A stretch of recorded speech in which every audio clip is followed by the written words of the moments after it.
Hey everyone, this is the fifth part of the story. If you're enjoying it, please like and comment. Your support helps the video reach more people and directly impacts how soon the next part comes out. Enjoy watching. Ha! Ye Chen looked at Joya in disbelief. What nonsense was she talking about being unsuitable? The relationship between him and Joya was merely that of classmates. There didn't seem to be any deeper connection, right?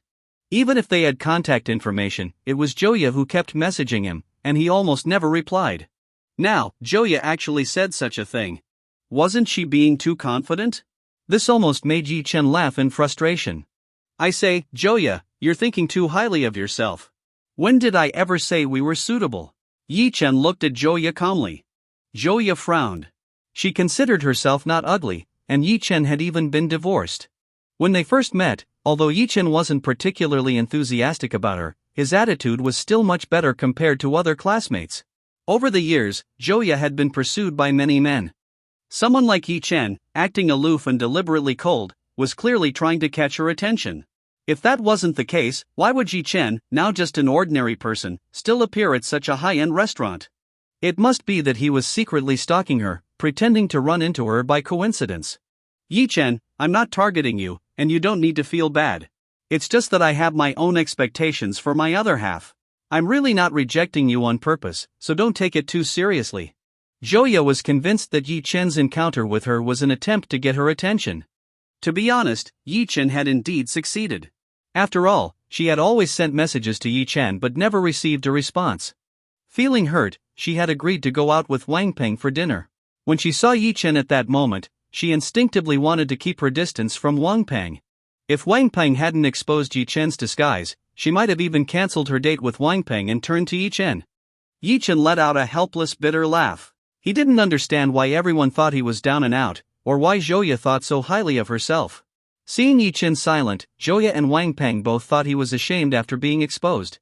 Joya felt a bit embarrassed. She even began to comfort him. Ye Chen, you need to pull yourself together. Even though you can't have me, if you work hard, you'll meet a nice girl someday. Maybe she won't be as pretty as me or as educated, but actually, a simple life is the true pursuit of. As Joya was comforting Ye Chen, Lu Yao suddenly walked over. Seeing the group, Lu Yao smiled sweetly. Mr. Yi, are these two your friends? Lu Yao asked curiously. Joya and Wang Peng were stunned. She's gorgeous. Absolutely stunning. Lu Yao was renowned as the most beautiful woman in Zhangzhou's medical community. Not only was she breathtakingly beautiful, but her temperament was exceptional. Compared to her, Joya was just like an awkward imitation. Joya was dumbfounded. So, Ye Chen wasn't alone but dining with such a beautiful woman? Didn't her earlier words become a joke now? Not really close. Ye Chen said indifferently. Oh, I see. You two should leave now. Don't disturb Mr. Ye's meal. Lu Yao immediately put away her smile and glanced at Joya and Wang Peng. Wang Peng, hearing this, was filled with jealousy. Ye Chen was truly lucky with women. He had once married Mu Wancheng and enjoyed the protection of the Mu family, becoming a young master. Now, even after falling from grace, he was still accompanied by such a stunning beauty who even called him Mr. Yi. Clearly, she must have been deceived. She probably didn't know that Ye Chen no longer had the Mu family's backing and was still using their name to scam people. Miss, you call him Mr. Yi? Ha, I think you've been fooled. Do you even know that he's been kicked out of the Mu family? The Mu family has publicly announced that they've severed all ties with him. He's no young master anymore. Wang Peng laughed loudly. Lu Yao frowned. She had finally gotten a chance to be alone with Ye Chen and didn't want her good mood ruined. Get lost. Lu Yao said angrily. Miss, I'm doing this for your good, and you're being so harsh to me? If you're really so desperate for a man, you can come to me. I know plenty of quality men, why let yourself be deceived? Wang Peng insisted. Joya also realized what was going on. Any remaining goodwill she had for Ye Chen was gone. She had even once considered being with Ye Chen. But now, it turned out he was just a freeloader. Where was the ambitious Ye Chen she used to know in school? Joya looked at Ye Chen in disappointment. Ye Chen, as a man, if you want something, you should rely on your own efforts and abilities, not deceive women. I really look down on you for this. Her gaze was cold as she looked at Ye Chen. Ye Chen was speechless. He glanced at Joya and Wang Peng. Are you two done? What does my life have to do with you? Wang Peng, let me tell you this, get out of my sight immediately, or I'll make you disappear from Yun City. Do you believe me? Ye Chen said coldly. Hearing this, Wang Peng was enraged. Ye Chen might have had the Mu family's support before, but now he was just an ordinary person. Yet he still dared to act so arrogantly in front of him. This made him furious. Damn it, Ye Chen, you're still putting on airs. Do you think you're still that young master under the Mu family's protection? Let me tell you, now you're nothing but trash. Do you understand? I, Wang Peng, am not the most powerful in Yin City, but I have money and people. Do you think you're in a position to make me disappear? Are you planning to crawl back to the Mu family and beg your ex-wife to come out and fight your battles? Ridiculous. Wang Peng laughed loudly. Lu Yao looked at Wang Peng as if he were an idiot. The Mu family was already foolish enough. But now, it seemed there was someone even more ignorant than the Mu family. Wang Peng was truly looking for trouble. Feeling Lu Yao's gaze, Wang Peng became excited.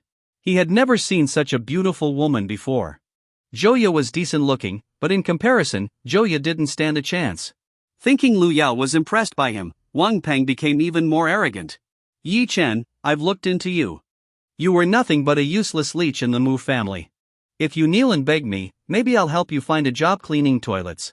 But if you oppose me, I'll show you that I, Wang Peng, am the real young master here. Wang Peng said loudly. Joya, seeing this, might have stopped him in the past.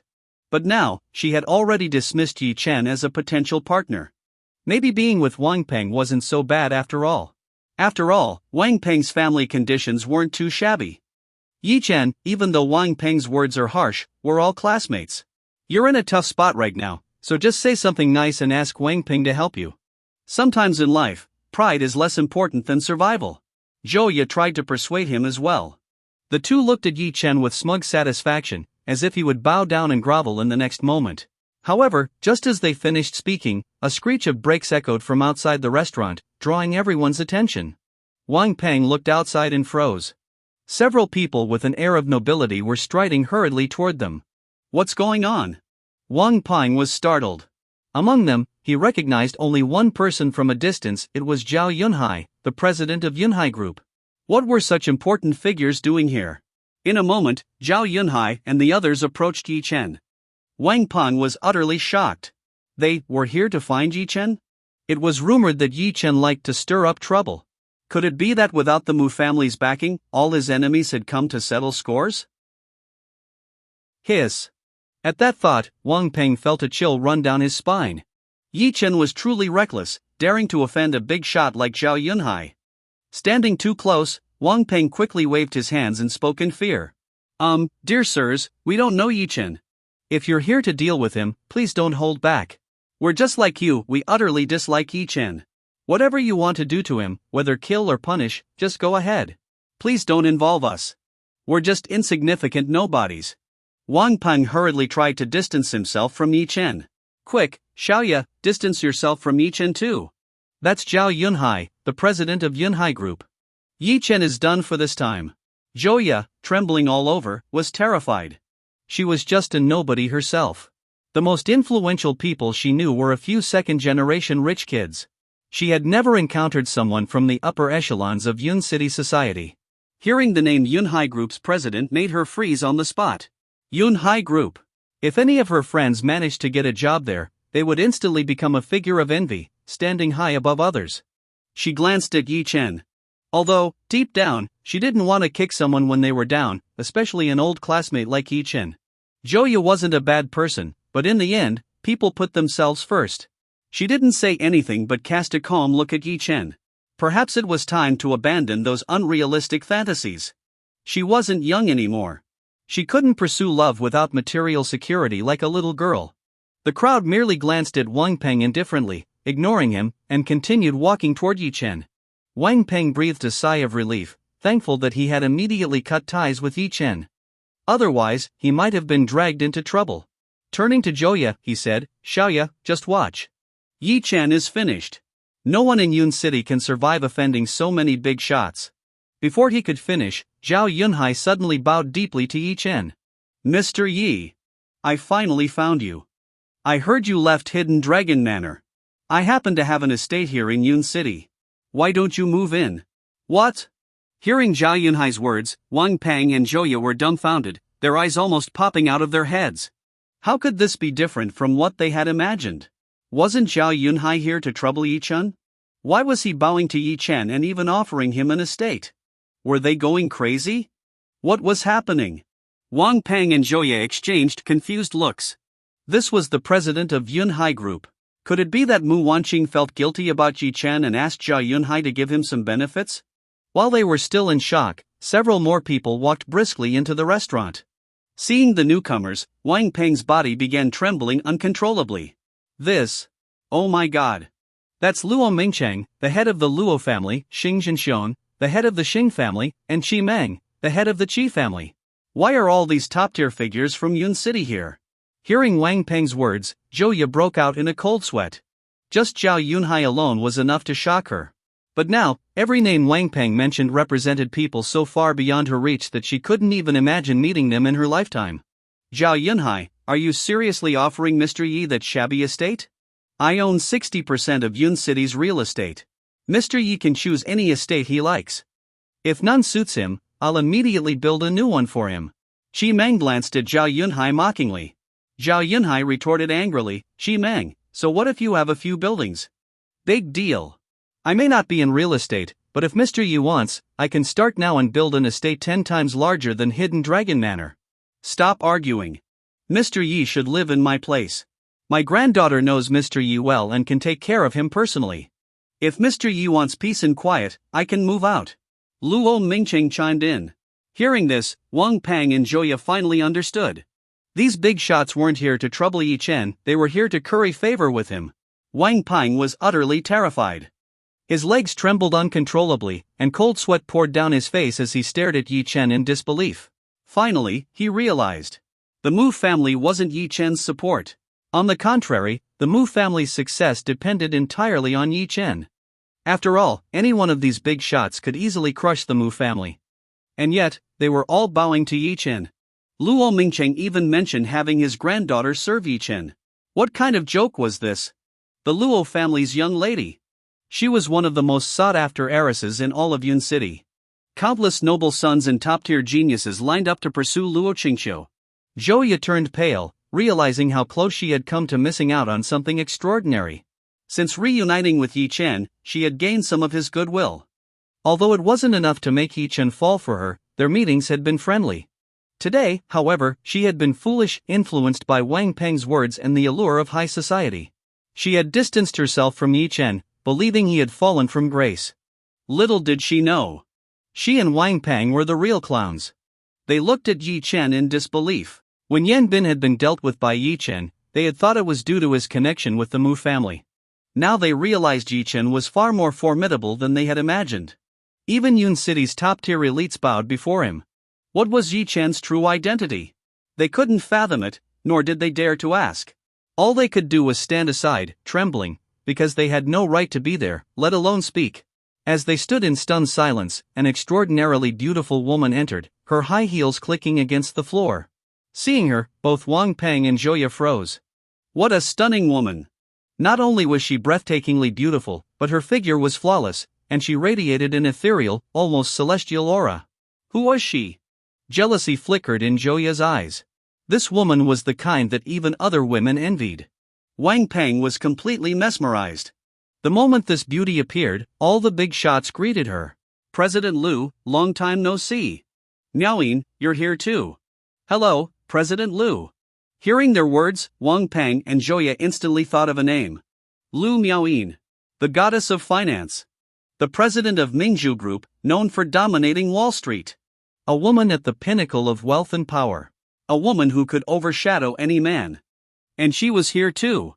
At this moment, Lu Miaoyin walked up to Ye Chen, gracefully knelt before him, and said softly, with a hint of grievance on her face. Master. I've come to take you home. Boom. Her words hit like a thunderclap, leaving Wang Peng and Joya utterly stunned. They stared at the scene, their mouths agape, their faces distorted with shock. The extreme disbelief made it hard for them to breathe. This was impossible. Did I see this wrong? Is it that their perspectives are too narrow, or has the world gone completely crazy? That's Lu Miaoyin, the president of the Mingzhu Financial Group. In Wang Peng and Joya's eyes, Lu Miaoyin wasn't just influential in Yun City, she was one of the top figures in the entire Dragon Nation. Someone like Lu Miaoyin, with her status, should have been lofty and untouchable, like a phoenix gazing down upon mortals from the heavens. But now, Lu Miaoyin was kneeling in front of Ye Chen, calling him master? Insane. Completely insane. Wang Peng and Joya felt as though their worldview had completely collapsed. Who exactly was Ye Chen? What kind of identity did he have? Why did so many of Yun City's top elites have to bow to him? Why would even a goddess like Lu Miaoyin willingly become Ye Chen's servant? At this moment, Ye Chen's gaze swept coldly over Wang Peng and Joya. The moment they met his eyes, both of them trembled uncontrollably in fear. Earlier, I said not to provoke me. Otherwise, I'd make you disappear from Yun City. Do you remember that? Ye Chen spoke calmly. Wang Peng felt a rush of blood surge to his head, his whole body trembling as if he were a sieve. Thud. Unable to bear the fear, Wang Peng collapsed to his knees in front of Ye Chen. Ye Chen. I was wrong. We're classmates, right? I'm begging you, let me go. I'll do anything you ask. I'll even give you Joya. If you like her, you can have her however you want. Just please spare me. Wang Peng, terrified, kowtowed frantically, begging for mercy. Hearing this, Joya's face turned pale. She hadn't expected Wang Peng to say something so despicable. For a moment, she was consumed by shame and anger. Ye Chen looked at Wang Peng with cold disdain. You truly are scum. With a wave of his hand, Ye Chen signaled. Xing Zhenxiang immediately understood Ye Chen's intention. With a gesture, several of his subordinates stepped forward and dragged Wang Peng out. Falling into the hands of the Xing family, Wang Peng's fate wouldn't be as simple as just disappearing. Ye Chen then cast a cold glance at Joya. Her heart sank, and her face was full of guilt. She had been so foolish. So stupid. She and Ye Chen had once had a good relationship. If she had simply maintained a friendly classmate connection with him, he could have easily helped her solve any difficulty she faced. However, her selfishness and vanity had destroyed that friendship with her own hands. Ye Chen. Joya tried to explain herself. Ye Chen raised his hand to stop her. Leave. Not killing you is already the greatest mercy I can offer. Ye Chen's tone was calm. Joya felt her mind go blank. She wished she could smash her head against the wall right then and there. Looking at Ye Chen's cold expression, she knew clearly that from this moment on, the remaining bit of classmate camaraderie between them had vanished completely. This realization hurt more than death. But she also knew that no matter what she said now, it would be useless. All she could do was leave, dejected and broken. After dealing with these trivial matters, Ye Chen slowly raised his head and scanned the group of people. He had to admit, their appearance had surprised him. After all, Ye Chen had recently offended the powerful Duan family, rulers of Jiangzhou, and had indirectly provoked the four gates of Jiangzhou. It was only a matter of time before they moved against him in Yun City. The current calm was merely the silence before the storm. The Duan family of Jiangzhou was renowned, and although Ye Chen didn't care about them, Yun City's top elites would inevitably have to make a choice. In Ye Chen's view, most would likely side with the Jiangzhou ruler, and at best, some might remain neutral. But surprisingly, these people had actually aligned with him. You're all making a fuss over nothing. Can't I have a peaceful meal? Enough talk. Chi Meng, find me a place to stay. Make sure it's close to the medicine garden. Ye Chen spoke directly. Chi Meng's eyes lit up, and he immediately puffed out his chest, deliberately throwing a challenging look at Zhao Yunhai. Don't worry, Mr. Yi. Leave it to me, I'll make all the arrangements. Chi Meng said with a grin. All right, why are you all still gathered here? Scatter. Ye Chen waved his hand dismissively. Luo Mingcheng stepped forward, bowing his head. Mr. Yi, we're here to discuss the matter of the Jiangzhou ruler, Duan Ku. On behalf of the Luo family, I declare that anyone who opposes you is our enemy. Exactly. The Xing family follows Mr. Ye's lead. Who cares about the Jiangzhou ruler? If he dares to come, we'll face him. We might not be as strong as the Jiangzhou ruler, but if we unite, it won't be easy for him to flaunt his power in Yun City. One by one, the leaders pledged their allegiance. Ye Chen, however, smiled faintly. All right, I understand your intentions. The Jiangzhou ruler is nothing to me. Even if he doesn't come, I'll go to Jiangzhou to settle things with him. Now, leave. Ye Chen waved them off. The elite figures of Yun City bowed and took their leave. Lu Yao, who had remained silent throughout, didn't dare to utter a word. Despite her prominence in the medical community, she felt small and out of place among these top elites. If it weren't for Ye Chen, she wouldn't even have had the chance to interact with them. Even after they left, Lu Miaoyin sat down beside her. Lu Yao was in awe of this financial goddess. The subtle aura of pressure emanating from Lu Miaoyin made her afraid to move. Lu Miaoyin smiled faintly. Your name is Lu Yao, correct? Disciple of Zhou Sanqiu? Yes, my teacher is Zhou Sanqiu. It's an honor to meet you, President Lu, Lu Yao responded nervously. Not bad. You're much smarter than that woman from the Mu family, Lu Miaoyin said with a meaningful look at Lu Yao. Lu Yao's heart skipped a beat. She knew exactly who Lu Miaoyin was referring to, Mu Wanqing. At that moment, she felt incredibly fortunate. Compared to Mu Wanqing, who had squandered every advantage and destroyed her family's future, Lu Yao, while unable to win Ye Chen's favor, could at least become a capable assistant to him in the medical field. The difference between them was like night and day. Enough. Let's talk about the current situation, Ye Chen interrupted, bringing the conversation back to business. Word from Jango is that Duan of the Duan family seems to have learned something. Originally, he planned to come to Yun City today, but it's been delayed. Besides the 4 gates of Jango, the Duan family is also contacting overseas forces. The world's top assassin organization, Blade, has accepted Duan's assassination order, with a bounty of 10 billion. The top international mercenary group has also taken a job from Duan, mobilizing 50,000 men. The top 10 experts on the domestic dragon list are being approached by the Duan family, but so far, none have responded. Lu Miaoyin reported the latest developments. Ye Chen chuckled lightly. It seemed Duan wasn't entirely incompetent. But it didn't matter. Ye Chen would give him all the time he needed. The more people gathered, the more satisfying it would be to eliminate them. Wouldn't it? Seeing Ye Chen's calm reaction, Lu Miaoyin continued. Also, Sun Ximin has secretly returned to Yun City and is currently staying with the Su family to lay low. The Su family appears to be secretly contacting Duan as well. Ye Chen's eyes narrowed slightly. Sun Ximin is courting death.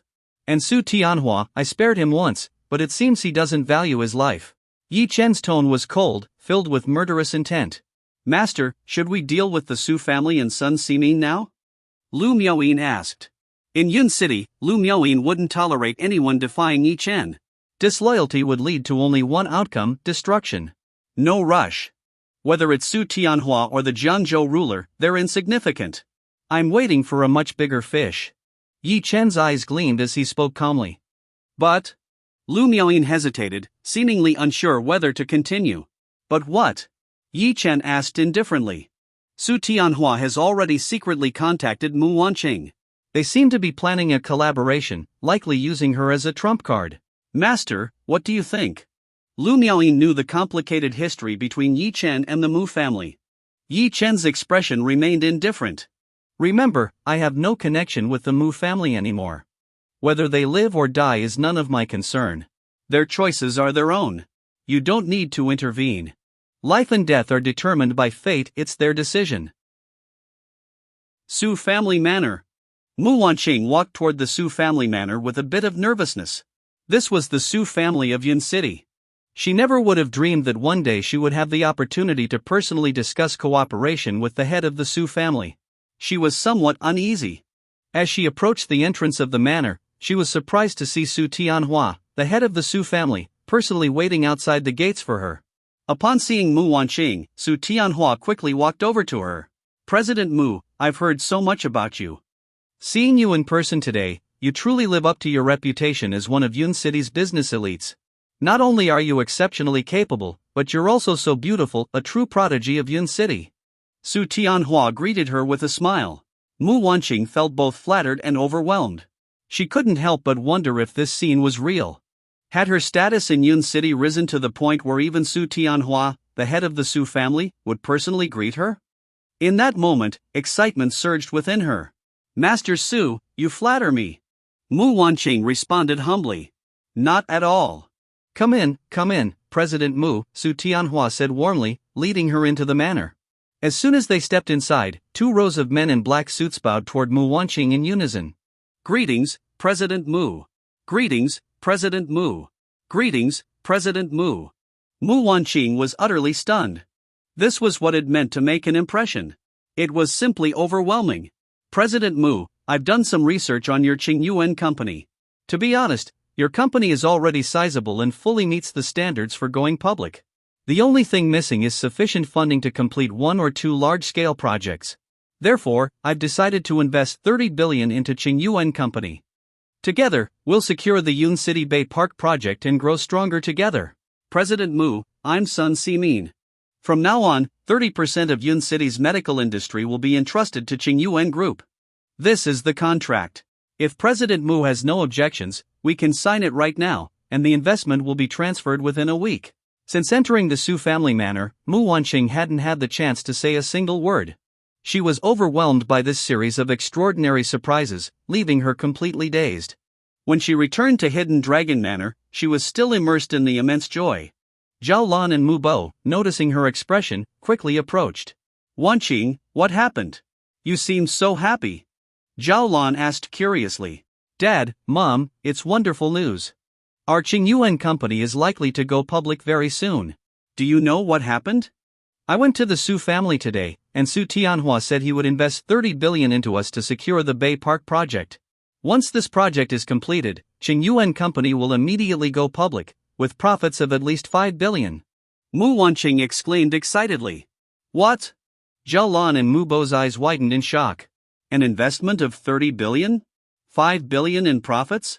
This was astronomical. For a company like Qingyuan, which could only handle projects worth around 1 billion, a 30 billion investment was like a windfall from the heavens. Blinded by excitement, Mu Wanqing didn't even stop to think about why the Su family would invest far beyond Qingyuan's capacity. She simply assumed that with the Su family's backing, such concerns were unnecessary. The Mu family was ecstatic. Wanqing, this must be divine assistance for the Mu family. With a 30 billion investment, our Mu family is destined to grow and thrive. I've always said Ye Chen was a jinx. See? The moment we kicked him out, everything turned around for us. While they celebrated, Mu Fei rushed in from outside. Sis, something big happened. Hearing his voice, everyone paused, confused. What day was this? Why was everything happening at once? Xiao Fei, what's the big deal that's got you so worked up? Mu Wanqing asked curiously. Ye Chen is dead. Mu Fei was out of breath from running, struggling to speak clearly in his excitement. What? Ye Chen is dead? Mu Wanqing asked, her expression freezing in disbelief. No, I mean, Ye Chen is as good as dead. I just heard some huge news. Jiangzhou's ruler, Duan has announced that Ye Chen must cut off both his hands and crawl to Duan Xiuji's grave to repent within a day. Otherwise, he'll come to Yun City and destroy Ye Chen. This is the final deadline. Upon hearing this, Mu Wanqing and the others were shocked. Duan had been quiet for a few days, and they had thought he'd let the matter go. But this was vengeance for his son's death. How could it be forgiven so easily? The final deadline? Does that mean Ye Chen has at most 1 day left to live? Mu Wanqing took a deep breath and spoke calmly. This time, there's no way Ye Chen can survive, Zhao Lan said coldly, eager to see Ye Chen's demise. Of course, he won't survive. Do you know how many people Duan has gathered? I heard Jiangzhou's military is on high alert, ready to prevent the situation from spiraling out of control. Mu Fei said smugly. How many people? Mu Wanqing asked, intrigued. Apart from the 4 gates of Jiangzhou, Duan has hired overseas assassins, elite warriors from the war god rankings, and top martial artists from the dragon list. It's estimated that he's mobilized an army of 500,000. This time, Ye Chen has absolutely no chance of survival. Mu Fei exclaimed with excitement. What? 500,000 people? And they included powerful martial artists. With so many, even if they just spat on Ye Chen, they could drown him. Survive?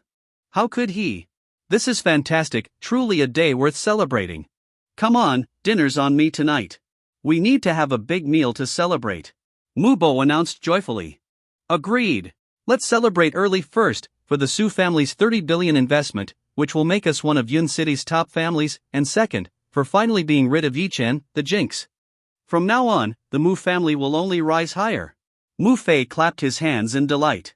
The family left Hidden Dragon Manor in high spirits, heading to a restaurant for dinner.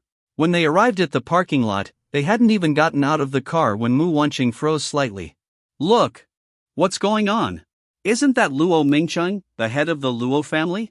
And Xing Zhenxiong, the head of the Xing family? Even Zhao Yunhai is there. Why are all these big shots gathered together? Did something big just happen at this restaurant? Look over there. Isn't that Lu Yao? And beside her is Lu Miaoyin, the president of Mingzhu Group. All these top elites of Yun City gathered together. Something big must have happened. Could it be related to Jiangzhou's ruler, Duan coming to Yun City? While they speculated, the Yun City elites were already leaving. Puzzled but unable to find answers, the Mu family entered the restaurant to dine. However, just as they got out of the car, they ran into Ye Chen. Both parties froze. Neither had expected to meet here. Ye Chen glanced at them coldly. For him, the Mu family was no longer relevant, and he had no interest in engaging with them. Without a word, Ye Chen walked past them. Mu Wanqing stiffened slightly and suddenly turned around. Ye Chen, what's the meaning of this? You see me and don't even say hello? Do you have no manners? Ye Chen froze for a moment, then turned around to look at the group. I say, Mu Wanqing, I have nothing to do with your Mu family anymore. The severance statement was issued by your family. When you see a stranger on the street, do you greet them? Ye Chen's tone was indifferent. Was Mu Wanqing out of her mind? She was the one who wanted the divorce. She was the one who wanted to cut ties. Now that Ye Chen didn't want to engage with them, they were the ones upset? Hearing Ye Chen's words, Mu Wanqing's expression stiffened. She always thought she was looking down on Ye Chen from a high place, believing that Ye Chen left Hidden Dragon Manor only because of his unbearable pride. In her mind, Ye Chen must be secretly trying to return to the Mu family. After all, without the Mu family as his backing, Ye Chen was nothing but a worthless nobody. But she never expected this encounter to be so different from what she had imagined. Ye Chen was cold, indifferent, and didn't even want to talk to her. This wasn't what she had expected. Shouldn't Ye Chen be kneeling and begging her for the Mu family's forgiveness? Was this some kind of reverse psychology? Or a strategy to retreat in order to advance?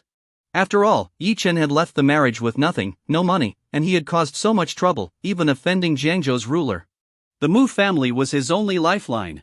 How could he possibly act so indifferent? Pretending. He must be pretending. Mu Wanqing was convinced Ye Chen was at the end of his rope. You piece of trash, still pretending. Acting indifferent on the surface, but deep down, you must be dying to kneel and beg us, right?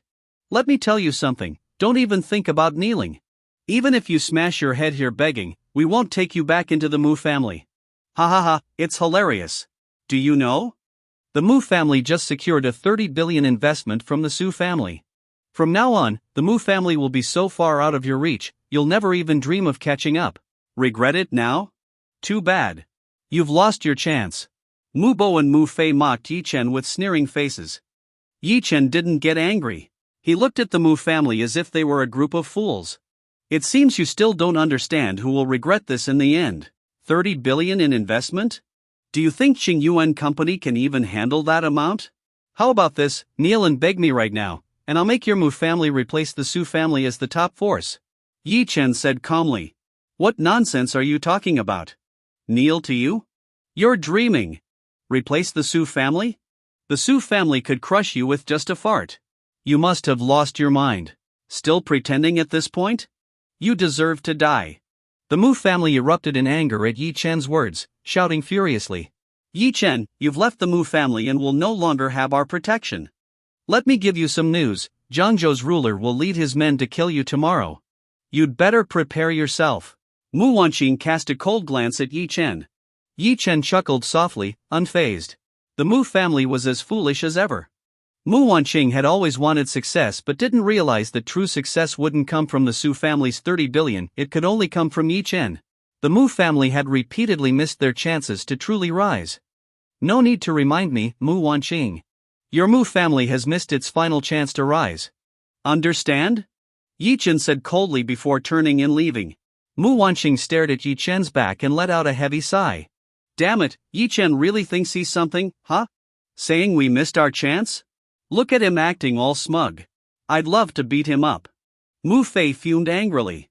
Enough, Xiao Fei. Tomorrow is Ye Chen's death day. Why waste your energy on someone about to die? Mu Wanqing waved her hand, uninterested. Wanqing is right. There's no need to ruin our mood over trash like him. Let's go and enjoy our dinner, Zhao Lan said cheerfully. After dinner, the Mu family prepared to return home. However, as they left the restaurant, Mu Wanqing received a message. Jiangzhou's ruler, Duan Ku, had already arrived in Jin City. Mu Wanqing drew a sharp breath. Dad, Mom, Xiaofei, this is serious. I just got word that Jiangzhou's ruler, Duan Ku, has arrived in Yin City ahead of schedule, and the 4 gates of Jiangzhou have also gathered here. This time, Ye Chen is truly finished. Mu Wanqing said, taking a deep breath. Really? Where are they gathering? Let's go and check it out. Mu Fei said excitedly. The outskirts. We can take a look, but even though we've severed ties with Ye Chen, we must not get involved in this matter. It's best to act as if we know nothing. Otherwise, if Jiangzhou's ruler targets us, we'll be doomed. Mu Wanqing warned. Don't worry, sis. We know what we're doing. Mu Fei replied with a grin. Driving toward the outskirts, Mu Wanqing soon noticed the normally quiet roads were packed with people, intimidating figures who were clearly not to be trifled with. The further they drove, the more people they encountered. Feeling uneasy, Mu Wanqing quickly turned the car onto a side road, intending to bypass the crowd and return to Hidden Dragon Manor. However, upon reaching the top of a hill, she abruptly stopped the car and opened the door. The rest of the family stared in shock, their eyes wide. From the hilltop, they could see a valley below, filled with tens of thousands of men standing densely together. The atmosphere was overwhelming. Each of them exuded an intense aura of killing intent. Are these the death soldiers brought by Jiangzhou's ruler? What a terrifying scene. I told you, there's no way Jiangzhou's ruler was sitting idle all this time. He's been secretly assembling his forces in Yun City. Horrifying. Absolutely terrifying. Mu Wanqing swallowed hard. The sight alone was terrifying enough, the thought of facing such a force head-on was unthinkable. The family exchanged uneasy glances. They had always known Jiangzhou's ruler was powerful, but witnessing this firsthand drove the reality home. After seeing the ruler's overwhelming strength, Mu Wanqing couldn't imagine how Ye Chen could possibly survive. With such a massive force, even Yun City's top powers or Mingzhu group wouldn't dare confront it lightly. Ye Chen, is this finally the end for you? Mu Wanqing's expression was tense. Dad, Mom, Xiaofei, get back in the car. This is way beyond us now. We must return to Hidden Dragon Manor and stay inside for the next few days. Don't see anyone, and don't get involved. If Jiangzhou's ruler targets us, we'll end up buried alongside Ye Chen. Let's go. Mu Wanqing urged nervously. Mu Bo and Mu Fei weren't foolish either. The family quickly got back in the car and drove to Hidden Dragon Manor, instructing the guards to turn away all visitors from that point forward. While the Mu family prepared to hide, the Reaper, Zhang Yi, appeared before Ye Chen. Master. Jiangzhou's ruler is currently hiding in a temple on Shilin Mountain. He sent word inviting you to meet him there. What are your orders? Zhang Yi asked. Ye Chen opened his eyes, casually tapping his finger on the table. Then, he slowly stood up. Jango's ruler? Very well. Let's go meet him. On Shilin Mountain, Jiangzhou's ruler, Duan Ko, was kneeling before the temple, devoutly bowing to Buddha. He was a strong and burly man, his hands stained with the blood of countless victims. It was unclear if he was worshipping Buddha or seeking redemption for his sins. The steward walked in slowly. Master Duan, that man named Ye Chen has set out for Shilin Mountain, the steward reported. How many people is he bringing? Duan Ko asked while still bowing. Just one, the steward replied. Duan Ko opened his eyes in confusion. He's only bringing one person? What is Ye Chen up to? After all, Duan Ko had prepared a grand welcome for him. Previously, even a grandmaster like Fu Quan had been defeated by Ye Chen, making it clear that Ye Chen's strength was formidable. To prepare for this, Duan Ko had not only gathered the top fighters from Jiangzhou's 4 gates but had also hired experts from overseas. He assumed that someone with Ye Chen's semi-transcendent strength would have significant backing. Yet, Ye Chen dared to come with just one subordinate. Does he think too highly of himself, or does he look down on me, Duan Ko, too much? He dared to kill my son today, he'll come but won't leave alive. Duan Ko stood up slowly and walked outside. As he stepped through the temple gates, he saw Ye Chen and the Reaper Zhang Yi approaching. Duan Ko showed no signs of panic. In his eyes, Ye Chen was already a fish on the chopping board. Su Tianhua and Sun Ximin stood to the side, their hearts brimming with excitement. They were finally about to witness Ye Chen's downfall. Not only would Ye Chen be eliminated, but they would also align themselves with Jiangzhou's ruler. For Su Tianhua, this meant the Su family would rise to become Yun City's most powerful force. For Sun Ximin, it meant reclaiming the medical market of Yun City and even expanding into Jiangzhou's medical sphere. Upon seeing Ye Chen, Su Tianhua couldn't help but mock him. Ye Chen, you've got guts to come here with just 2 people. What happened to those dogs who usually follow you around? Why aren't they here now when it matters? Su Tianhua sneered, his tone dripping with disdain. To him, Ye Chen might have had some strength, but compared to Jiangzhou's ruler, it was laughable. Knowing where to stand was the key to rising higher. Ye Chen, you drove me out of Yun City. You never thought this day would come, did you? I'll take back everything I lost, and I'll make sure to see you suffer a fate worse than death. Sun Ximin glared at Ye Chen with venomous hatred. Ye Chen glanced at the 2 of them but didn't bother to respond. To him, they were insignificant and not worth his attention. Seeing Ye Chen's dismissive attitude, Su Tianhua narrowed his eyes. Still so arrogant? Do you really think you're still some big-shot young Master Yi? Just wait until you face Jiangzhou's ruler, you'll piss your pants in fear. Su Tianhua snorted disdainfully. Exactly. Jiangzhou's ruler isn't someone ordinary people can comprehend. Without the support of the military, Ye Chen is left with those Yun City forces, who are nothing but ants in front of the Jiangzhou ruler. Sun Ximin laughed coldly, full of confidence in Duan Ku. At that moment, figures began appearing around Duan Ku. The Jiangzhou 4 gates. My God! Top-tier experts from the Heavenly Gate, and the weakest among them are grandmasters. There are even 3 who are semi-transcendent. For all 4 gates to mobilize together, this is unprecedented. Such power is terrifying to behold.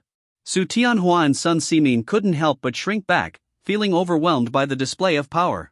Yet their hearts were filled with joy. The stronger Duan Ku's forces were, the more advantageous it was for them. At this moment, Ye Chen strode forward confidently, stopping directly in front of Duan Ku. All eyes were on him.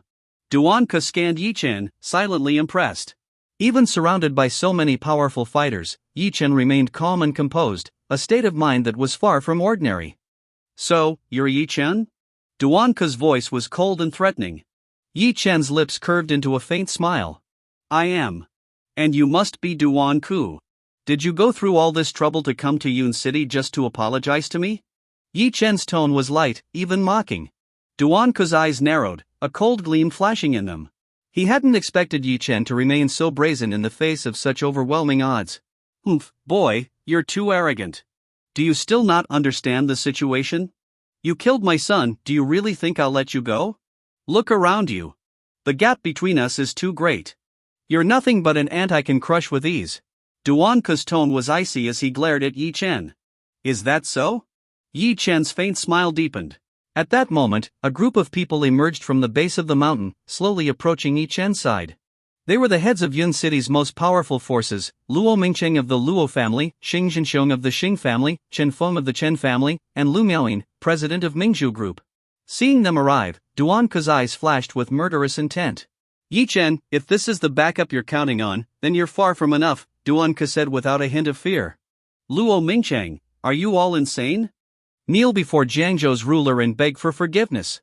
You're still siding with Ye Chen? Do you have a death wish? Su Tianhua shouted at Luo Mingcheng and the others. Su Tianhua, I thought you were a smart man, but you're proving to be incredibly foolish, Luo Mingcheng retorted with disdain. You're crazy. All of you. Supporting someone like Ye Chen and offending Jiangzhou's ruler, do you even understand the consequences? Su Tianhua sneered. Of course, I understand the consequences, Su Tianhua. That's why you and Duan Ku are doomed to hell, because neither of you understands the true strength of young Master Yi, Luo Mingcheng said with a faint smile. At his words, Su Tianhua and Sun Ximin burst into laughter, as though they had heard the funniest joke in the world. Ye Chen? Even if he had some strength, it was only thanks to the military's backing. But now, there wasn't a single military force in sight, and higher authorities had ordered the military to stay out of this conflict. Without the military, what could Ye Chen possibly use to fight Jiangzhou's ruler? It was laughable, absolutely laughable. While Su Tianhua and Sun Ximin laughed, Duan Ku's expression grew colder. Raising his head slowly, his eyes flashed with murderous intent. With just these fools, you dare think you can drag me to hell, he said darkly. Ha! Ha ha ha! Upon hearing Jango ruler Duan Ke's words, Su Tianhua and the others laughed even louder. Daring to suggest Duan Ke would be sent to hell? This was utterly unprecedented. Ye Chen, you must be really stubborn. They're just buttering you up. You think you have the ability to send Jango's ruler to hell? Su Tianhua sneered at Ye Chen with a mocking expression. Ye Chen remained calm, the corner of his mouth lifting into a faint smile. To everyone's surprise, he shook his head. To hell? No, Duan Ke can't go to hell. Before he could finish speaking, Su Tianhua burst into even louder laughter. Did you hear that? He admitted defeat. This is hilarious.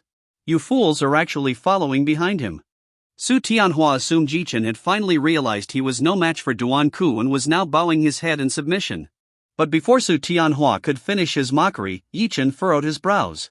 Su Tianhua, you're not even as good as a dog to Duan Ke. So why are you barking so loudly? Jango ruler Duan Ke indeed won't go to hell, because I'll obliterate him, he won't even have the right to enter hell. Ye Chen's tone was icy, his eyes narrowing. What? Everyone's expressions changed instantly. Duan Ke, Su Tianhua, Sun Simin, and even the elite fighters from Jiangzhou's four gates who had come with Duan Ke. Ye Chen's arrogance was shocking. Duan Ke stared at Ye Chen intently. He had brought not only the best fighters from Jiangzhou's four gates but also elite warriors from overseas, ensuring there was no chance Ye Chen could escape. The only reason he hadn't acted immediately was because of Ye Chen's unnerving composure. But he couldn't figure out where Ye Chen's confidence came from. If it was only the support of Yun City's local forces, that wouldn't justify Ye Chen's calmness. Boy, I thought you had some skill and prepared a grand surprise for you. But you're even weaker than I imagined. In that case, die. Duan Ke lost patience, waving his hand. Kill him. Instantly, 8 fighters from Jiangzhou's four gates leapt forward. But no one else moved. Duan Ke frowned. According to his plan, knowing Ye Chen's strength, he had deployed not only 8 fighters but also 2 semi-transcendent level experts and 5 grandmasters from Jiangzhou's four gates. This was just the first wave. Behind him stood overseas elites, all semi-transcendent warriors. It was these overseas forces that gave Duan Ke the confidence to challenge even the major powers in the capital. He had expected all these forces to act together at his command to eliminate Ye Chen quickly and prevent any complications. But now, these overseas elites stood still, ignoring his order. Furious, Duan Ke turned to them, his expression dark with anger. What are you doing? I paid you. Why aren't you moving? Duan Ke shouted furiously. Ye Chen observed the scene coldly. At that moment, the overseas elites began walking toward Ye Chen. Duan Ke finally exhaled in relief. Ye Chen, you're finished now. I'll avenge my son and ensure you die without a burial. Before Duan Ke could finish, the overseas elites suddenly knelt before Ye Chen. Killer God Mo Bai greets the young master. Martial God Fu Zhou greets the young master. War God Bai Yan greets the young master. The Dark Dragon Organization, with 100,000 assassins, greets the young master.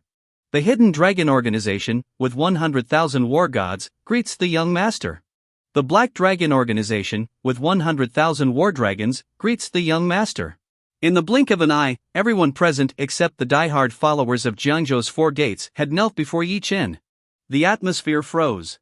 Everyone's scalp tingled, and they felt an overwhelming disbelief at the scene before them.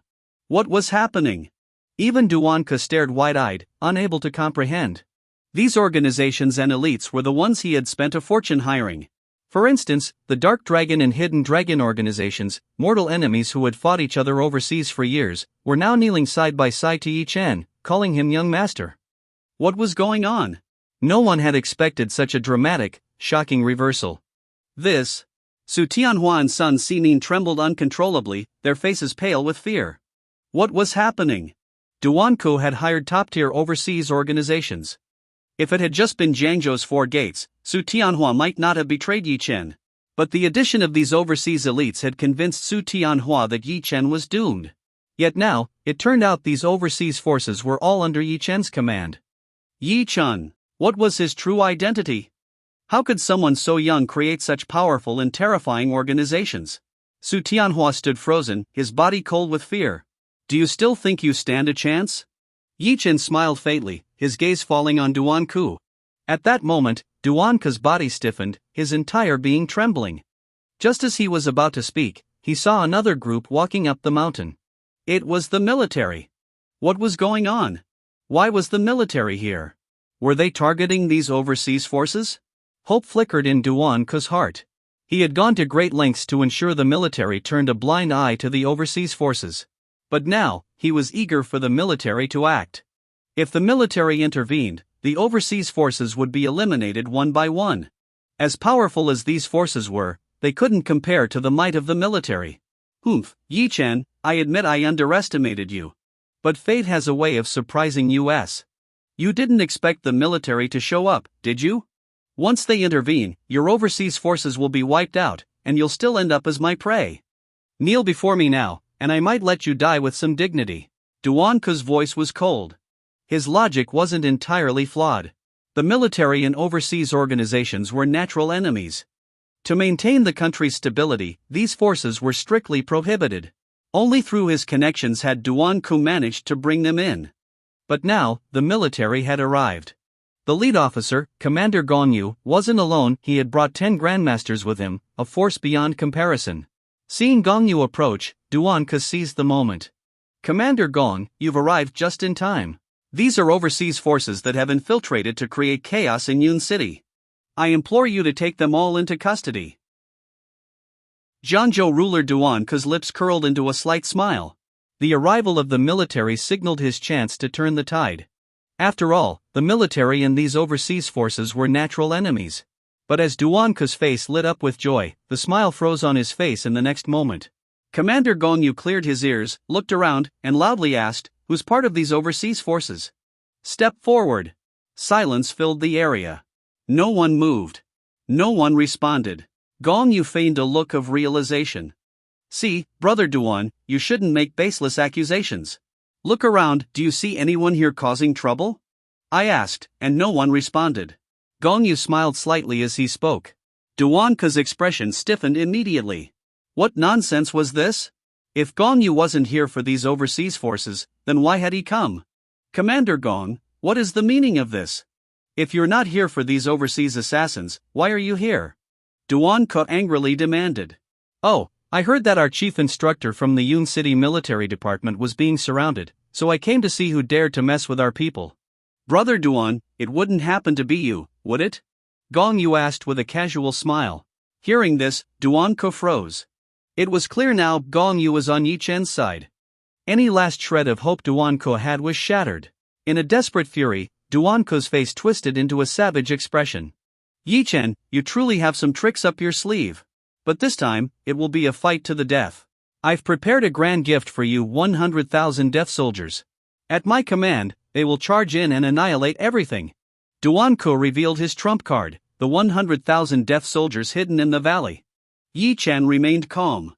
"Duan, you're truly ignorant. Do you think I would come here unprepared? Your 100,000 death soldiers are nothing but stray dogs now. Don't believe me?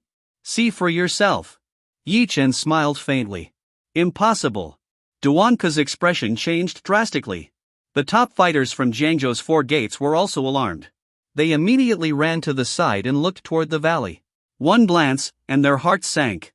Their faces turned red with shock, and fear gripped them. Because the area surrounding Shilin Mountain was now filled with a dense crowd, nearly 1,000,000 strong, whose combined presence soared into the skies.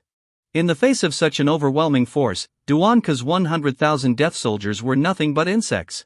No matter how fearless they might be, this sheer, destructive might left them with no choice but to surrender. The elite fighters of Jiangzhou's 4 gates felt their scalps tingle. They had believed Duan's power to be terrifying, thinking bringing 100,000 death soldiers to Yun City to kill a single person was overkill. But now, their bodies froze in terror. How could such a terrifying figure exist in tiny Yun City? Who was Ye Chen? What was his true identity? Duan trembled uncontrollably, struggling to breathe. As the ruler of Jiangzhou for years, he had always controlled the fates of millions with ease. But now, he was afraid, truly afraid. Because he had provoked an entity he should never have dared to touch. Meanwhile, Su Tianhua and Sun Simin no longer harbored any thoughts of resistance. Terror, overwhelming and all-consuming, filled their hearts. Thud! Thud! The 2 men fell to their knees before Ye Chen. "Why, young Master Yi? I was wrong, I was truly wrong. Please spare my life. From now on, I, Su Tianhua, will serve you like a loyal dog. Yes, yes, young Master Yi, I'll also serve you as a dog. The two men desperately kowtowed, begging for their lives. Su Tianhua had never imagined that Duan Ku, the seemingly invincible Jiangzhou ruler, could be so utterly crushed by Ye Chen. Ye Chen's status and identity were far beyond his comprehension. All Su Tianhua could think of now was survival. Respect, status, dignity, none of it mattered anymore. Ye Chen glanced at Su Tianhua and Sun Simin with cold indifference. He didn't speak. Instead, the Reaper, Zhang Yi, stepped forward. His voice, cold and foreboding, sounded like it came from the depths of hell. In this world, no one betrays the master. With that, Zhang Yi extended his hand, placing it on their heads. With a forceful squeeze. Crack! Their heads burst like watermelons, instantly silencing them. The scene was shocking, leaving everyone stunned. Duan Ke had no way out now. He knew begging for mercy would lead to the same fate as Su Tianhua. Taking a deep breath, he turned to the top fighters of Jiangzhou's 4 gates. At least he still had 2 semi-transcendent experts and 5 grandmasters. If he could escape and return to Jiangzhou, there might be a glimmer of hope. 4 gates elders, today I, Duan Ke, am in trouble. Protect me as I retreat, and I promise to protect the 4 gates of Jiangzhou in the future. Duan Ke's tone was heavy. Don't worry, Lord Duan. The 4 gates are loyal to you. With 2 semi-transcendent experts and 5 grandmasters, we won't go down easily, declared Fu Keqing, leader of the Heavenly Gate, with a resolute gaze. Indeed, for martial artists at the semi-transcendent level, survival was almost guaranteed, even against overwhelming numbers, so long as they didn't fight recklessly. The atmosphere grew tense. Leader Fu, you and the Earth Gate leader will lead the charge. Target Ye Chen. Take him down, and everything else will fall into place. Be cautious, Ye Chen's strength is likely at the semi-transcendent level. The rest of the grandmasters will hold off his subordinates to buy you time. Duan Ke, a seasoned tactician, quickly refocused on Ye Chen. At his command, the fighters began preparing for an all-out assault. Zhang Yi. Bai Yan. You two, handle them. Ye Chen ordered calmly. Yes, master. As the situation reached a boiling point, Gong Yu suddenly stepped forward, addressing Ye Chen with a respectful smile. Young Master Yi, would you mind leaving a few of the grandmasters for us? The newer members of the military department have reached grandmaster level but need more practice. I thought they could spar with the other grandmasters. What do you think? Hearing this, Duan Ke almost spat blood. These were grandmasters, yet Gong Yu wanted to use them for practice? This was beyond absurd. Fine. Go ahead, Ye Chen replied indifferently. Gong Yu's face lit up. You heard him. Go! Take them down, he shouted. Instantly, the elite fighters of the military, as if seeing prey, charged forward like madmen. These were the best of the military. Although, with Ye Chen's assistance, they had all reached the level of grandmasters, for a martial artist, the most critical thing was always real combat. Only through actual combat could their skills improve rapidly. Zhang Yi and Bai Yan also moved simultaneously, engaging the 2 semi-transcendent experts. The scene became chaotic in an instant. Jiangzhou ruler Duan Ke squinted as he watched. He understood well that Zhang Yi and Bai Yan were incredibly powerful, and combined with the fearless military fighters, the top experts of Jiangzhou's 4 gates were no match. But for Duan Ke, that wasn't the main issue. His sharp gaze never left Ye Chen, watching his every move intently. He knew he had only one chance, to capture Ye Chen in a decisive strike. If he could land a single, perfect hit, taking Ye Chen hostage might allow him to escape alive. In just moments, under Zhang Yi and Bai Yan's ferocious attacks, the 2 semi-transcendent experts of Jiangzhou's 4 gates were already at a disadvantage, suffering serious injuries. The other grandmasters were also retreating step by step. Well done. That's the way. Boys, fighting grandmasters for practice isn't something you see every day. Killing one is worth it, killing 2 is a huge profit. Whoever kills the most gets a reward when we return. Gong Yu cheered excitedly, his voice brimming with enthusiasm. Everyone watched the scene unfold. At this moment, there weren't many people around Ye Chen, especially with the top fighters engaged elsewhere. Seeing this, Jiangzhou ruler Duan Ke finally saw his chance. Without hesitation or warning, he suddenly sprang into action, moving toward Ye Chen like a flash of lightning. Ye Chen, your life is mine. Duan Ke unleashed a terrifying aura as he charged. Everyone was taken aback. No one expected Duan Ke to be so strong. After all, Duan rarely fought in recent years, and few knew that, aside from his family's immense power, Duan himself was a semi-transcendent expert. At such a close distance, a surprise attack from a semi-transcendent expert was nearly impossible to dodge, even for someone of the same level. It could easily result in serious injury. Watch out, young Master Yi. Oh no! He's at the semi-transcendent level. Who would have thought Duan could be this terrifying? It's over. Duan was hiding his true strength. Young Master Yi is in danger. Cries of alarm erupted as everyone saw Duan's move. To them, Ye Chen's life was in grave danger. If he fell, the entire situation could flip in an instant. But their warnings came too late. Many couldn't bear to watch, fearing the worst for Ye Chen. Duan's eyes were locked on Ye Chen, filled with murderous intent. This was his one chance to turn the tables. If he killed or captured Ye Chen as a hostage, he could escape. The others could be dealt with later, once he returned to Jiangzhou. As a semi-transcendent expert, Duan's speed was extraordinary. The moment he struck, he was already in front of Ye Chen. Seeing that Ye Chen hadn't reacted, Duan's eyes gleamed with joy. Ye Chen, you didn't expect this, did you? I, too, am a semi-transcendent expert. Die. After you're gone, everyone here will follow you to hell. With a roar, Duan unleashed all his power, aiming a devastating blow at Ye Chen's head. Gongyu, the closest to Ye Chen, couldn't make it in time to help. Duan's speed was simply too fast for him to react. A semi-transcendent expert. At close range. An all-out attack. Who could stop it? Gongyu's heart sank. If Ye Chen fell, it would be a catastrophic loss for the country. It's over. Everything's over. Everyone thought Ye Chen was finished. No one could survive a sneak attack from a semi-transcendent expert unscathed. Even Luo Mingchang and Xing Jintian were frozen in fear, their faces twisted in terror. But just as everyone believed Ye Chen was doomed, he suddenly turned his head sharply. His eyes met Duan's. As Duan's fist closed in, Ye Chen's face showed a trace of disdain. Out of nowhere, Ye Chen raised his hand and delivered a slap. Smack! Without warning, the slap landed squarely on Duan's face. Duan felt an unstoppable force crash into him, sending him flying backward. Boom! He crashed heavily onto the ground. The scene fell silent. The atmosphere froze. Everyone stared wide-eyed, unable to believe what they had just witnessed. That was Jiangzhou ruler Duan, a semi-transcendent expert. And yet, Ye Chen had sent him flying with a single slap? What was going on? How was this possible? Ye Chen's strength was unfathomable. The top figures of Yun City's elite forces looked at Ye Chen as though they were gazing at a god. They were awed. Deep down, they felt fortunate for siding with Ye Chen.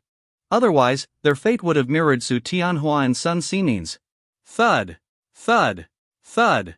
At that moment, Zhang Yi and Bai Yan had defeated the two semi-transcendent experts of Jiangzhou's 4 gates. Ye Chen stood up slowly and walked toward Duan.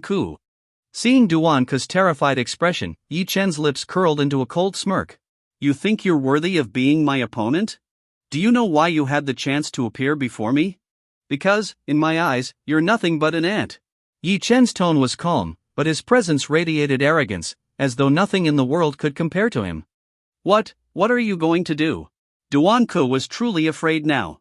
Never in his wildest dreams had he imagined that all his preparation, along with his supposedly terrifying strength, would crumble so easily before Ye Chen. He was paralyzed, his scalp tingling. As a semi-transcendent expert, he had been utterly defeated by a single slap. He couldn't even tell if Ye Chen had used his full strength. Faced with such incomprehensible power, all Duan could feel was terror. What am I going to do? Kill you, of course. Ye Chen's cold smile deepened as he raised a single hand, gathering a terrifying force. But just as Ye Chen was about to strike Duan down, the latter, overwhelmed by fear, suddenly dropped to his knees with a thud. The once mighty ruler of Jiangzhou knelt before Ye Chen, trembling. Faced with the choice between life and dignity, Duan abandoned his pride. Sensing Ye Chen's overpowering aura, Duan was soaked in cold sweat, his body trembling. Gone was the majestic ruler, all that remained was a figure of utter submission. Bang! Bang! Bang! The Jiangzhou king, Duan repeatedly banged his head against the ground.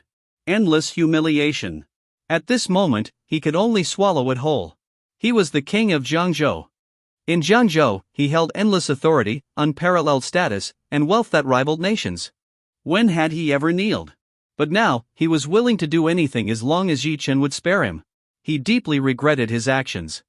If given another chance, he would never provoke Ye Chen again.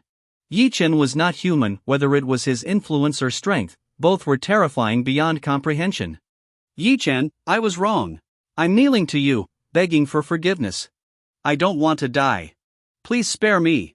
If you let me live, the position of Jango king will be yours. I'll even hand over half of the Duan family's assets to you, just let me live. Duan Ko begged pitifully, his voice filled with fear and submission. Duan Ko, you dare call yourself the Jango king with this little courage? If you had shown some spine, I might have looked up to you. But seeing you like this, you're worse than a dead dog. Ye Chen's tone was icy cold. Honestly, if Duan Ko had resisted stubbornly without submitting, Ye Chen might have spared his life. But seeing Duan Ko like this was a disgrace to the title of Jango king. Seeing the killing intent flash in Ye Chen's eyes, Duan Ko trembled in fear. No, you don't dare kill me. You can't kill me. I'm Duan Ko, the Jango king. Behind me stands the Yun family of Xingjing. If you dare kill me, you'll be making an enemy of the Yun family. No matter how strong you are, you're nothing in front of the Yun family. Duan Ko's voice trembled as he revealed his last card. The Yun family of Xingjing. Indeed, it was a powerful family. Even across the entire Dragon Kingdom, the Yun family was among the top. Moreover, according to information gathered by Zhang Yi, Su Zixuan's death was directly related to this Yun family. Even Duan Ko, the Jango king, was nearly doing their bidding. The Yun family of Xingjing? Ha, they dared to harm Su Zixuan back then. I'll make them pay for it. But tell me, Duan Ko, you were part of it too, weren't you? Ye Chen's eyes narrowed, his voice chilling. Su Zixuan? Hearing the name, Duan Ko gasped in shock. At that moment, he finally understood everything. Everything became clear. All that had happened today wasn't by chance but was meticulously orchestrated by Ye Chen. On the surface, it seemed like the Jango king, Duan Ko, sought revenge for his son, which led him to provoke Ye Chen. But in reality, Ye Chen killing Duan Xiujie and now targeting Duan Ko was all part of a calculated plan to avenge Su Zixuan. Even if Duan Ko hadn't come to Yun City, Ye Chen would have gone to Jiangzhou to kill him. Ha ha ha. So that's it. Ye Chen, you're truly cunning. You're right. It was I who killed Su Zixuan. I personally stabbed her heart with a dagger. Duan Ko realized that once Ye Chen uttered Su Zixuan's name, no amount of begging would save him. Is that so? Then your death today won't be in vain. Ye Chen's tone grew even colder. Ha ha, Ye Chen, go ahead and kill me. I'll wait for you in the afterlife to see you torn apart by the Yun family.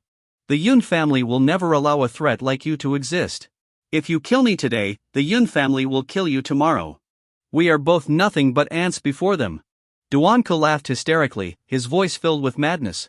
Ye Chen's expression darkened. He reached out and grabbed Duan Ko by the neck, lifting him off the ground. Why did you kill Su Zixuan? Ye Chen asked coldly. Cough, cough. Everyone thought I, Duan Ko, the Jango king, was invincible in Jiangzhou. But who knew? Even as they revered me as a god, I was still nothing but a puppet. I became the Jango king only because I was obedient and useful. I had no grudge against Su Zixuan. She was guilty only of possessing what she shouldn't have. She carried ancient medical formulas capable of shaking the Dragon Kingdom's medical world. And combined with her beauty, she was nothing but a disaster in waiting. When Yun Haoge came to me, I knew her fate was sealed. Yun Haoge. Ye Chen's gaze grew even colder. It seemed Su Zixuan's death was deeply connected to Yun Haoge. At this point, Duan Ko had no reason to hide anything. In Jiangzhou, Duan Ko outwardly ruled as the Jango king, controlling the region. But as a dog of the Xingjing Yun family, his master had naturally assigned someone to oversee him. Yun Haoge, a young master from a branch of the Yun family, stayed in Jiangzhou as their watchdog. When Yun Haoge met Su Zixuan, he was captivated by her beauty. As a playboy, he couldn't let her go. But Su Zixuan, who had seen someone like Ye Chen, would never spare Yun Haoge a glance. Initially, Yun Haoge maintained a gentlemanly facade. But shortly after Su Zixuan founded the Seven-Colored Medicine Group, Yun Haoge learned that she carried ancient medical formulas capable of reshaping the medical world. To obtain both Su Zixuan and the formulas, Yun Haoge turned to Duan Ko. Ha ha ha. Ye Chen, I underestimated you. I admit defeat today. But let me tell you, in the Dragon Kingdom, I, Duan, am nothing more than a speck of dust. Forget about the Shang Jing Yun family, even Yun Haoga, a mere branch member, is beyond your reach.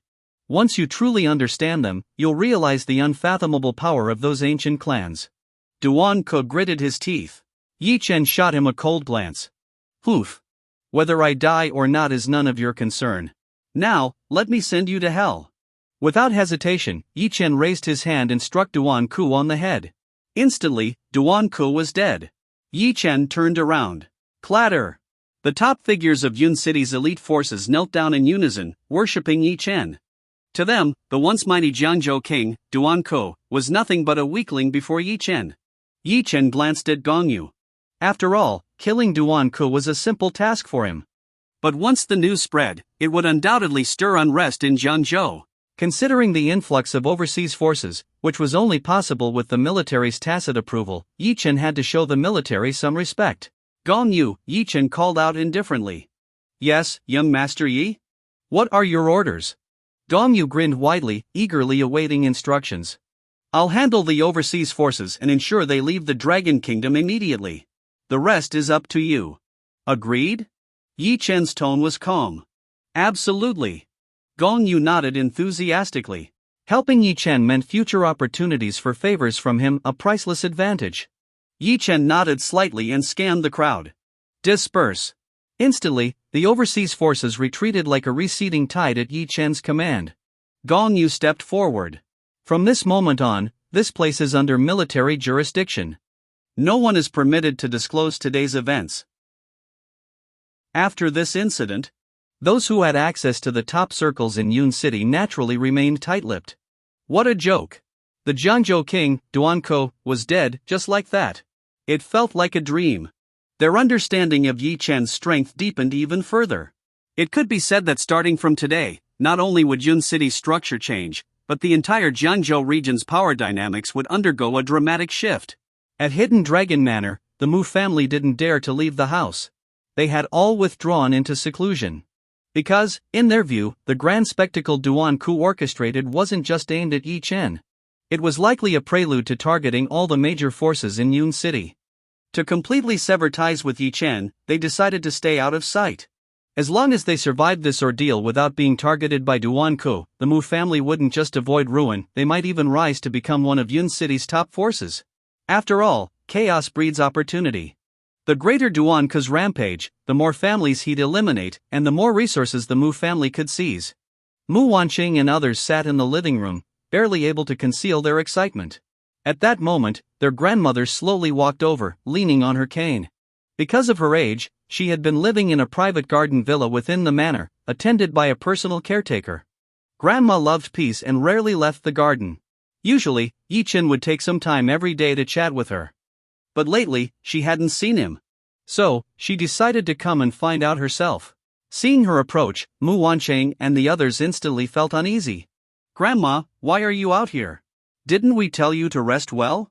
Mu Wanqing asked with concern. Because Grandma's health wasn't good, she rarely moved around. Wanqing, just because I'm old and useless doesn't mean I can't take a few steps. I came to ask, where's Chener?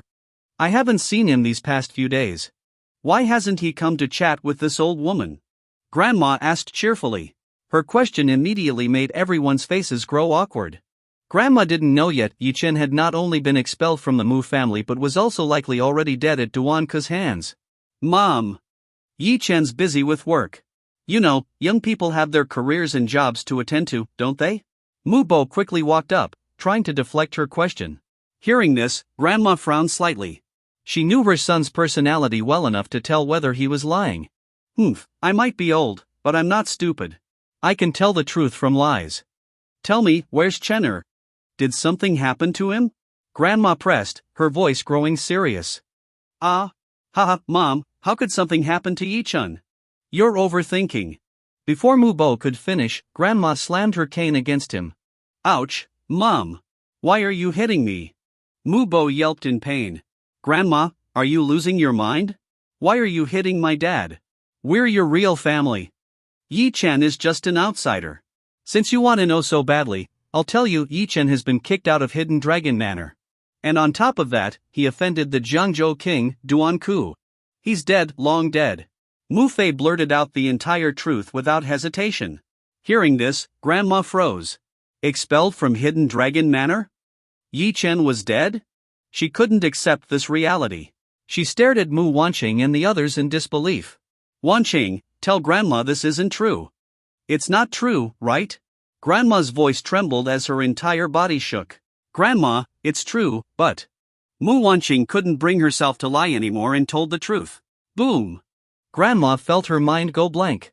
You've made me so angry. How could you kick Chinner out? Do you have any conscience? You knew he was in danger, yet instead of helping, you mocked and ridiculed him? Grandma clutched her forehead, her body trembling with rage.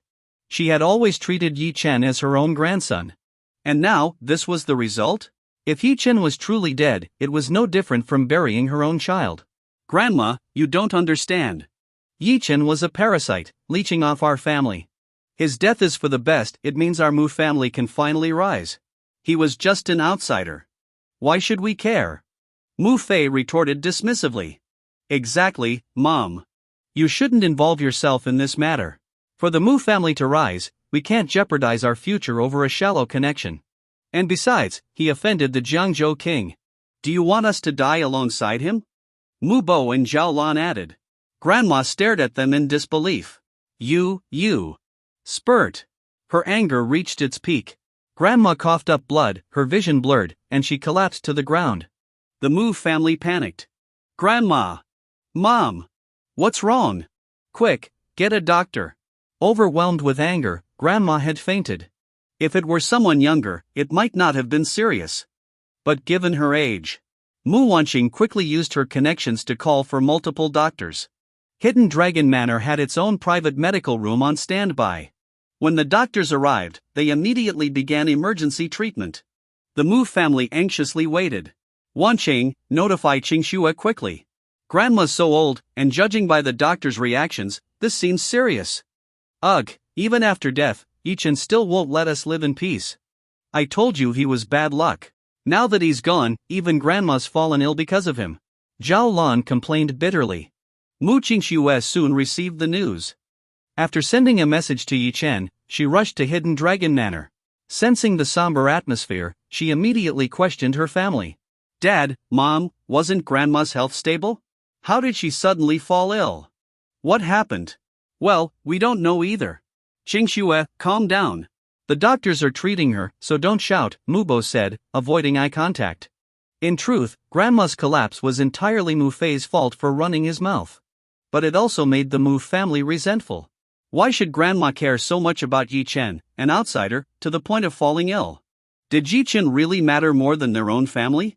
Mu Qingxue noticed their strange expressions, realizing there was more to this story. But at this moment, she had no time to investigate and could only hope Grandma would pull through. Before long, the doctors emerged. Mu Wanqing and Mu Qingxue rushed to them. Doctor, how is my grandma? The doctor took a deep breath. The patient has suffered a severe shock. I'm sorry, there's nothing more I can do. Boom! The doctor's words hit them like thunder, echoing in their minds. How could this happen? My grandmother has always been in good health. How could she suddenly be in such a critical condition? Mu Qingxue yelled in agitation, her face full of anxiety. The patient is too old. Even if surgery is performed, there's a high probability she won't survive the operation. If you don't believe me, you can consult other doctors. However, no matter which hospital you go to, the outcome will likely be the same, the doctor said with a sigh. Doctor, how much time does my grandmother have left? Mu Wanqing asked sorrowfully. It's unlikely that she'll regain consciousness. It's just a matter of tonight. However, she might still have faint awareness. Take this time to bid her farewell properly, the doctor replied, took a deep breath, and left with the other medical staff. The atmosphere grew heavy and sorrowful. No, I don't believe it. Mom, Dad, we must immediately find better hospitals and doctors. Grandma must be saved. I know many experts. I'll contact them right now. Mu Qingxue, unwilling to give up, took out her phone and started dialing. The others remained silent. The experts Mu Qingxue contacted were all renowned in Yun City. However, after hearing about the grandmother's condition, they echoed what the previous doctor had said. After several calls, the responses were all the same. The conclusion was clear. No, Grandma won't die. If Yun City can't save her, I'll send her to Jiangzhou, or even to Xinjiang. That's right, brother-in-law. If only brother-in-law comes, he'll surely save Grandma. Mu Qingxue exclaimed desperately. Enough! Mu Bo shouted angrily, his face darkening. At this moment, Mu Qingxue was still thinking about Ye Chen. If not for Ye Chen, how would Grandma have ended up like this? Are you still thinking about Ye Chen? He's already dead. Are you asking a ghost to save Grandma now? If not for him, Grandma wouldn't have fallen ill. Second sister, can you stop making a scene? Mu Fei scolded angrily. Exactly, Qingxue. Grandma is already in this state.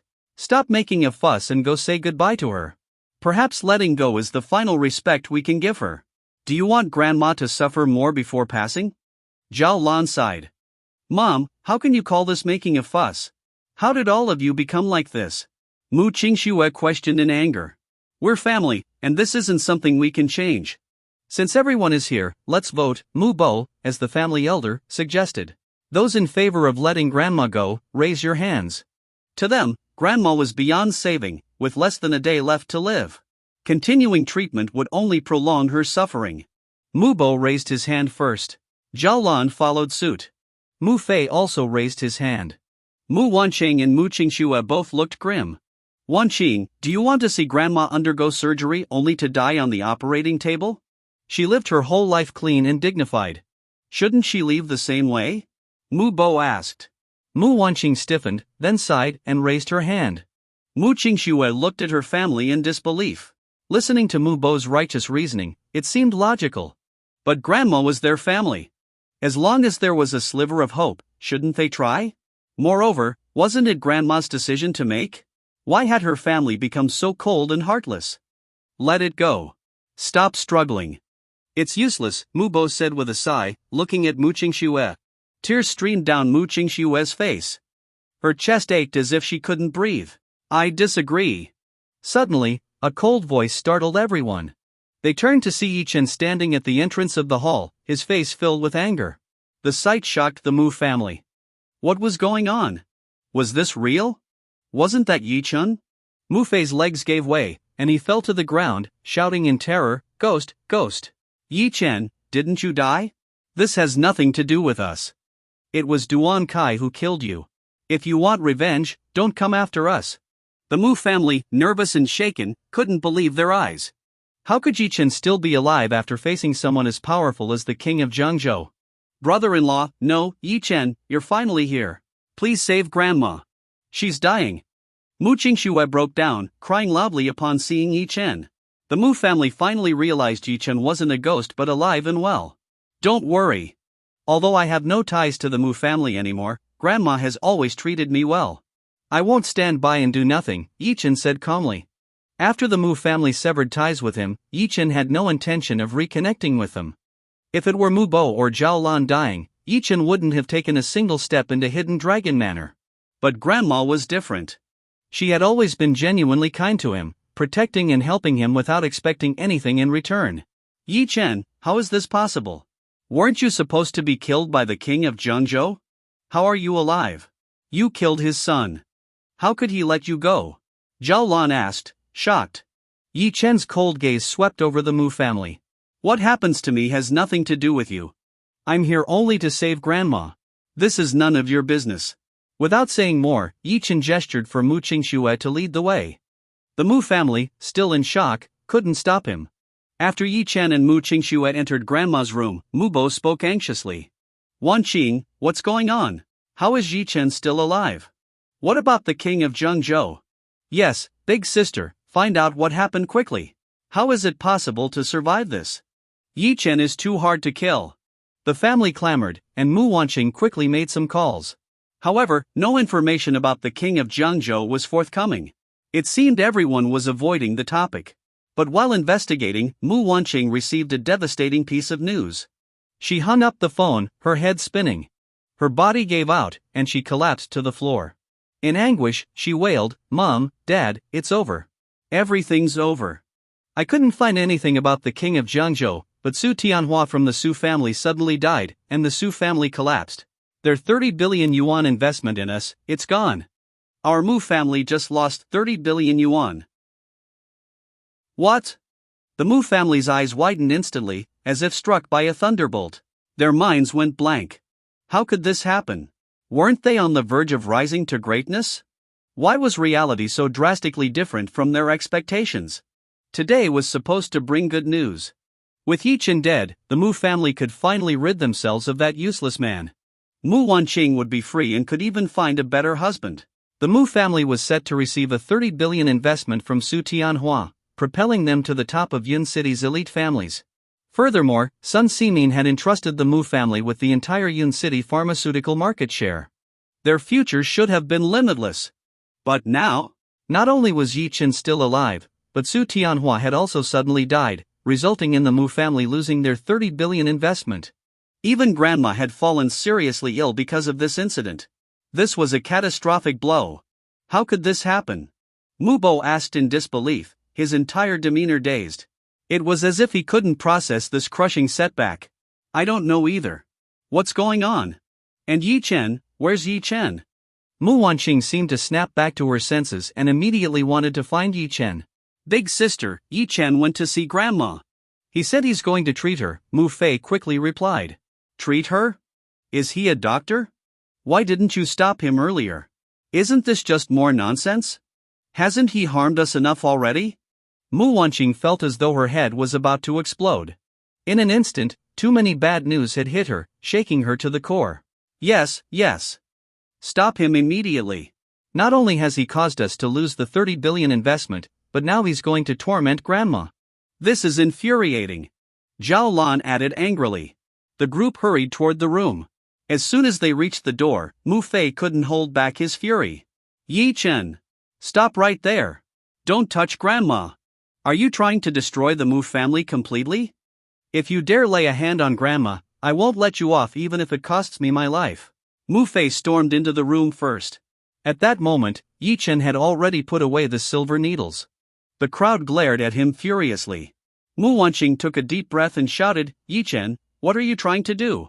Grandma is already in this state, and you're still causing chaos? She's been so kind to you. Why are you still tormenting her? Can't you let her go peacefully? I'm just treating her. You don't need to say anything more. Once she recovers, I'll leave. I have nothing to do with the Mu family anymore, Ye Chen said calmly. Ha, treating her? Ye Chen, do you think we don't know you? Are you a doctor? Do you even have a medical license? I think you're not here to treat grandma but to use this as an excuse to return to the Mu family. I'm telling you, that's never going to happen. You've made us lose the 30 billion investment, and you're our enemy. Ye Chen, whatever your intentions, get out of here now. We don't need you meddling with grandma. Even if she passes away, the Mu family will give her the grandest funeral. The Mu family began cursing Ye Chen angrily. Before Ye Chen could respond, suddenly, grandma, who had been lying unconscious, stirred after his treatment. She slowly opened her eyes. Mu Bo, you're such a good son of mine. If I hadn't fallen ill, I wouldn't have known how eager you all were for this old lady to die, would I? Grandma's voice, filled with sorrow, silenced the entire room. What was going on? Grandma had woken up? How could this be? Didn't the doctor say she wouldn't survive the night? Wasn't she beyond saving? How could Ye Chen, after such a short time, not only wake her but also restore color to her face? Did Ye Chen really know medicine? How had he done it? No one had ever known Ye Chen could heal people. What was going on? Mu Bo was startled and quickly rushed to grandma's side. Mom, what are you talking about? It was the doctor. How could I ever want you dead? You're awake now, and that's all that matters. I was so worried. Mu Bo cried, tears streaming down his face. Help me up. Grandma said coldly. Mom, your body is too weak. You should rest in bed. Don't move around. Mu Bo tried to persuade her. I said, help me up. Grandma raised her voice, coughing from her agitation. Okay. Mu Bo helped her sit up. Grandma looked at Ye Chen with guilt in her eyes. Chenner, Grandma owes you an apology. It's my fault for not raising them properly, letting them grow into such ignorant and arrogant people. I'm sorry. Chenner, as long as I'm still in charge, you can come back to this house. With Grandma here, I'd like to see who dares to bully you. Grandma spoke kindly to Ye Chen. Her words made the Mu family's faces darken. They had gone through so much trouble to drive Ye Chen away. If he agreed to Grandma's request and stayed, they wouldn't know how to refuse. After all, Grandma had spoken directly. Everyone anxiously watched Ye Chen. Ye Chen took a deep breath. Grandma, I saved you today because you've always been kind to me.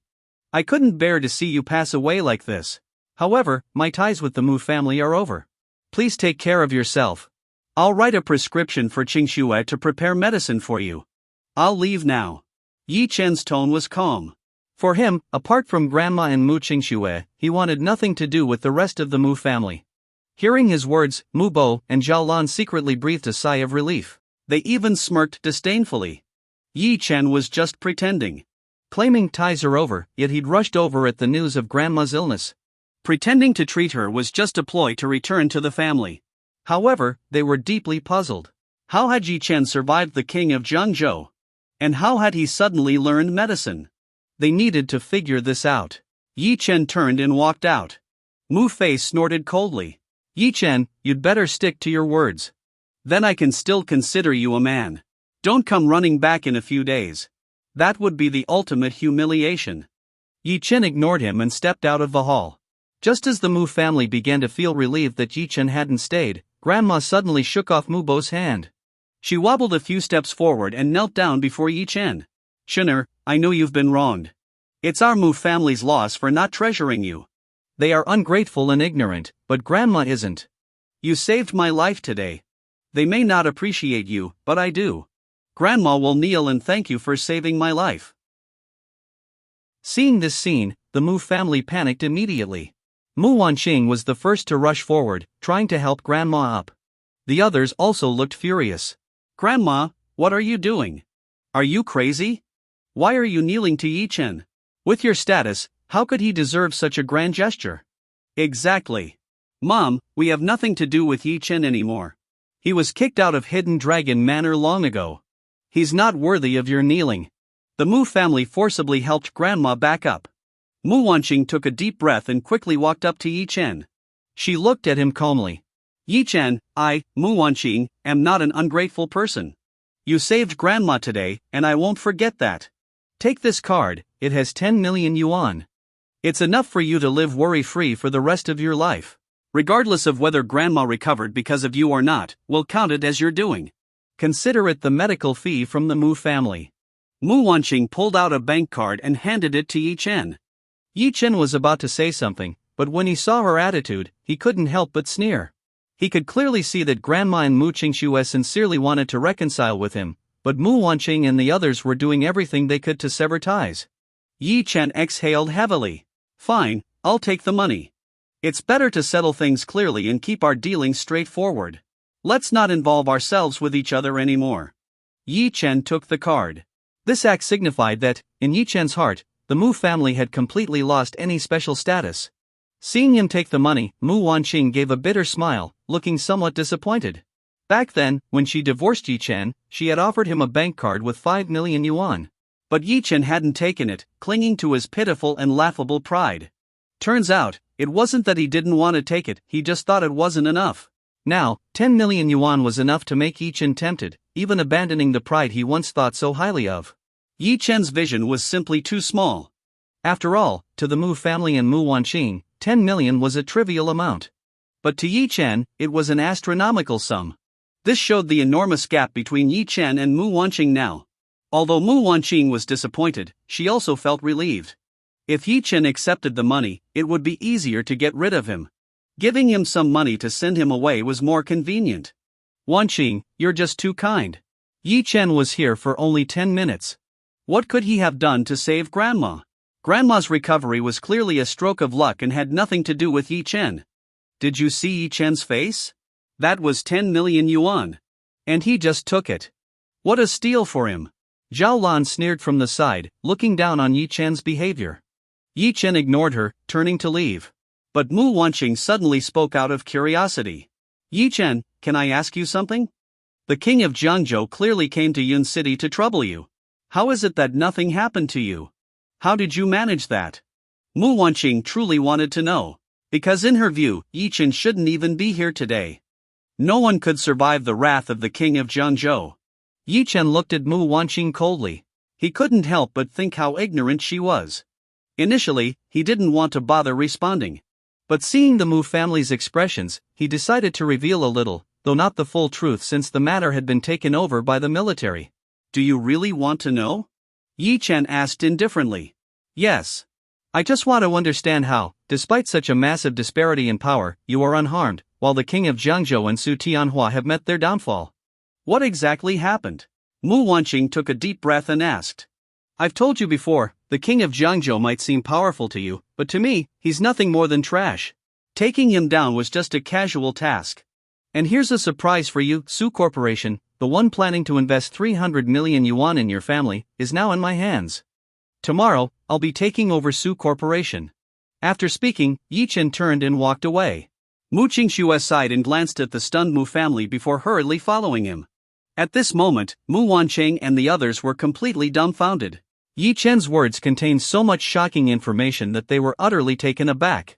Especially the fact that Ye Chen was about to take over Su Corporation. They knew Su Corporation had originally planned to invest 300 million yuan in the Mu family. Now that Su Corporation was in Ye Chen's hands, what would happen to their 300 million yuan investment? Wanqing, is what Ye Chen said true? Mu Bo swallowed nervously, asking in disbelief. I don't know either. But he might be exaggerating. After all, it's the king of Jiangzhou we're talking about.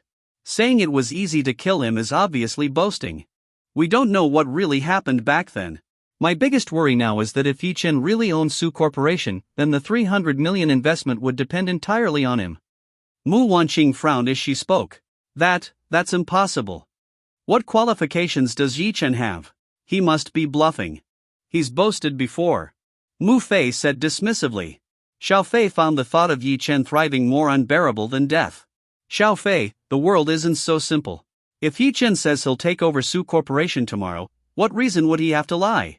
I think something happened between him and the king of Jiangzhou that we don't know about, and Ye Chen just happened to benefit from it. This matter needs to be handled carefully. That's 300 million yuan at stake. Mu Wanqing took a deep breath, her mind in turmoil. The family grew increasingly anxious. Wanqing, if that's the case, what's there to think about? If 300 million yuan hinges on Ye Chen, then we need to apologize to him immediately. Whether he's lying or not, we have to secure that investment first. Mu Bo said. The others agreed. Although apologizing to Ye Chen felt humiliating, it was nothing compared to 300 million yuan. If kneeling to Ye Chen would ensure they got the investment, they wouldn't hesitate for a second. With that thought, Mu Bo was the first to rush out. Ye Chen, let's talk this over. I apologize. We're all family, we can work this out. Mu Bo shouted as he chased after Ye Chen, but Ye Chen was nowhere to be seen. Where is he? Mu Wanqing asked. He's already gone. Wanqing, what do we do now? If Su Corporation really belongs to Ye Chen, he'll be unstoppable.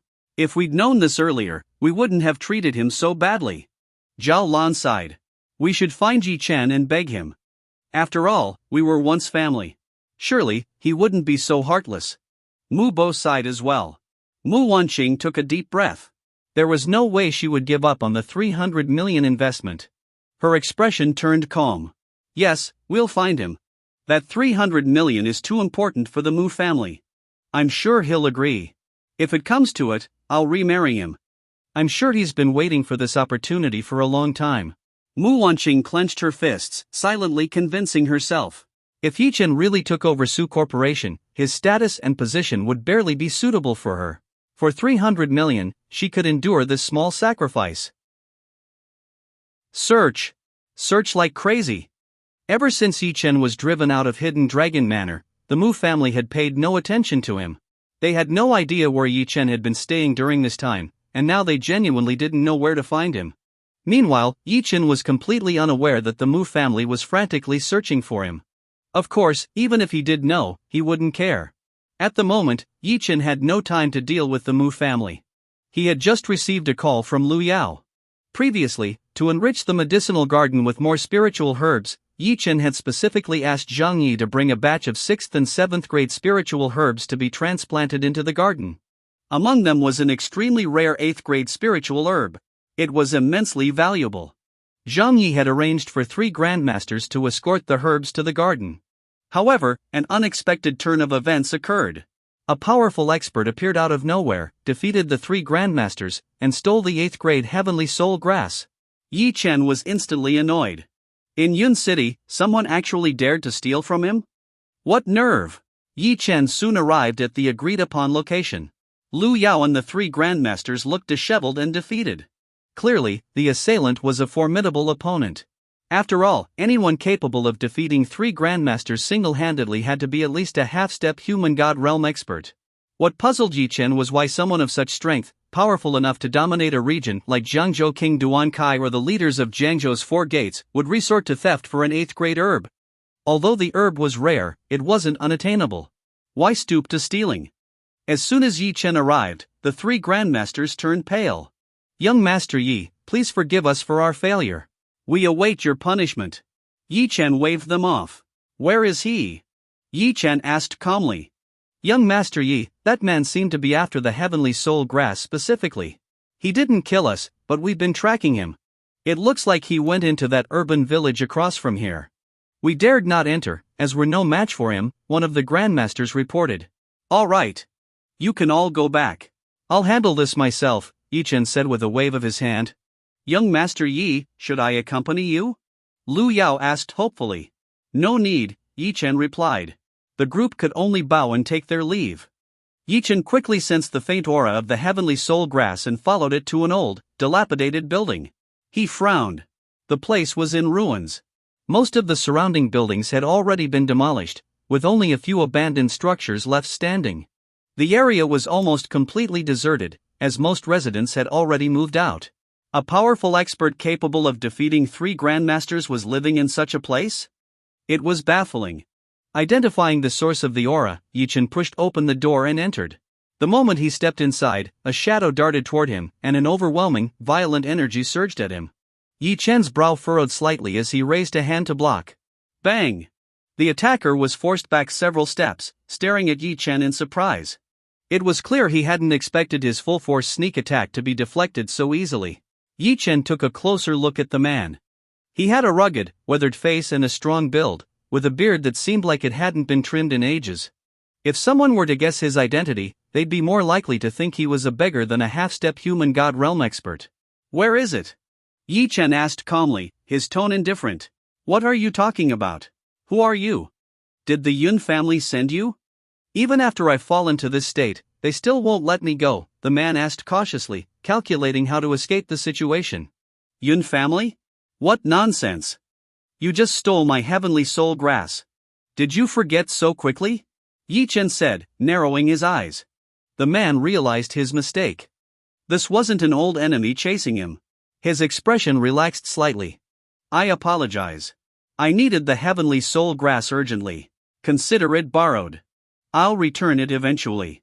No, give me some time, and I'll repay you with a 9th grade spiritual herb, the man said through gritted teeth. Ye Chen chuckled lightly. You've fallen to such a state, yet you expect me to believe you can repay me? Ye Chen said with a faint smile. The man's face darkened, as if he had been insulted. He grew agitated. I said I'd repay you, and I will. Not because of anything else, but because I am Wudi. Wudi. Hearing the name, Ye Chen frowned slightly. The #1 expert on the Dragon Nation's hidden dragon list, Wudi? Ye Chen was genuinely surprised. He hadn't expected this disheveled man to be the same Wudi who once held the top spot on the hidden dragon list. As far as Ye Chen knew, the hidden dragon list was a ranking of prodigies under the age of 30. To reach the top 5 required at least human god realm strength. A year ago, Wudi had mysteriously vanished, and his position was taken by the top prodigy of Xingjing. Everyone assumed Wudi was dead. Who would have thought he was hiding in Yun City in such a pitiful state? From their brief clash, Ye Chen could tell Wudi's strength had fallen to the half-step human god realm, likely due to severe internal injuries. Perhaps he had stolen the heavenly soul grass to heal himself. You've heard of me? Then you should know that I always keep my word. The heavenly soul grass is critical for me. Consider this a favor. Wudi owes you one, Wudi said earnestly. Ye Chen stared at him impassively for a moment, then shook his head. No one steals from me without paying the price. Ye Chen's lips curled into a cold smile. In an instant, Wudi's lowered head snapped up. I understand. Then forgive me. The heavenly soul grass is a necessity for me. If I must kill you to keep it, I'll visit your grave personally and guard it for 3 years. Wudi growled and lunged at Ye Chen again. From their first exchange, Wudi knew Ye Chen was extremely strong. He dared not hold back this time. With a flick of his hand, a sharp sword appeared. As he swung, the blade emitted a dragon's roar, and waves of sword energy surged toward Ye Chen. Ye Chen watched Wudi's movements calmly, frowning slightly. Wudi's swordsmanship was sharp and precise, but his drastically reduced strength made it impossible to unleash its full potential. Ye Chen smirked faintly, sidestepping the attack with ease. He countered with a single palm strike.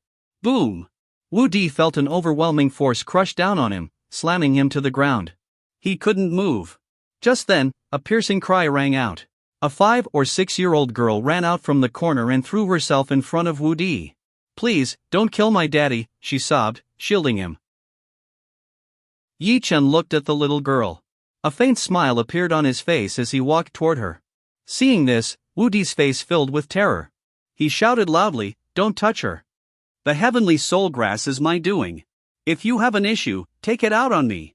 As he spoke, Wudi tried to get up and block Ye Chen. However, a single glance from Ye Chen froze him in place. At that moment, Wudi realized that Ye Chen's strength far surpassed his own. Fearing that Ye Chen might harm his daughter, Wudi's face contorted with pain. But to his surprise, Ye Chen stopped in front of the little girl and crouched down. A gentle smile spread across Ye Chen's face. "Little one, what's your name?" Ye Chen asked. My name is Zhao Kiki," the girl replied timidly, her face showing a mix of fear and unease. "Oh, Zhao Kiki? Is he your dad? Why is your last name Zhao instead of Wu?" Ye Chen asked curiously. "Because Kiki takes after mom's last name." "Big brother, can you please not kill my dad? He still has to take me to find mom," Kiki asked pitifully, her eyes glistening with tears. "Kiki is such a good girl. Don't worry, I won't hurt your dad. And don't cry, crying makes you less cute." Ye Chen gently wiped away Kiki's tears. Then, he slowly stood up. Just one look was enough for Ye Chen to discern that Zhao Kiki had suffered serious internal injuries. Without the heavenly soul grass, she wouldn't survive the month. No wonder Wudi had taken such a risk to steal the herb. Ye Chen glanced at Wudi. "A life for a life. You can use the heavenly soul grass to save your daughter, but from now on, your life belongs to me, Ye Chen." Ye Chen took a deep breath and spoke slowly. In truth, Ye Chen had never intended to kill Wudi. After all, someone capable of reaching the human god realm and becoming the #1 prodigy on the hidden dragon list before the age of 30 was a rare talent. Ye Chen admired such individuals. Hearing Ye Chen's words, Wudi became emotional. After all, he was now only at the half-step human god realm, far from his peak strength. For Ye Chen, killing him would be effortless. For his daughter's survival, Wudi was willing to do anything. Thank you, Mr. Yi. I know you could kill me easily. Although my strength has diminished, I still have some abilities. I'm willing to serve you, but..." Wudi hesitated. "I'm like a rat in the streets now. The Sheng Jingyan family wants nothing more than to skin me alive. If you don't mind, I'll destroy my appearance, conceal my identity, and work for you in secret," Wudi said earnestly, taking a deep breath. His concerns were not unfounded. To most people, the Sheng Jingyan family was overwhelmingly powerful. Wudi, once a celebrated prodigy, had fallen from grace after offending them. Against such a mighty family, personal strength seemed insignificant. Wudi feared that serving Ye Chen might bring trouble to him. So, he was willing to disfigure himself and live incognito to repay Ye Chen without drawing the Yin family's ire. Ye Chen chuckled. "That won't be necessary. Anyone under Ye Chen has no reason to fear the Yun family. If they dare to act recklessly, I'll destroy them." Ye Chen's voice was cold and resolute. Hearing Ye Chen's words, Wudi's heart skipped a beat. An unfamiliar sense of heroism surged through his body. At the entrance to the urban village, the Mu family stood with furrowed brows. They looked around at the messy surroundings with disdain. The place was not only dirty and chaotic, but piles of trash were scattered everywhere, and the air reeked of an unpleasant odor. "Wan Qing, are you sure Ye Chen is here?" Zhaolan asked disdainfully, covering her nose. "Yes, I asked Ye Yao. She said Ye Chen is staying in this urban village," Mu Wanqing replied with a nod. "Ugh, it stinks. How can places this poor still exist? What bad luck! This is my first time in a place like this. Mu Fei grumbled. Enough, everyone. Remember, we're here to apologize to Ye Chen. Don't mess this up. This is about our 300 million investment. Nobody is allowed to screw up. Mu Bo declared firmly. But, if Ye Chen really is taking over Su Corporation, why would he live in a place like this? Mu Fei questioned, puzzled. The Mu family fell silent. Was Ye Chen bluffing again? Despite their doubts, they couldn't afford to take the risk. If Ye Chen was telling the truth, the 300 million investment could elevate the Mu family to new heights. With that in mind, they reluctantly stepped into the village. They soon saw Ye Chen walking out of a rundown building. The sight of him filled them with excitement. Ye Chen! Mu Wanqing called out first. Ye Chen paused, slightly surprised to see the Mu family. They were like lingering ghosts, showing up everywhere. What Ye Chen didn't know was that the Mu family had been desperately searching for him. Ye Chen, why are you staying in a place like this? It's so dirty and smelly. Didn't I give you 10 million? Can't you live somewhere better? Do you know how hard it was for us to find you? Mu Wanqing said, clearly annoyed. Where I live is none of your business. Why are you looking for me? Ye Chen asked coldly. Ye Chen, we're here to apologize. There were many misunderstandings between us, but we've always treated you like family. Look at this place you're living in, it's embarrassing. Didn't you say you'd take over Su Corporation tomorrow? Once you do, we'll welcome you back to Hidden Dragon Manor. We can be a family again. Mu Bo stepped forward with a smile. Ye Chen sneered at their shamelessness. What a convenient plan they had. My taking over Su Corporation has nothing to do with you, Ye Chen retorted coldly. Ye Chen, that's not right. We're family, aren't we? Maybe you didn't match our family before, but now that you're taking over Su Corporation, we're finally on the same level, Jolan said with a flattering smile. Get lost. Ye Chen snapped, his cold gaze sweeping over them. You disgust me. Dreaming about that 300 million investment? Keep dreaming. With that, Ye Chen turned to leave. Ye Chen! Mu Bo shouted, rushing forward and dropping to his knees. Ye Chen, I was wrong before. I was shallow and ungrateful. Please forgive me. The Mu family can't survive without that 300 million investment. I'll bow to you. Zhao Lan clung to Ye Chen's leg, sobbing. Ye Chen, I'm your former mother-in-law. Don't hold grudges against me. I'll kneel too. Scold me, hit me, do whatever you want, as long as you forgive us. Even Mu Fei pleaded, brother-in-law. Didn't you say hitting me made you feel better? Go ahead, slap me. Please, my good brother-in-law. Ye Chen looked at the Mu family's pitiful display, utterly speechless. How could people be so shameless? He glanced at Mu Wanqing. Mu Wanqing stepped forward, took a deep breath, and said, Ye Chen, if you take over Su Corporation and are willing to invest 300 million in the Mu family, I'll give you a chance to remarry me. I promise we'll never drive you out again. For the rest of your life, you'll have the Mu family's support. Can we put the past behind us? Ye Chen swept his gaze coldly over the Mu family, finding the situation laughable. Mu Wanqing thought far too highly of herself. Even now, she believed Ye Chen might want to remarry her and enjoy the so-called protection of the Mu family. Did she not realize that everything the Mu family currently had was thanks to Ye Chen? What protection could Ye Chen possibly need from them? Mu Wanqing, when have I ever wanted to remarry you? As far as I'm concerned, the day you demanded to use Hidden Dragon Manor to settle all debts was the day I severed all ties with your family. I told you that you would regret it one day. Do you believe me now? Ye Chen's cold gaze fell on Mu Wanqing, his lips curling into a mocking smile. Mu Wanqing's expression changed. How could she have predicted that Ye Chen would suddenly rise in status and take over Su Corporation? How could she have imagined that the man her family and she once looked down on would one day hold the Mu family's future in his hands? If it weren't for the 300 million investment, Mu Wanqing would never have suggested remarriage. Being directly confronted by Ye Chen left her feeling humiliated and embarrassed. But even as tears welled in her eyes, she stubbornly met Ye Chen's gaze. Ye Chen, I admit that my family treated you poorly in the past. But as a man, how can you be so petty? I've already apologized, what more do you want? Mu Wanqing's voice carried a hint of anger.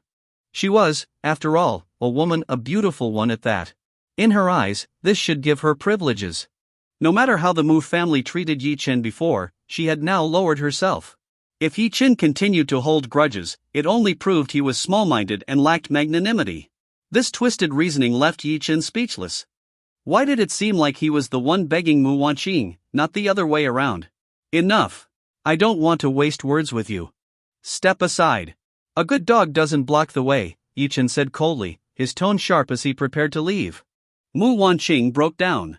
As the CEO of Qingyuan Group and a celebrated beauty in Yun City's business world, she had humbled herself so much, yet Ye Chen dismissed her completely. Ye Chen! What do you want? She shouted at his retreating figure. What do I want?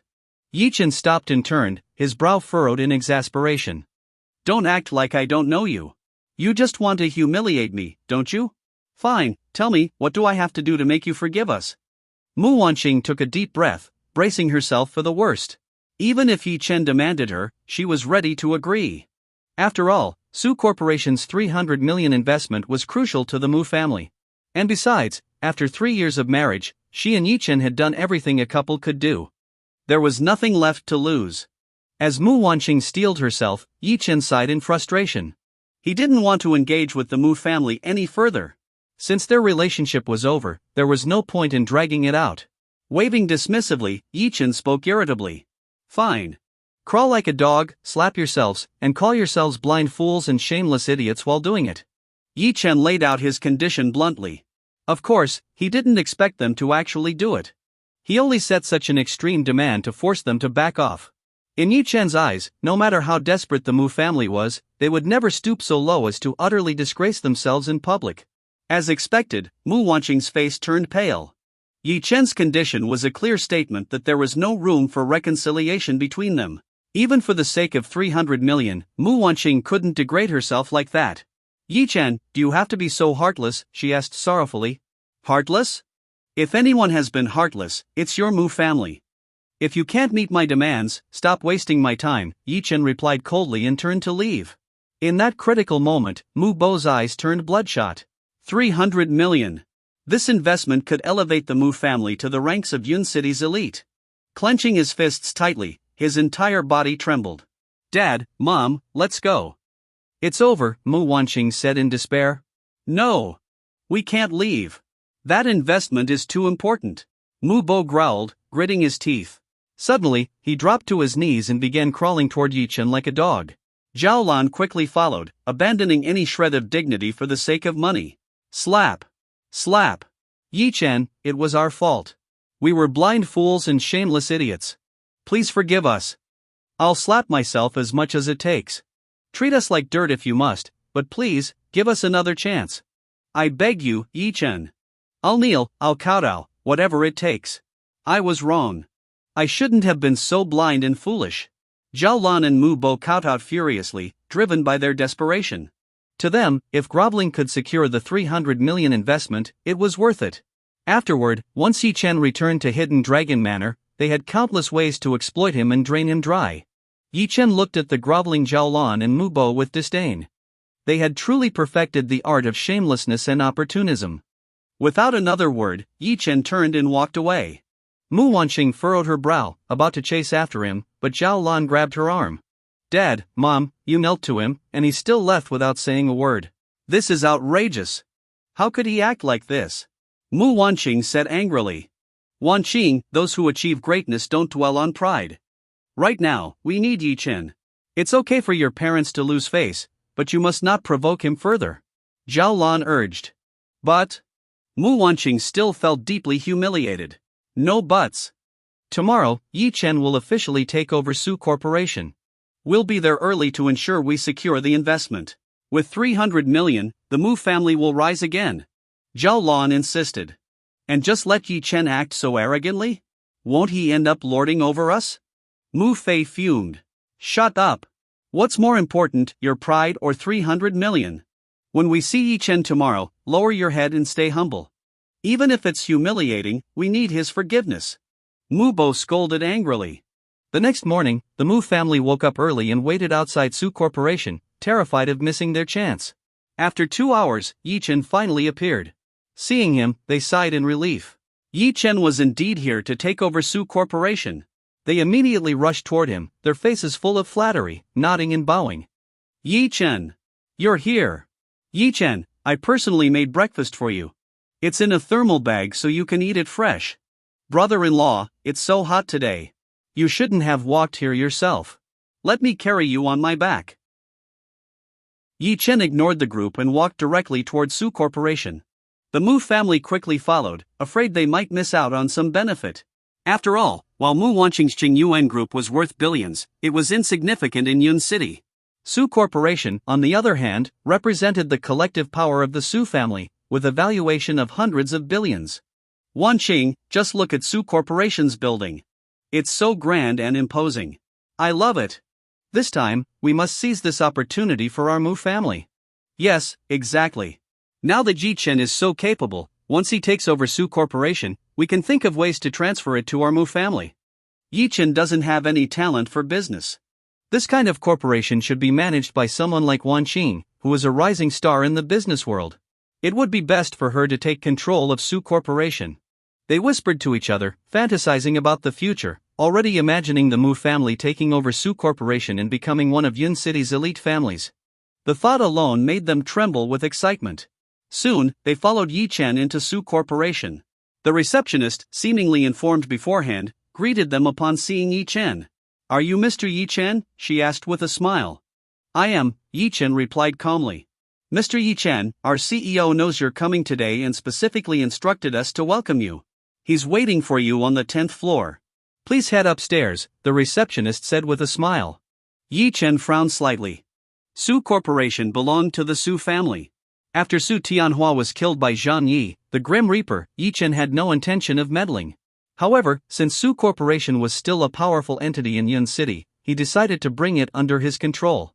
But now, a CEO had suddenly appeared? After Su Tianhua's death, the Su family collapsed, and Su Corporation became a hot potato no one dared to touch except Ye Chen. "Your CEO? Who is it?" Ye Chen asked. "You'll see when you go upstairs. He's waiting for you in the reception room," the receptionist replied, avoiding specifics. Ye Chen didn't press further and took the elevator upstairs. The Mu family tried to follow but was stopped by the receptionist. After Ye Chen disappeared into the elevator, Mu Fei glared at the receptionist. "Why are you stopping us? Why can't we go in? Do you know who just went up? That's my brother-in-law. Once he takes over Su Corporation, I'll be someone you can only look up to." Mu Fei shouted angrily. "Take over Su Corporation?" The receptionist sneered. "Watch your words, kid. This isn't a place for you to throw tantrums. What qualifications does Ye Chen have to take over Su Corporation? I doubt he'll even survive the month." Her words left the Mu family stunned. What was going on? Wasn't Ye Chen here to take over Su Corporation? He was already upstairs. The receptionist's response filled the Mu family with unease. "What do you mean? Explain yourself. You're saying Ye Chen isn't qualified to take over Su Corporation? Then why were you waiting for him this morning?" Zhao Lan asked anxiously. "What a joke. Su Tianhua of the Su family was just a puppet. Do you know who really owns Su Corporation? It's the Shangjing Yun family. Our boss is Yun Haoge, the young master of the Yun family. Su Corporation is just a small piece of the Yun family's holdings. You think Ye Chen can compare? Against money, our young master's wealth rivals nations. Against power, he's a storm in Shangjing. Against influence, he's unmatched. Ye Chen, take over Su Corporation? Is he even worthy?" The receptionist's mocking tone left the Mu family dumbfounded. Su Corporation's backer was the Shangjing Yun family? They were in shock. Just moments ago, they had been dreaming of taking over Su Corporation and rising to prominence. But now, they understood, the Shangjing Yun family was a colossus in the business world, wielding unparalleled power. "Do you know why Ye Chen was summoned here? It's not to take over Su Corporation. He offended our young master, and Yun Haoge has ordered that Ye Chen be made to live a fate worse than death. Not just Ye Chen, all his so-called friends and relatives won't escape either." This bombshell stunned the Mu family further. No, we have nothing to do with Ye Chen. We didn't even know he offended young Master Yun." "Exactly. We don't know him at all. We were just passing by. That damned Ye Chen. He tricked us again." In an instant, they disassociated themselves from Ye Chen. They had believed Ye Chen was on the rise, only to discover he was nothing more than a bug that could be crushed at any moment by true power. "Since that's the case, get out," the receptionist snapped, showing no courtesy. Yes, we'll leave right away. Miss, please tell young Master Yin we have no connection to Ye Chen, Zhou begged humbly. The group hurried out of Su Corporation, stopping only when they were a safe distance away. Their anger was palpable. Slap! Mubo slapped himself hard across the face, his fury boiling over. Damn it! How could I believe that useless Ye Chen? That worthless piece of trash. Take over Su Corporation? I actually believed him. Just thinking about how I knelt and kowtowed to him makes me want to die. Who would have thought Ye Chen would go this far to deceive us? All just to show off. He's truly despicable. Ye Chen deserves to die. The memory of their earlier subservience left them feeling humiliated and furious. Mu Wanqing, too, was deeply shaken. Initially, she hadn't fully believed Ye Chen's claim about taking over Su Corporation. However, his confident demeanor and the Mu family's analysis had convinced her to give him a chance. Now, she felt her face burn with shame. Our greed blinded us. We only thought about the 300 million investment and let Ye Chen manipulate and deceive us, Mu Wanqing sighed, frustration welling up inside her. No, I can't let this slide. To think Ye Chen toyed with us like this, it's the greatest insult. We'll wait for him here and demand an explanation. I want him kneeling and apologizing in front of me, Mubo said furiously. The Mu family was seething with anger. They resolved to wait for Ye Chen to come out and give him the punishment they believed he deserved. Meanwhile, Ye Chen had already entered the reception room. As he pushed open the door, he saw a stunningly beautiful woman with a perfect figure seated in a boss's chair. Her long legs were propped on the desk, clad in sheer stockings and high heels that accentuated her flawless curves. This woman wasn't just beautiful, she exuded a seductive charm. A single glance at her could make any man fall for her. Ye Chen gave her a casual glance, then pulled over a chair and sat across from her. The woman observed Ye Chen's every movement from the moment he entered, a trace of surprise flickering in her heart. As an absolute beauty, she had seen countless men lose their composure in her presence. Some had even made fools of themselves just for a chance to catch another glimpse of her. After a moment of silence, the woman finally spoke first. You must be Ye Chen? Let me introduce myself. My name is Xiao Xinran. It's a pleasure to meet you. Xiao Xinran smiled faintly, her expression enchanting enough to captivate anyone. Get to the point, Ye Chen replied calmly. Interesting, she chuckled softly. I heard you want to take over Su Corporation? Well, our young Master Yun has said that Su Corporation can be yours. However, you disrupted his plans in Jango and Yun City by killing Duan Kai and Su Tianhua. Our young Master Yun is impressed by you, so he's offering you two choices. First, you take over Su Corporation and become a loyal dog at his side. Obey him, and you'll enjoy endless wealth and glory. Second, you die. Xiao Xinran's voice was calm but carried an undeniable authority. Ye Chen looked at her coldly. Honestly, he hadn't expected the Yun family to act so quickly, especially Yun Haoge. If Ye Chen hadn't killed Jango King Duan Kai and Su Tianhua, most people wouldn't have noticed Yun Haoge's extensive scheming in Jango and Yun City. But Ye Chen wasn't one to fear threats. The Shengjing Yun family? Even if they didn't come to him, Ye Chen would seek them out. Your so-called young Master Yun must be very confident. If he wants to play, fine, I'll play with him. Su Corporation is nothing to me, but the Yun family does pique my interest, Ye Chen said with a faint smile. Hearing this, Xiao Xinran's eyebrows furrowed slightly, and a hint of shock flashed in her eyes. This Ye Chen was truly arrogant. Most people would tremble at the mere mention of the Shengjing Yun family, a symbol of absolute power. In a small place like Yun City, almost no force could stand against the Yun family. Ye Chen, don't say I didn't warn you. Perhaps you have some skills, and we're well aware of everything you've done recently, whether in Yun City or the military. But don't think killing Duan Kai and Su Tianhua makes you invincible. To our young Master Yun, they were nothing but ants. Are you sure you want to go against the Shengjing Yun family? Xiao Xinran asked, her voice laced with menace. Let me give you some advice. Go back and tell Yun Haoge to kneel before me and pledge his loyalty. Maybe, if I feel merciful, I'll spare his life, Ye Chen said with a cold laugh, standing up to leave. Killing Xiao Xinran would be easy for Ye Chen, but he didn't feel it was worth the effort. For Yun Haoge to not show up personally indicated that he didn't consider Ye Chen a threat. How arrogant! A cold smile appeared on Ye Chen's lips. He wouldn't kill Yun Haoge outright, he would make him suffer a fate worse than death. Seeing Ye Chen leave, Xiao Xinran narrowed her eyes but didn't stop him. After Ye Chen entered the elevator, Xiao Xinran stood up, and a secret door opened to reveal a stern-faced young man. Xiao Xinran immediately bowed. Young Master Yun. It was Yun Haoge. He had been hiding behind the door, observing Ye Chen from the shadows. What do you think of him? Yun Haoge asked coldly, his eyes narrowing. Reporting to young Master Yun, I think Ye Chen has some ability, but he's overly arrogant. In Yun City, he might be someone, but he lacks the wisdom to recognize his place. He's far from worthy of being called a great figure, Xiao Xinran replied with a faint smile. Humph. Zhangzhou King Duan Kai was a useless pawn. I wasted years cultivating him, only for him to be killed by a nobody like Ye Chen. Duan Kai's death destroyed my plans in Zhangzhou and cost me years of effort. Ye Chen will pay for this. Yun Haoge's voice was cold and filled with fury. As they spoke, they approached the floor-to-ceiling windows, looking down. From there, they saw Ye Chen leaving Su Corporation. Not far from the building, Yun Haoge noticed Ye Chen being surrounded by a group of people. Who are those people? Yun Haoge asked, narrowing his eyes. They're members of the Mu family. That woman is Mu Wanqing, Ye Chen's ex-wife. Not long ago, they publicly severed ties with Ye Chen, but it seems they've reconnected for some reason, Xiao Xinran replied, showing her detailed knowledge of Ye Chen's situation. Ex-wife? Interesting, Yun Haoge said with a cold smile, a dangerous glint in his eyes. Xiao Xinran lowered her head, knowing Yun Haoge's temperament. Though he was merely a branch member of the Yun family, Yun Haoge had cultivated his own loyal followers over the years, leveraging the Yun family's influence. On the surface, Yun Haoge appeared refined and cultured, but Xiao Xinran knew his true nature, ruthless and lustful. This time, not only would Ye Chen face ruin, but Mu Wanqing and the Mu family, having caught Yun Haoge's attention, would also suffer.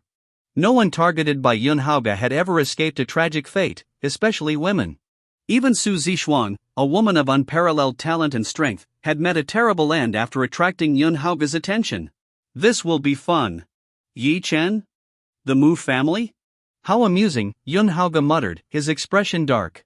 Outside Su Corporation, Ye Chen had just walked out when Mu Bo, Zhao Lan, and the others rushed up to him. Their eyes burned with anger as they stared at Ye Chen, their expressions full of hatred. To them, Ye Chen was nothing less than a mortal enemy. How could they, people worth billions, with status in Yun City, have been so humiliated by Ye Chen? Especially Mu Bo and Zhao Lan, who had crawled and barked like dogs under Ye Chen's mocking gaze, even slapping themselves. The humiliation made them wish they were dead. They charged at Ye Chen, their eyes blazing with fury. Without a word, Mu Bo raised his leg and tried to kick Ye Chen hard, aiming to send him flying. But he had overestimated his abilities. Before his kick could land, Ye Chen casually countered with a slap, sending Mu Bo flying to the ground with a loud smack. Seeing this, the Mu family erupted in fury. Ye Chen, are you crazy? That's my father. How dare you hit him? Mu Wanqing screamed. Mu Wanqing, are you blind? He attacked me first. Should I have just stood there and let him hit me? Do you really think the world revolves around your Mu family? Ye Chen's icy gaze was filled with mockery. Mu Wanqing's face stiffened. Indeed, it had been Mu Bo who tried to kick Ye Chen first. Technically, Ye Chen was merely defending himself. However, the Mu family firmly believed they had been deceived by Ye Chen. Not only had they humbled themselves before him, acting like groveling dogs, but they had also lost the 300 million investment. Ye Chen, you bastard. Do you think we're that easy to fool? That we're idiots for you to play with? We actually believed you were taking over Su Corporation. How disgusting can you be? Zhao Lan screamed at him, her voice filled with rage. Mu Fei added angrily, Ye Chen, you useless trash. Do you think you can swagger around by lying to us? Let me tell you, you'll never afford more than 3 dishes in your life. Holding his sore cheek, Mu Bo shouted hysterically, we must have been blind to believe you. The Su family has the Sheng Jingyan family backing them. Who do you think you are to take over Su Corporation? Ye Chen, why can't you stop being such a disgrace?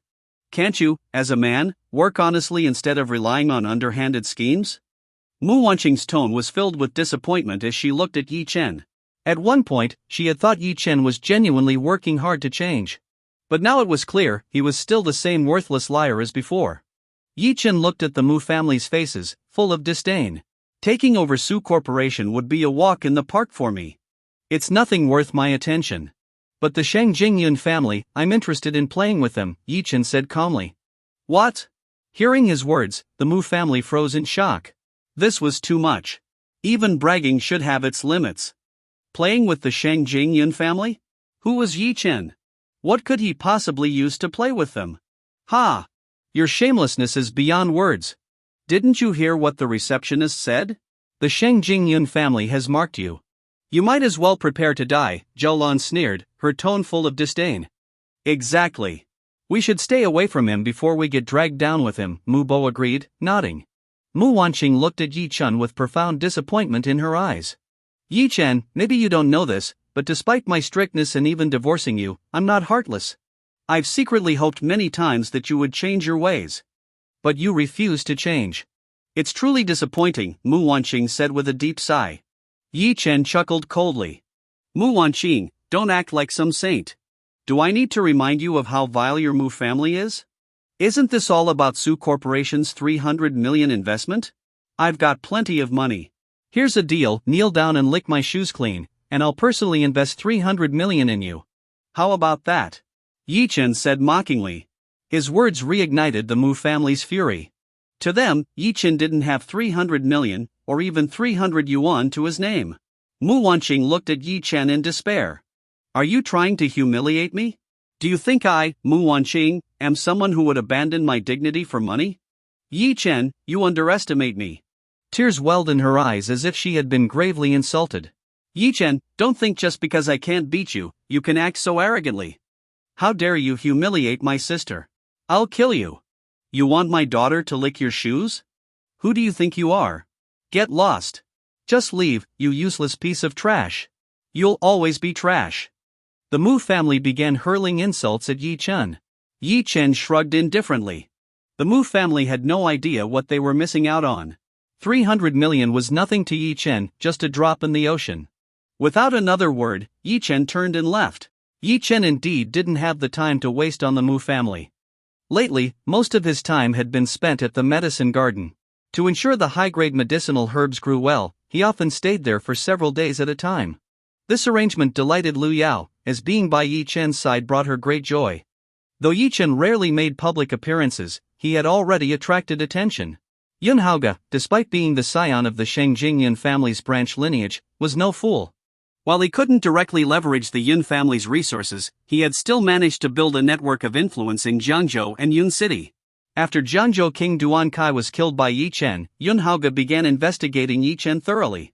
However, most of what he uncovered was limited to Ye Chen's activities in Yun City, including connections to the Mu family, Mingzhu Group, various local forces, and the medicine garden.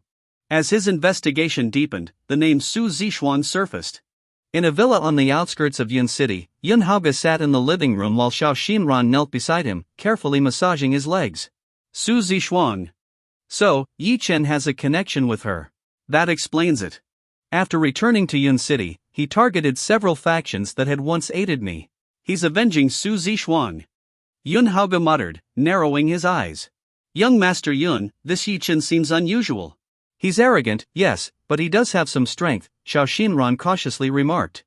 Humph. No matter how capable he is, he's just trash before me.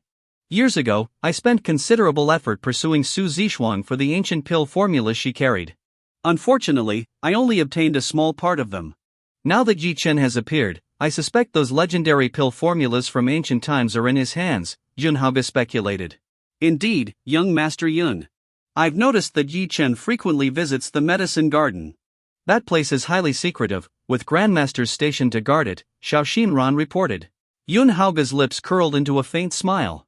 Su Zixuan, ancient pill formulas, and the medicine garden, all these belong to him, not Ye Chen.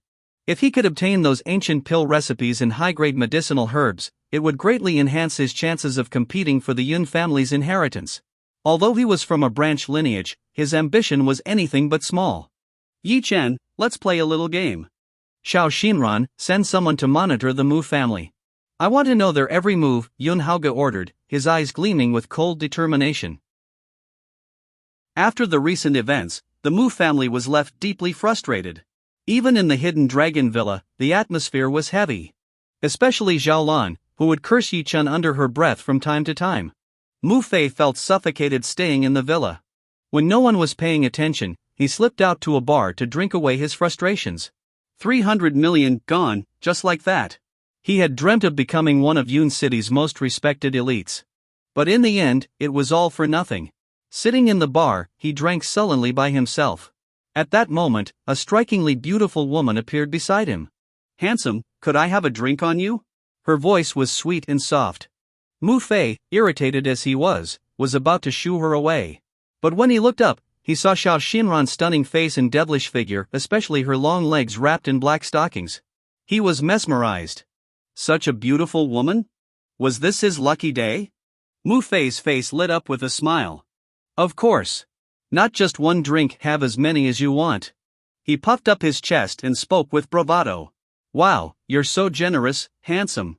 But you don't seem happy. Drinking alone, is it because of a breakup? Xiao Xinran sat down, taking a glass of beer, and asked with a playful smile.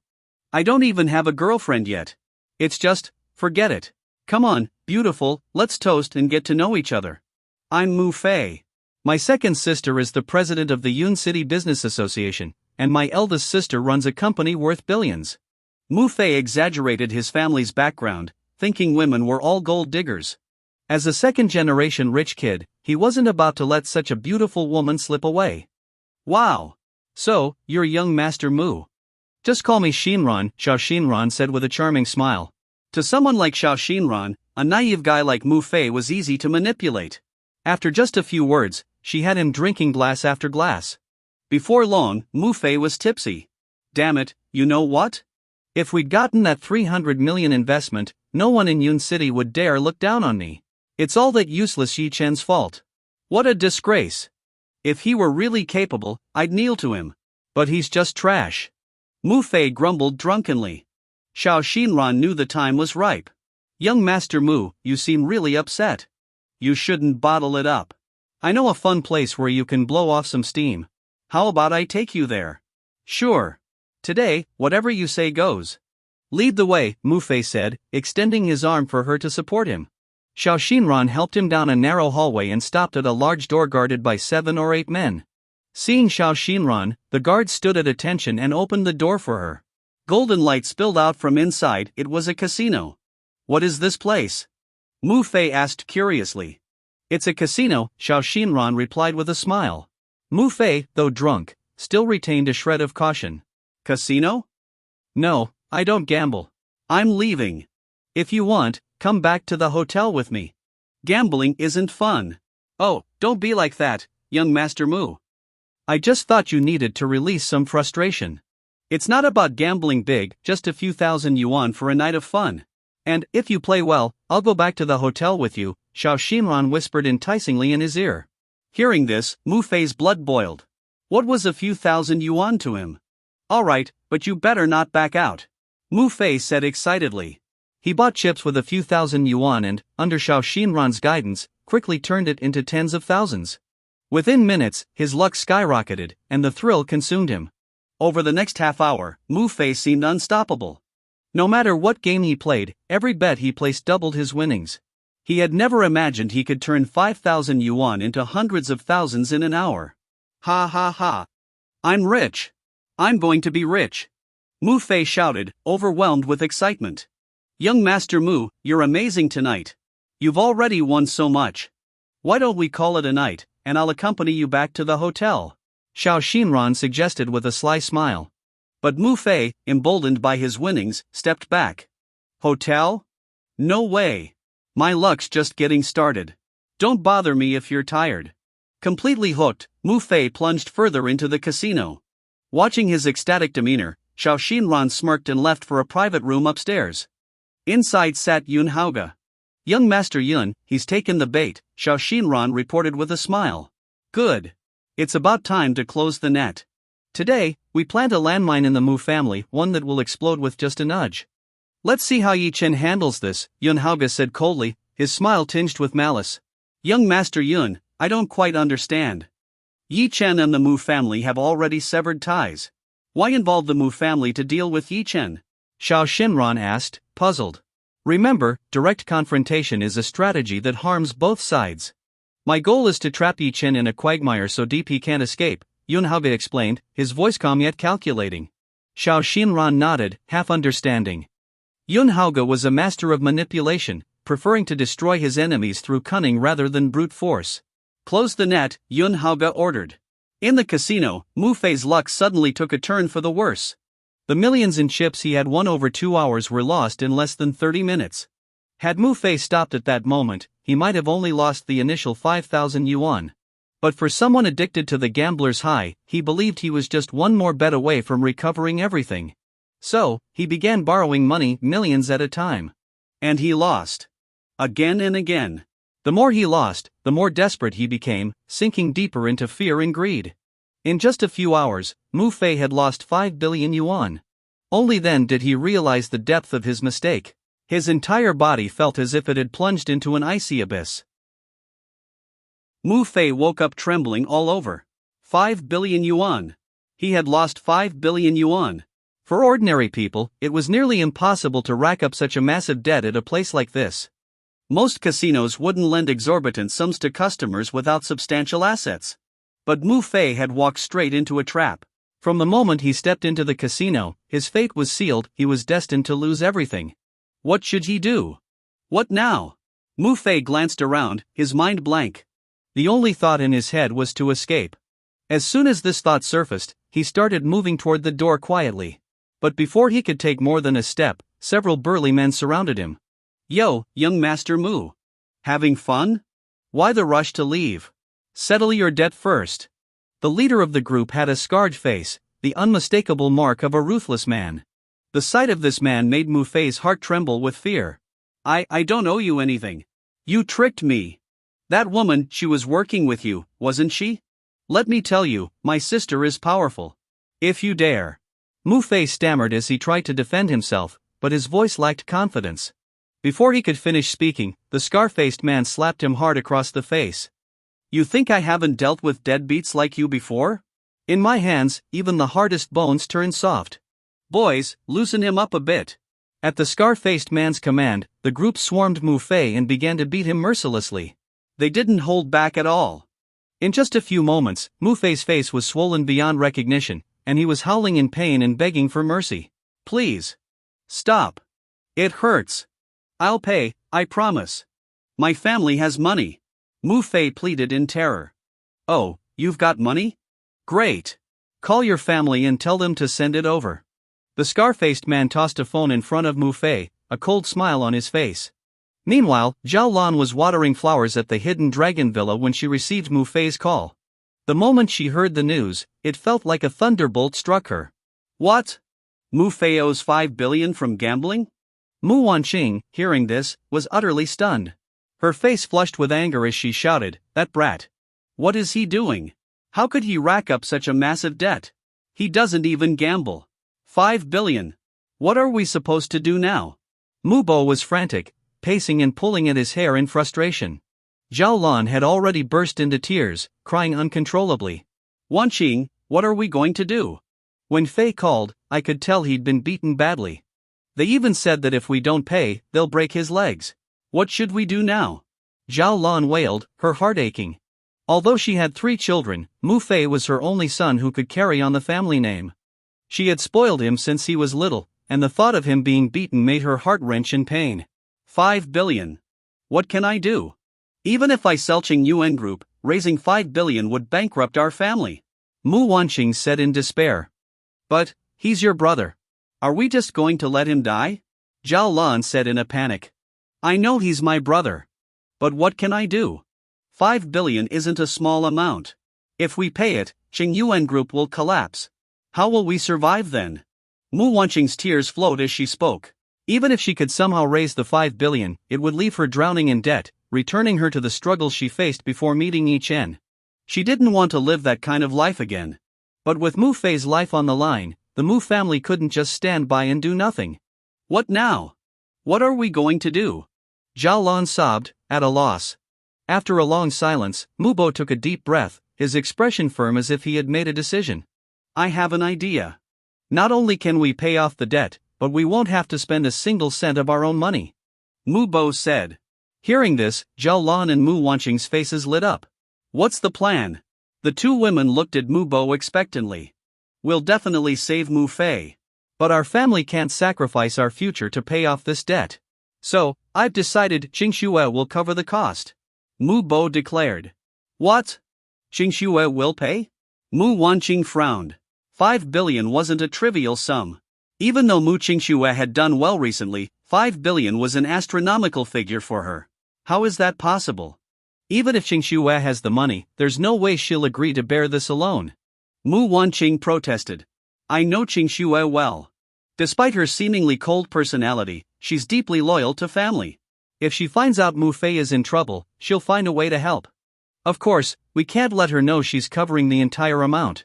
Mu Bo said firmly. Then what should we do? Zhao Lan asked, puzzled. We'll tell Qingxue that Mu Fei owes 10 billion. Wanqing, even if you sell your company, you'll only be able to gather 5 billion. The remaining 5 billion will be on Qingxue. You two sisters will split it evenly. If we all stick to the story, she won't suspect a thing. Mu Bo outlined his plan. Hearing this, even Mu Wanqing was taken aback by how ruthless Mu Bo could be. She was his daughter, but so was Qingxue. How could he deceive her like this? Isn't this too heartless? Qingxue is part of our family too. How can we do this to her? Mu Wanqing hesitated, shaking her head in disbelief. Wanqing, to achieve great things, we can't fuss over small details. Mu Fei is also Qingxue's brother. And in the future, you can always help Qingxue a little more. She won't starve. Mu Bo said sternly. Mu Wanqing still hesitated. But Zhao Lan quickly chimed in, enough. We'll do what your father says. I'll call Qingxue immediately. Remember, we can't let her find out the truth. Right now, saving Mu Fei is our top priority. We can figure out how to compensate Qingxue later. The family agreed on this despicable plan. Mu Bo picked up the phone and called Mu Qingxue. When she received the call, she panicked and rushed back to the hidden dragon villa. As soon as she stepped inside, she saw the family slumped on the ground, Zhao Lan crying her eyes out. Mom, Dad, Sis. What happened? How could Mu Fei owe so much money? Seeing Mu Qingxue arrive, the family looked as though they had found their savior. Qingxue, you're finally here. Mu Fei is in serious danger. He's being held captive, and if we don't pay the money, they'll kill him. Zhao Lan cried, throwing herself in front of Mu Qingxue, her face covered in tears and snot. How much does Mu Fei owe? Mu Qingxue asked anxiously. Qingxue, this time, Mu Fei might not make it. I didn't want to tell you, but as his sister, you have the right to know, Mu Bo began solemnly. Mu Fei owes 10 billion. Wanqing, as the eldest, has agreed to cover it. What? 10 billion? Mu Qingxue felt like her brain exploded, her mind going blank. 10 billion? Had everyone gone mad? How could anyone rack up such a massive debt? However, hearing that the burden was being placed solely on Mu Wanqing, she felt both anxious and touched. Dad, we're all family. Why draw such a line? I'm part of this family too.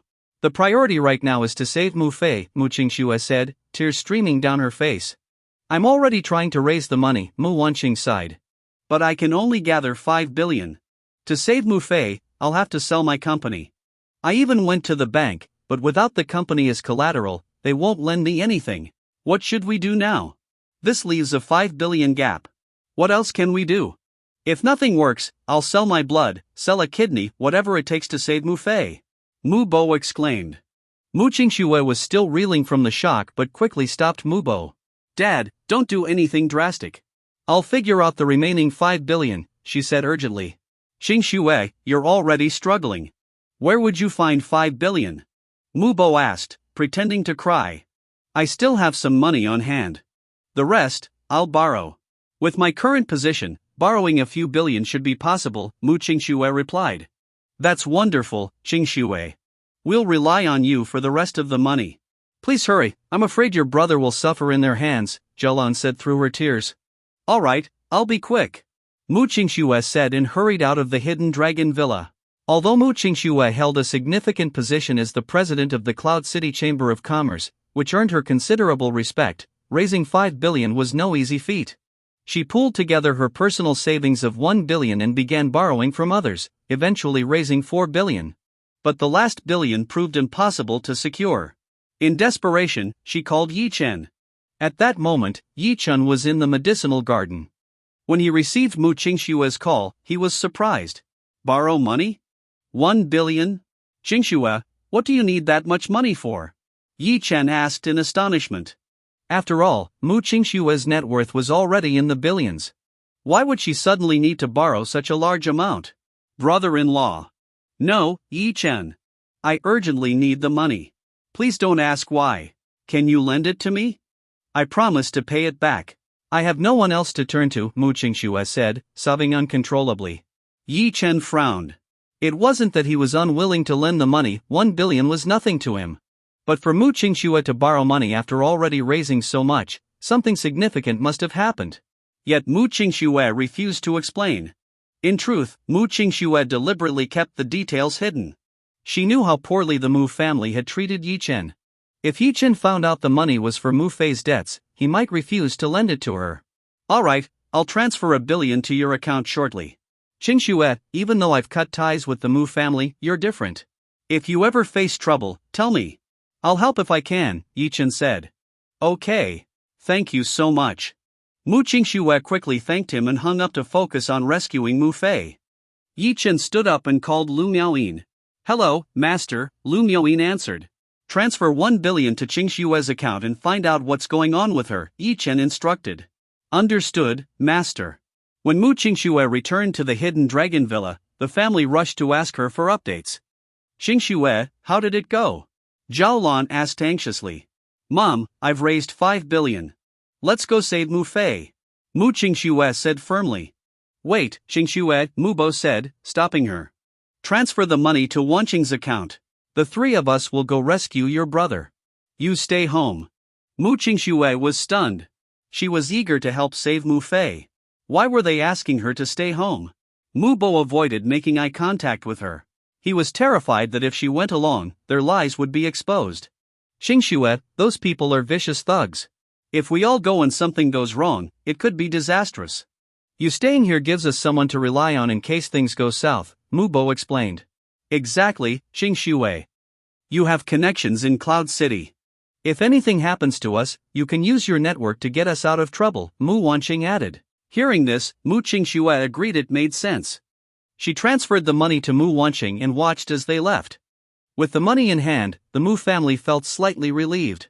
Though they felt guilty, they reasoned that saving Mu Fei without depleting their own resources was the best course of action. When they arrived at the casino, they were immediately surrounded. Mom, Dad, Sis, save me. Please save me. I'm going to die. Mu Fei screamed desperately, his voice hoarse. Seeing Mu Fei's condition, Zhao Lan broke down. Mu Fei was covered in blood, his face swollen and bruised, with no part of him unscathed.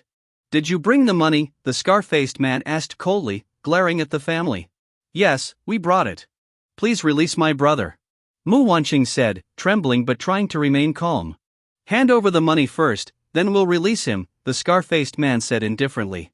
But? What? If you're not paying, get lost. I'll finish this brat off, the scar-faced man said, stomping on Mu Fei's head. Seeing this, Zhao Lan lost it. She grabbed the bank card from Mu Wanqing. Here. Take the money, but don't hurt my son. Zhao Lan begged as she transferred the 5 billion to the casino. After the transfer, she rushed to help Mu Fei. However, before she could reach him, several burly men blocked her path. The Mu family froze, staring at the scar-faced man in fear. We've already given you the money. Let my brother go. Mu Wanqing said through gritted teeth. Release him? Sure, but my brothers worked hard beating him all night. Don't you think they deserve a tip? The scar-faced man said with a sly grin. A tip? Mu Wanqing felt a flicker of hope. Of course. How much? She asked. The scar-faced man raised a single finger. 1 billion. Hearing this figure, everyone's eyes almost popped out of their sockets. This was extortion. Plain and simple. How could they call this a tip? Are you insane? Asking for 1 billion as a tip? Let me tell you, my brother owes you gambling debts, and we acknowledge that. We've already paid you back. If you keep making things difficult, don't blame us for going all out. The Mu family has never been afraid of anyone in Cloud City. Mu Wanqing glared angrily at the scar-faced man, her voice full of fury. The scar-faced man sneered coldly. To him, the money wasn't the point, letting them leave wasn't an option either. After all, his orders were to deal with the Mu family. Even if they scraped together another billion, He wouldn't release anyone. Fine. Forget about the billion. Hey, guys, break that brat's third leg. Today, we'll dismantle him piece by piece, the scar-faced man barked. Immediately, several burly men moved toward Mu Fei. At this point, Mu Fei was utterly terrified. No, don't come near me. Dad, Mom, Sis, save me, save me. Mu Fei screamed in terror, his voice hoarse. Seeing that the men were serious, Mu Fei's panic grew. Don't! Please don't! We'll pay, we'll pay. Isn't that enough? Unable to endure the thought of being crippled, Mu Fei sobbed and begged loudly. I'll give you one day. If you don't bring the money, I'll take him apart. Now get out of here, the scar-faced man barked. With no other choice, the Mu family left in utter fear. Back at the hidden dragon villa, Mu Qingxue felt like the world was spinning when she heard they now needed another billion. Regret gnawed at her. She wished she had gone with them earlier. Now, not only were the 10 billion gone, but they still hadn't managed to rescue Mu Fei. What she didn't yet know was that there never was a 10 billion debt to begin with. All the money came from her alone. Qingxue, you must save your brother. He's your biological sibling. Zhao Lan sobbed, her face swollen from crying. Alright, I'll figure out the money, and I'll go in person this time. Don't worry, I'll bring Mu Fei back, Mu Qingxue said, trying to reassure them. Hearing this, Mu Bo quickly interjected, Qingxue, just focus on raising the money. Let us handle the rescue. He was terrified that Mu Qingxue might discover their deception and only wanted her to provide the funds. Dad, it's already come to this. You've been there before, what if they take the money but still don't release him? Mu Qingxue was beginning to feel suspicious after being stopped by Mu Bo repeatedly. But in the end, she trusted her family. She thought they couldn't possibly harm her. Ignoring their protests, Mu Qingxue left the hidden dragon villa alone. By now, she was at her wit's end and had no choice but to turn to Ye Chen again. At this moment, Ye Chen had already received the report from Lu Yao. When Mu Qingxue arrived, Ye Chen greeted her calmly. Qingxue, what's the matter? Ye Chen asked lightly. Ye Chen, could you lend me another billion? Mu Qingxue asked, her face burning with embarrassment. She had just borrowed $1 billion from him and was now asking for more, making her feel deeply ashamed. However, she knew Ye Chen had always been kind to her and would surely help if she asked. But this time, she was disappointed. No, Ye Chen said flatly. He hadn't known the purpose of the first loan, but now that he understood it was to pay off Mu Fei's gambling debts, he refused. After all, he had already cut ties with the Mu family. This was their own doing, the result of their own choices. Ye Chen, please, for my sake, help us. I'm begging you. Mu Qingxue pleaded. Qingxue, if you were borrowing money for yourself, I would lend it without hesitation. But Mu Fei's gambling debts have nothing to do with me. To be blunt, apart from you and Grandma, the rest of the Mu family could die, and it wouldn't matter to me, Ye Chen said calmly. Mu Qingxue lowered her head. She knew full well that Ye Chen had helped the Mu family countless times over the years, yet they had repaid him with ingratitude and cruelty. The things they had done were downright despicable. Mu Qingxue looked at Ye Chen, her emotions surging. Suddenly, she dropped to her knees. I'm begging you. No matter what he's done, he's still my brother. I know he's made many mistakes, but he doesn't deserve to die. Please, Ye Chen, help me. I'll do anything for you, be your servant, whatever it takes, she pleaded desperately. Paying won't help. Someone is deliberately targeting him. Even if you pay, they won't let him go.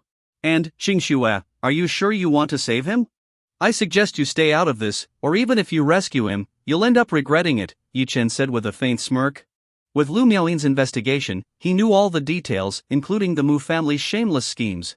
Yet Mu Qingxue remained oblivious. Ye Chen, no matter what, my bottom line is to keep Mu Fei alive. He's my brother. If I don't save him, I'll regret it for the rest of my life. Mu Qingxue cried, kowtowing frantically. Ye Chen looked at her for a long moment before sighing softly. Mu Fei's life or death has nothing to do with me. But the people behind this seem to have a grudge against me as well, Ye Chen said. I can keep him alive. But after I rescue him, how he's handled will be my decision, Ye Chen added with a faint smile. Mu Qingxue, seeing Ye Chen relent, didn't care about the conditions. As long as Mu Fei could be saved, she was willing to agree to anything. Let's go. I'll go with you, Ye Chen said, rising to his feet. Mu Qingxue quickly followed. Little did she know, this trip would not only change Mu Fei's fate but also shatter her own world. At the casino, Ye Chen and Mu Qingxue were surrounded by the same burly men as before. Seeing Mu Qingxue this time and then noticing Ye Chen, Mu Fei panicked. "Second sister, you're here to save me? Why did you bring that trash, Ye Chen? Hurry, call mom, dad, and big sis to save me. Why is Ye Chen here? To mock me? Damn him!" Mu Fei screamed in terror. The scar-faced man eyed Ye Chen and Mu Qingxue, a smirk playing on his lips. "So? Did you bring the money?" he asked coldly. Ye Chen walked calmly to the center, pulling Mu Qingxue along, and sat on the sofa. "No," he said indifferently. The scar-faced man erupted in fury. "Damn it! If you didn't bring the money, what are you doing here? Get lost and find the cash, or I'll kill him right now," he roared. Ye Chen shrugged, a faint smile on his lips. "Go ahead. Kill him. Then I'll kill all of you. Fair trade, isn't it?" Hearing those words, Scarface froze momentarily, his eyes glinting with cruelty. "Kid, stop putting on airs. Do you think I don't dare to kill someone?" Scarface sneered, pulling out a machete. The blade gleamed coldly under the light. "No, boss, please don't kill me. That guy's here to harm me. My parents have gone to get the money. If you kill me, you won't get the rest of the payment.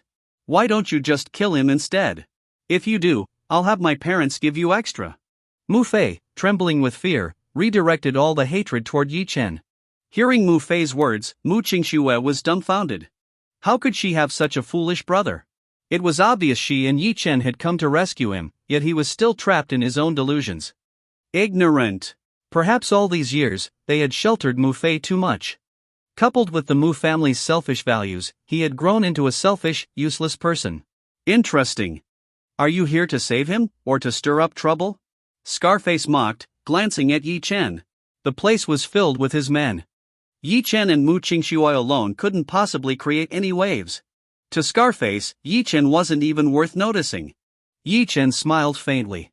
"Scarface, no matter who's behind this, you should understand that this isn't something you can meddle in. I'll give you one chance, return the 5 billion you extorted from Qingxue and leave this place. Perhaps then, I'll consider sparing your life," Ye Chen said indifferently. Mu Qingxue was startled, thinking Ye Chen had misspoken. She quickly corrected him. "It's not 5 billion, it's 10 billion. They took 10 billion. Hearing Mu Qingxue's words, Scarface burst into laughter. "Ha ha ha. That's hilarious. It's been a long time since someone tried to turn the tables on me. I take 5 billion from you, and now you want me to return 10? You've got some nerve." Scarface's expression turned cold. Mu Qingxue was stunned. "Wait, didn't you say my brother owed 10 billion? My sister paid 5 billion, and I brought another 5 billion. Mu Qingxue's confusion grew, her thoughts scattering. "Big sis, I only owed 5 billion. Mom and dad already gave 5 billion earlier. Did you get confused? Stop worrying about this and just tell them to come save me already." Mu Fei shouted. At that moment, Mu Qingxue felt as if her head was struck by lightning. It all became clear. Why Mu Bo had been so evasive. Why they wanted to keep her away from the rescue. Why she was only asked for money but not allowed to come along. It turned out the total debt was only 5 billion. To push the entire burden onto her, the Mu family had conspired to deceive her. For a moment, Mu Qingxue's heart turned cold, her entire body stiff and trembling uncontrollably. Pain.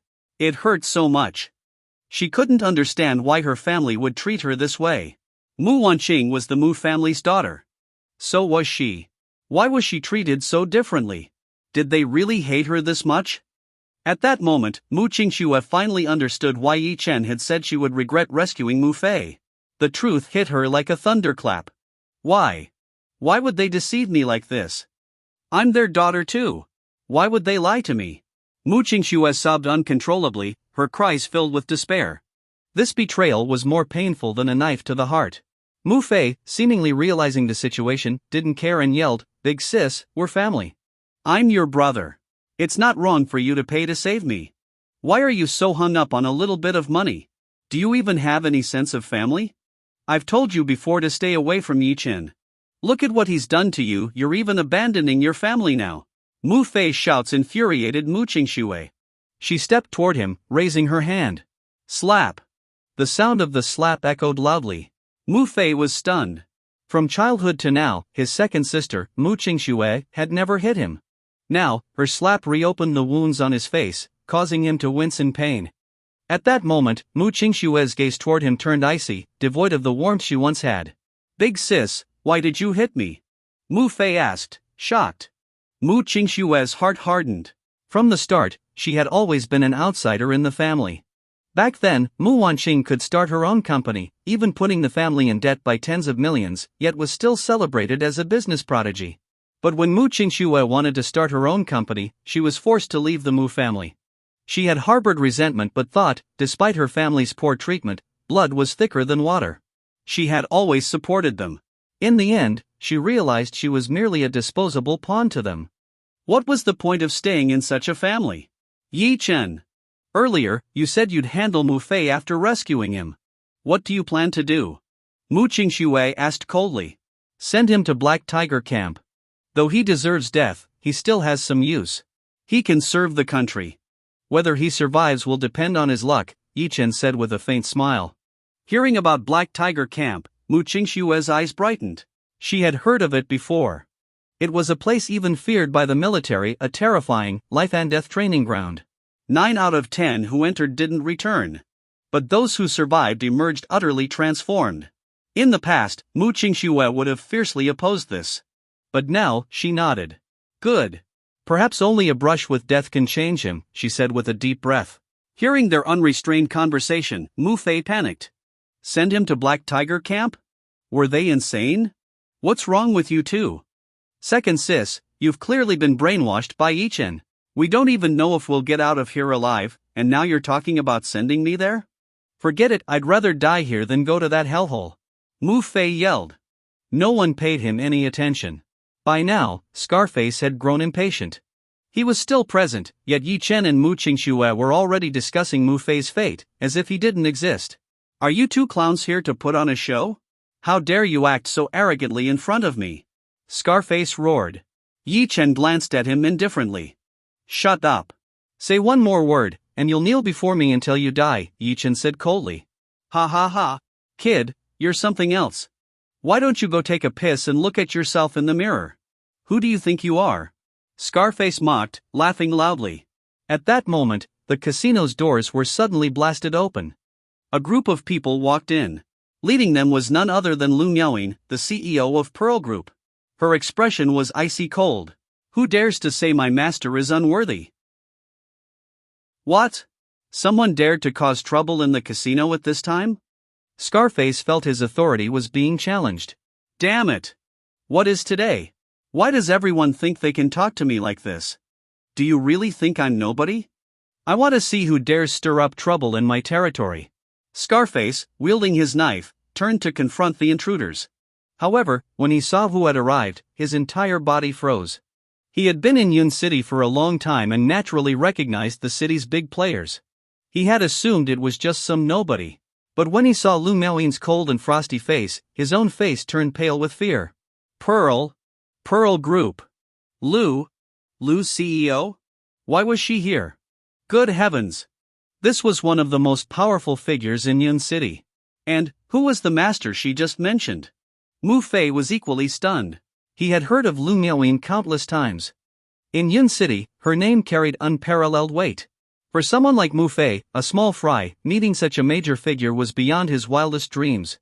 Seeing Lu Yao, he was completely dumbfounded. Shocked. Utterly shocked. Before they could process her arrival, another group entered the casino. Humph, Scarface, I think you don't want to stay in Yun City anymore. What arrogance! Do you think you can afford to offend just anyone? Xing Jinxiong strode in with a cold expression. Seeing Xing Jinxiong, Scarface felt his mind go blank, as if struck by lightning. Scarface was just a thug in the underworld. Who was the person he feared most? It was none other than the underground emperor, Xing Jinxiong. On a regular day, Scarface couldn't even dream of currying favor with someone like him. Mu Fei's eyes widened. As a young man, he often heard stories about the underground world. Even being acquainted with a small-time gangster was enough to boost his status in social circles. And now, the underground emperor himself was here. This was madness. Absolute madness. But this was just the beginning. Aside from Lu Yao and Xing Jinxiong, the people who arrived next shocked Scarface and Mu Fei even more. The patriarch of the Luo family, Luo Mingchang. The head of the Chen family, Chen Feng. Zhao Yunhai of Yunhai Group. Each of these figures could shake Yun City with a single move. Scarface could never have imagined that his small casino would attract so many heavyweights. Suddenly, his legs went weak, and he fell to his knees with a thud. Xing boss, what's going on? Why are so many big shots here? Surely this isn't about me, right? Please, I'm scared. Scarface said, his face pale and his voice trembling with fear. Xing Jinxiang glanced at Scarface and kicked him to the ground. You? Do you think you're worth our attention? Get out of the way and stop being an eyesore. Xing Jinxiang sneered at him. They weren't here for Scarface. Their real target was Yun Haogu of the Yun family. Scarface, lying on the floor after being kicked like trash, didn't dare make a sound. Faced with so many powerful figures, he could only tremble on the ground. Mu Fei, watching this scene, was stunned. What was absolute power? Earlier, when Scarface captured him, he thought Scarface was the most terrifying figure in Yun City. But now, the supposedly fearsome Scarface was like a helpless chick before these true powerhouses. Mu Fei's eyes lit up with excitement. Why were all these big shots here? Could it be that they had come to save him? Yes, that must be it. The entire casino only had him detained. These big shots must have been invited by his eldest sister, Mu Wanqing, to rescue him. He hadn't realized Mu Wanqing had such extensive connections in Yun City. If he had known, he wouldn't have ended up beaten so badly. Realizing the power of true authority, Mu Fei silently vowed that after being rescued, he would get to know these big shots. With their support, he could dominate Yun City. At this moment, Lu Miaoyin, leading the group of Yun City elites, walked toward the center of the room. Aside from Ye Chen, who was seated, they stopped directly across from Mu Fei. Hurriedly, Mu Fei stood up, tidied his disheveled clothes, and smoothed his hair, trying to compose himself. He was just about to greet the big shots and thank them for saving him.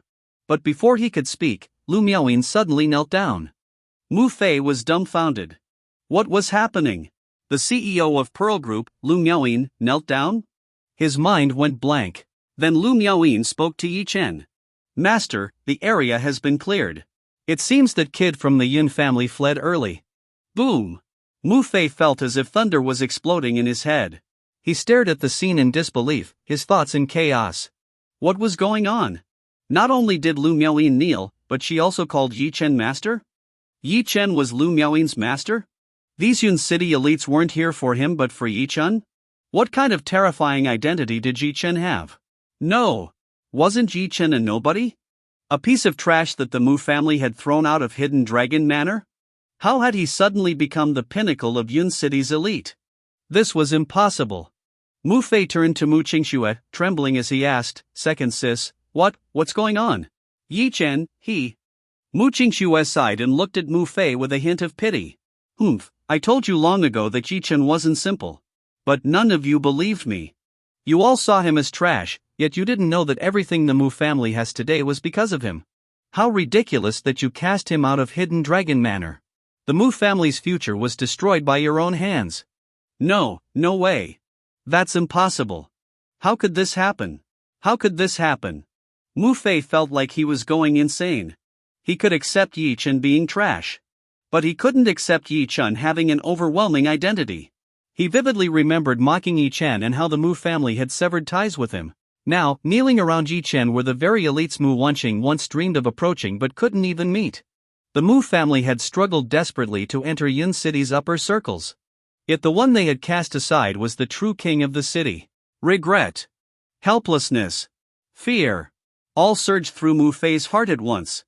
When Ye Chen's cold gaze swept over him, Mu Fei's body stiffened. With a soft thud, he fell to his knees before Ye Chen. At that moment, Mu Fei finally understood, the real fools weren't anyone else but Mu Wanqing and their entire family. The power and status they had been so proud of were utterly insignificant in the face of Ye Chen. For a long time, Mu Fei was in a daze before he gathered himself. He crawled to his feet, walked up to Ye Chen, and took a deep breath.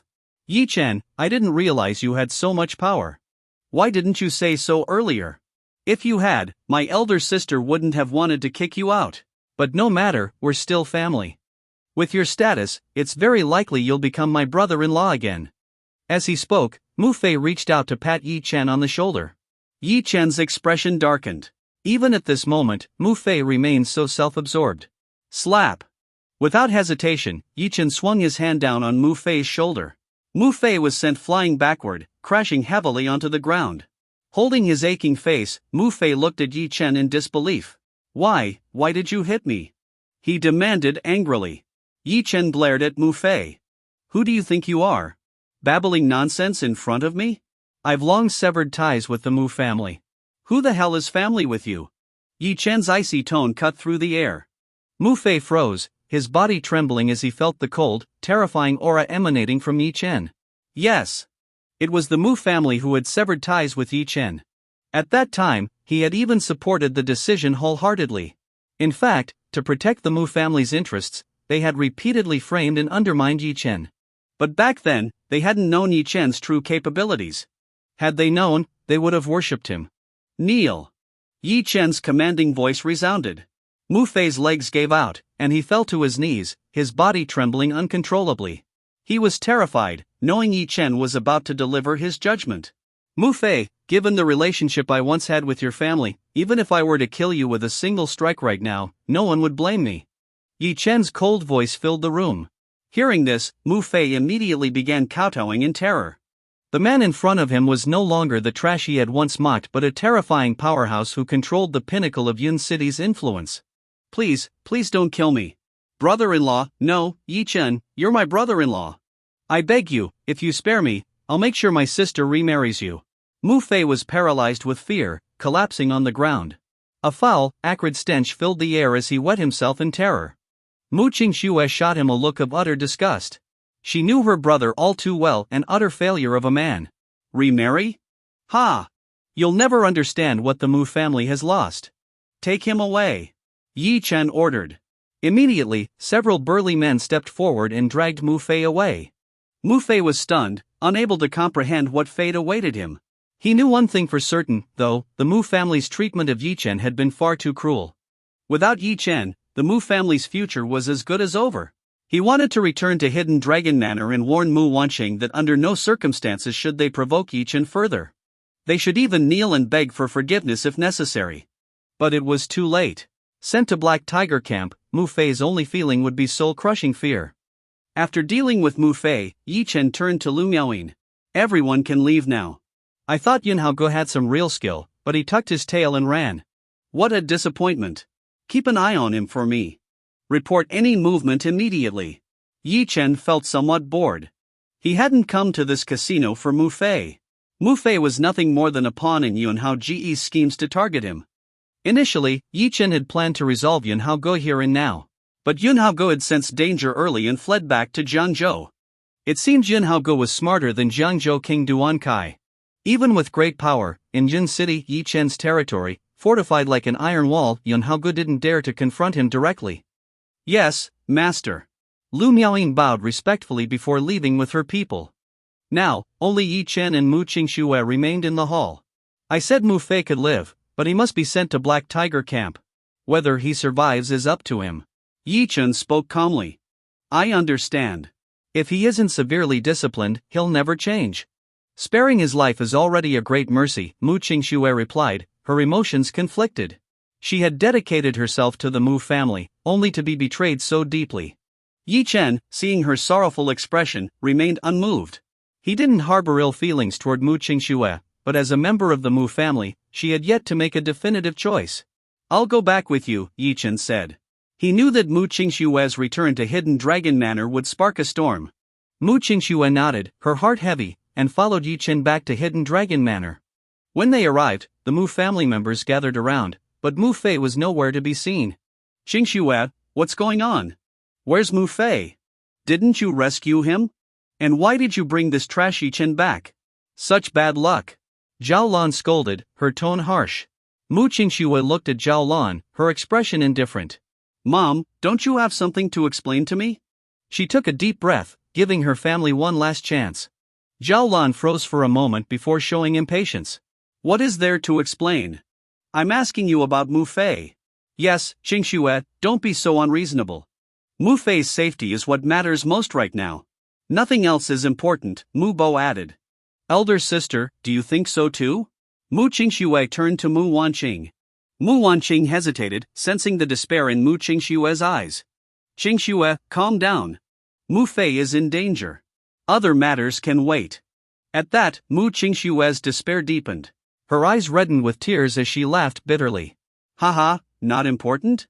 Not important at all? I'm also your daughter, your family. Yet in your eyes, I'm nothing more than a pawn to be discarded. I never imagined you'd deceive me like this for your own gain. Was Mu Fei's debt really 10 billion?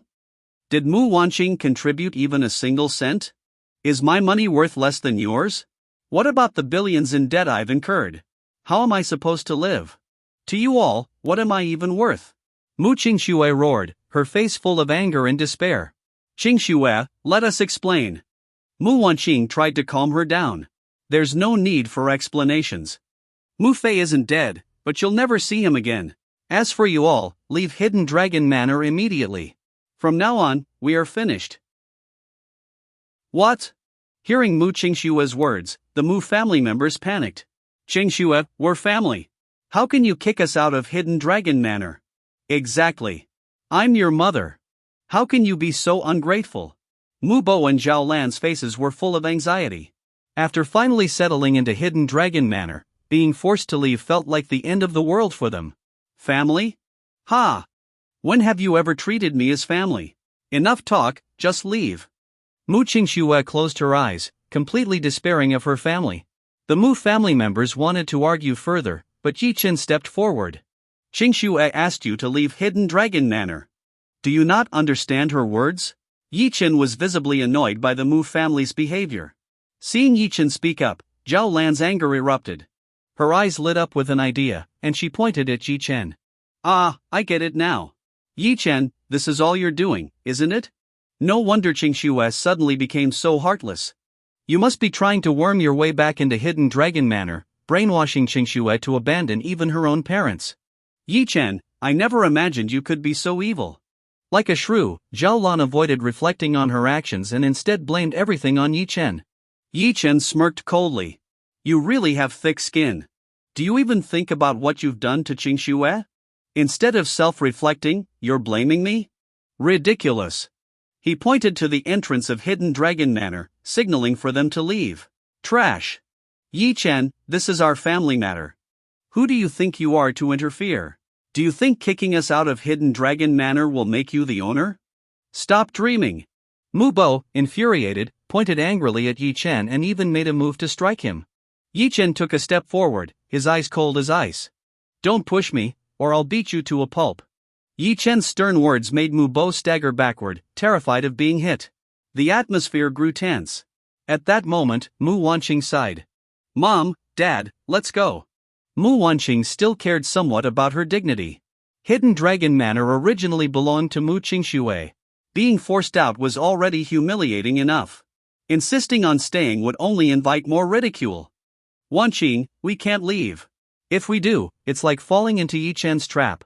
He's trying to strip us of everything. Qingxue's been brainwashed by him. Are you scared of him too?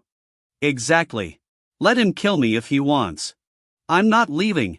Mu Bo and Zhao Lan shamelessly refused to budge. Ye Chen's lips curled into a cold smile. They wanted to play games with him? He wasn't afraid. With a wave of his hand, the guards of Hidden Dragon Manor rushed in. Ye Chen gestured toward the Mu family. Pack up their belongings and kick them out. The guards nodded. Several strong men began gathering the Mu family's belongings. Mu Bo stood no chance against them. In no time, Mu Bo, Zhao Lan, and Mu Wanqing were thrown out of Hidden Dragon Manor. No matter how Zhao Lan wailed and cried, no one paid attention. After they were gone, Mu Qingxue heaved a deep sigh of relief. She looked at Ye Chen with reddened eyes. Thank you. If it weren't for you, I wouldn't know what to do. Mu Qingxue's voice trembled. If not for Ye Chen, Zhao Lan's relentless behavior would have left her helpless. It's nothing. It's about time they experienced what it feels like to be abandoned. If they can change, so be it. If not, let them live in poverty for the rest of their lives. Ye Chen spoke indifferently. By the way, I'll be leaving for a while. Ye Chen changed the subject. Where are you going? Mu Qingxue asked curiously. Jiangzhou. Ye Chen replied. Although Yun Haoge was from the Yun family in Shengjing, his base of operations was in Jiangzhou. Back then, Su Zixuan's death was closely tied to Yun Haoge, and Ye Chen couldn't let him go. Originally, Ye Chen planned to deal with Yun Haoge in Yun City, but Yun Haoge had retreated to Jiangzhou. Since that was the case, Ye Chen planned to turn Jiangzhou upside down. Not only would he take Yun Haoge's life, but he would also strip him of everything. Jiangzhou? Mu Qingxue asked in surprise. Yes. Pearl Group will be opening a subsidiary there soon. Would you be interested in becoming the deputy CEO under Lu Miaoyin? Ye Chen extended an invitation. Mu Qingxue froze. Deputy CEO of Pearl Group? This would elevate her status to an entirely new level. I'm not sure I'm capable. After all, I'm from the Mu family. Wouldn't that be awkward? Mu Qingxue hesitated, feeling guilty. Because of how the Mu family had treated Ye Chen, she feared it had damaged her relationship with him. I've already said this, the Mu family is the Mu family, and you are you. I recognize your abilities. You've done well in Yun City so far. It's time for you to aim higher. Ye Chen smiled lightly. Mu Qingxue's decision to evict her family from Hidden Dragon Manor had left him quite satisfied. As for the Mu family's retribution, this was just the beginning. Ye Chen planned to make the Mu family pay for their actions and to show Mu Wanqing that the power and status she pursued could be determined by just a word from him. He wanted Mu Wanqing to witness with her own eyes how her once dismissed younger sister achieved heights she could only dream of. Thank you for trusting me. I promise I won't let you down. Mu Qingxue's determination shone through. Good. Prepare yourself. Head to Jiangzhou tomorrow. We'll meet there later. Ye Chen said with a smile.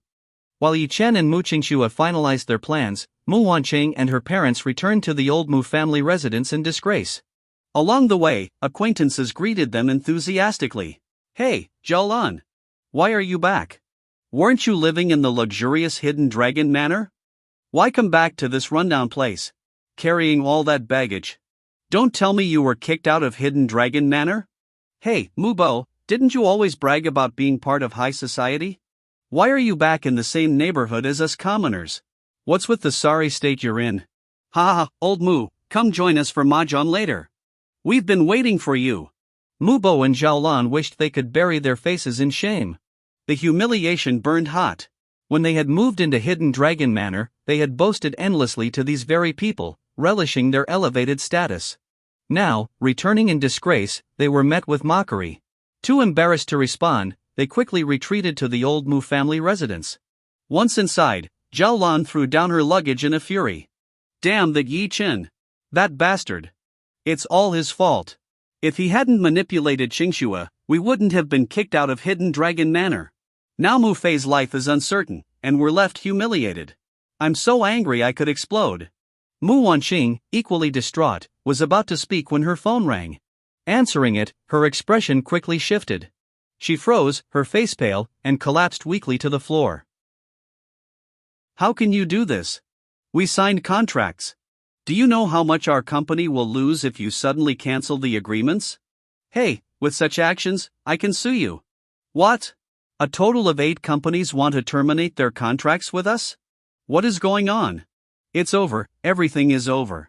Mu Wanqing slumped to the ground, her face deathly pale. That day, she had received too much bad news. The overwhelming fear made it difficult for her to breathe. Finally, she couldn't hold it in and burst into tears.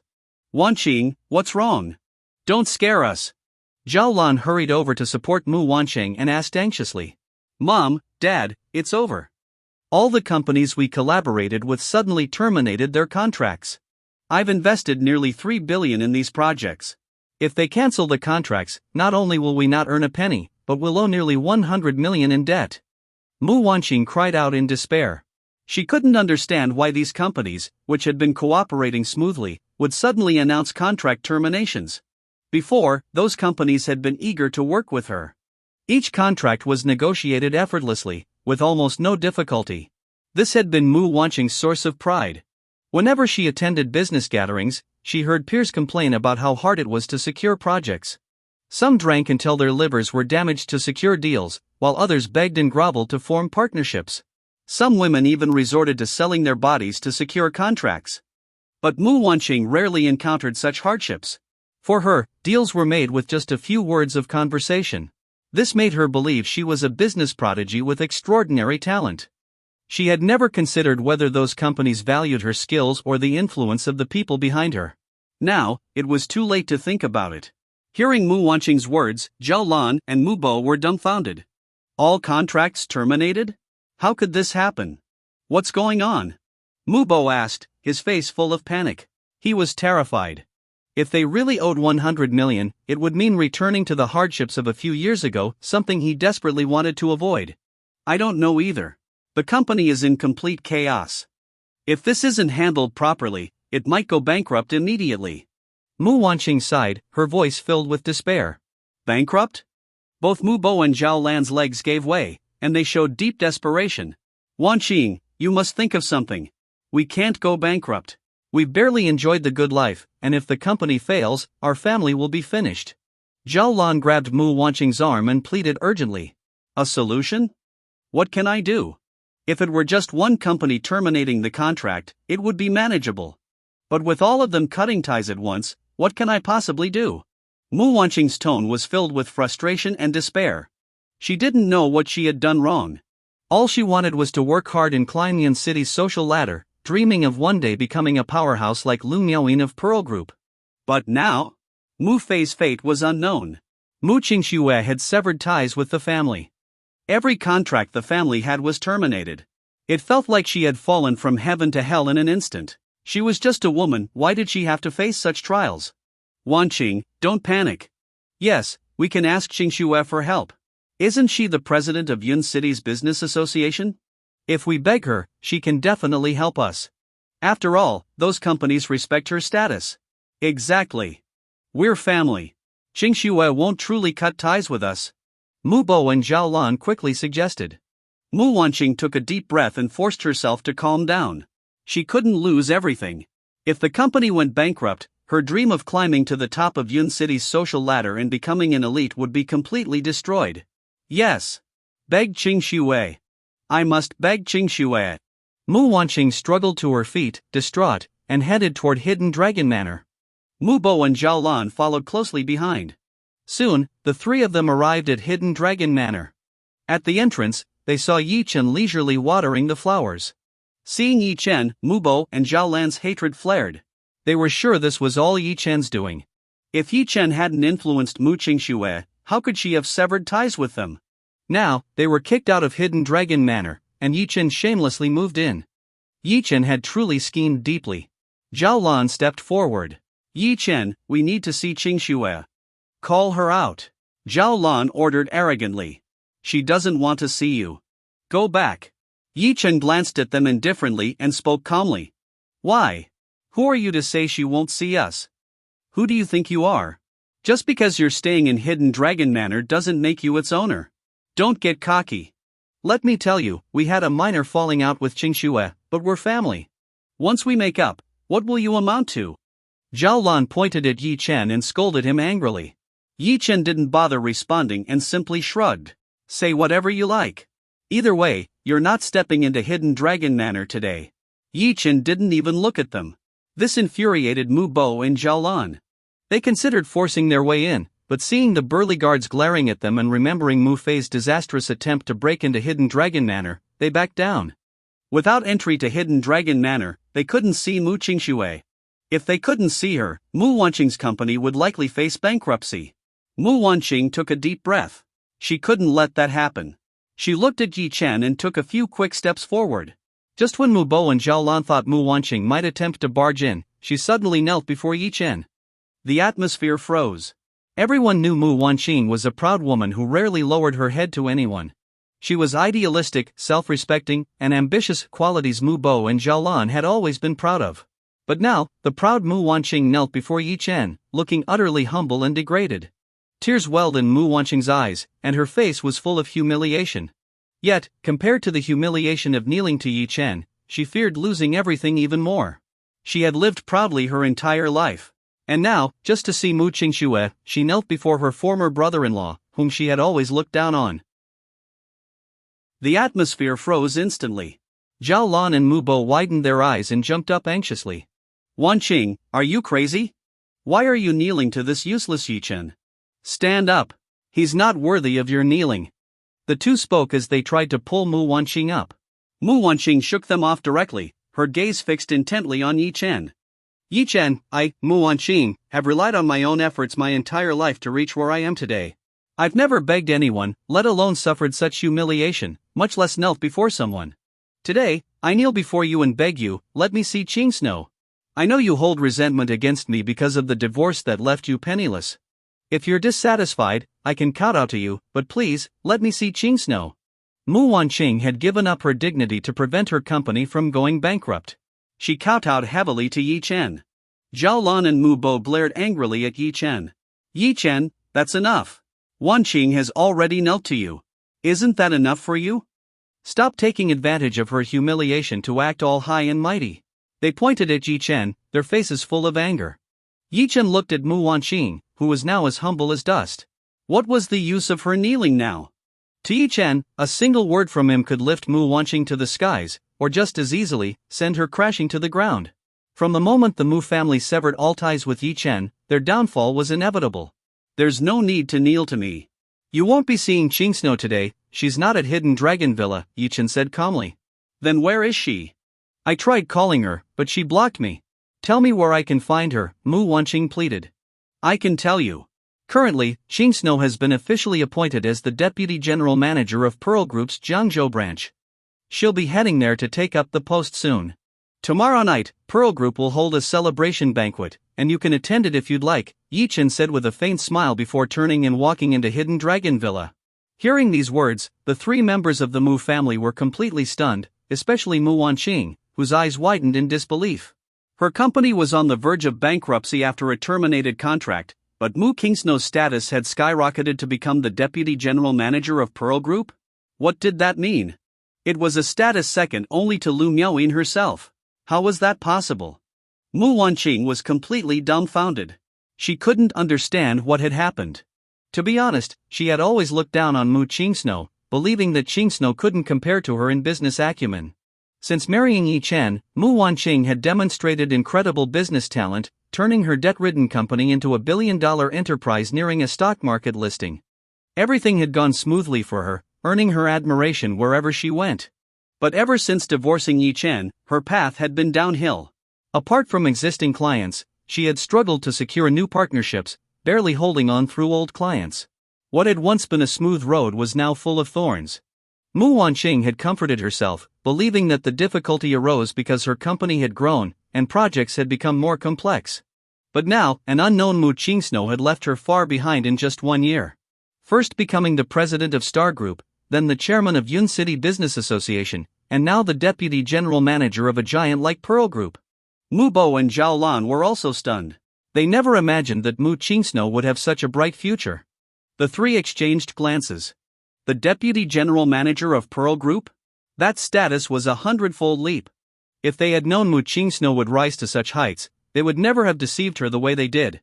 Regret filled their hearts instantly. Qingsnow became Pearl Group's deputy general manager? My God!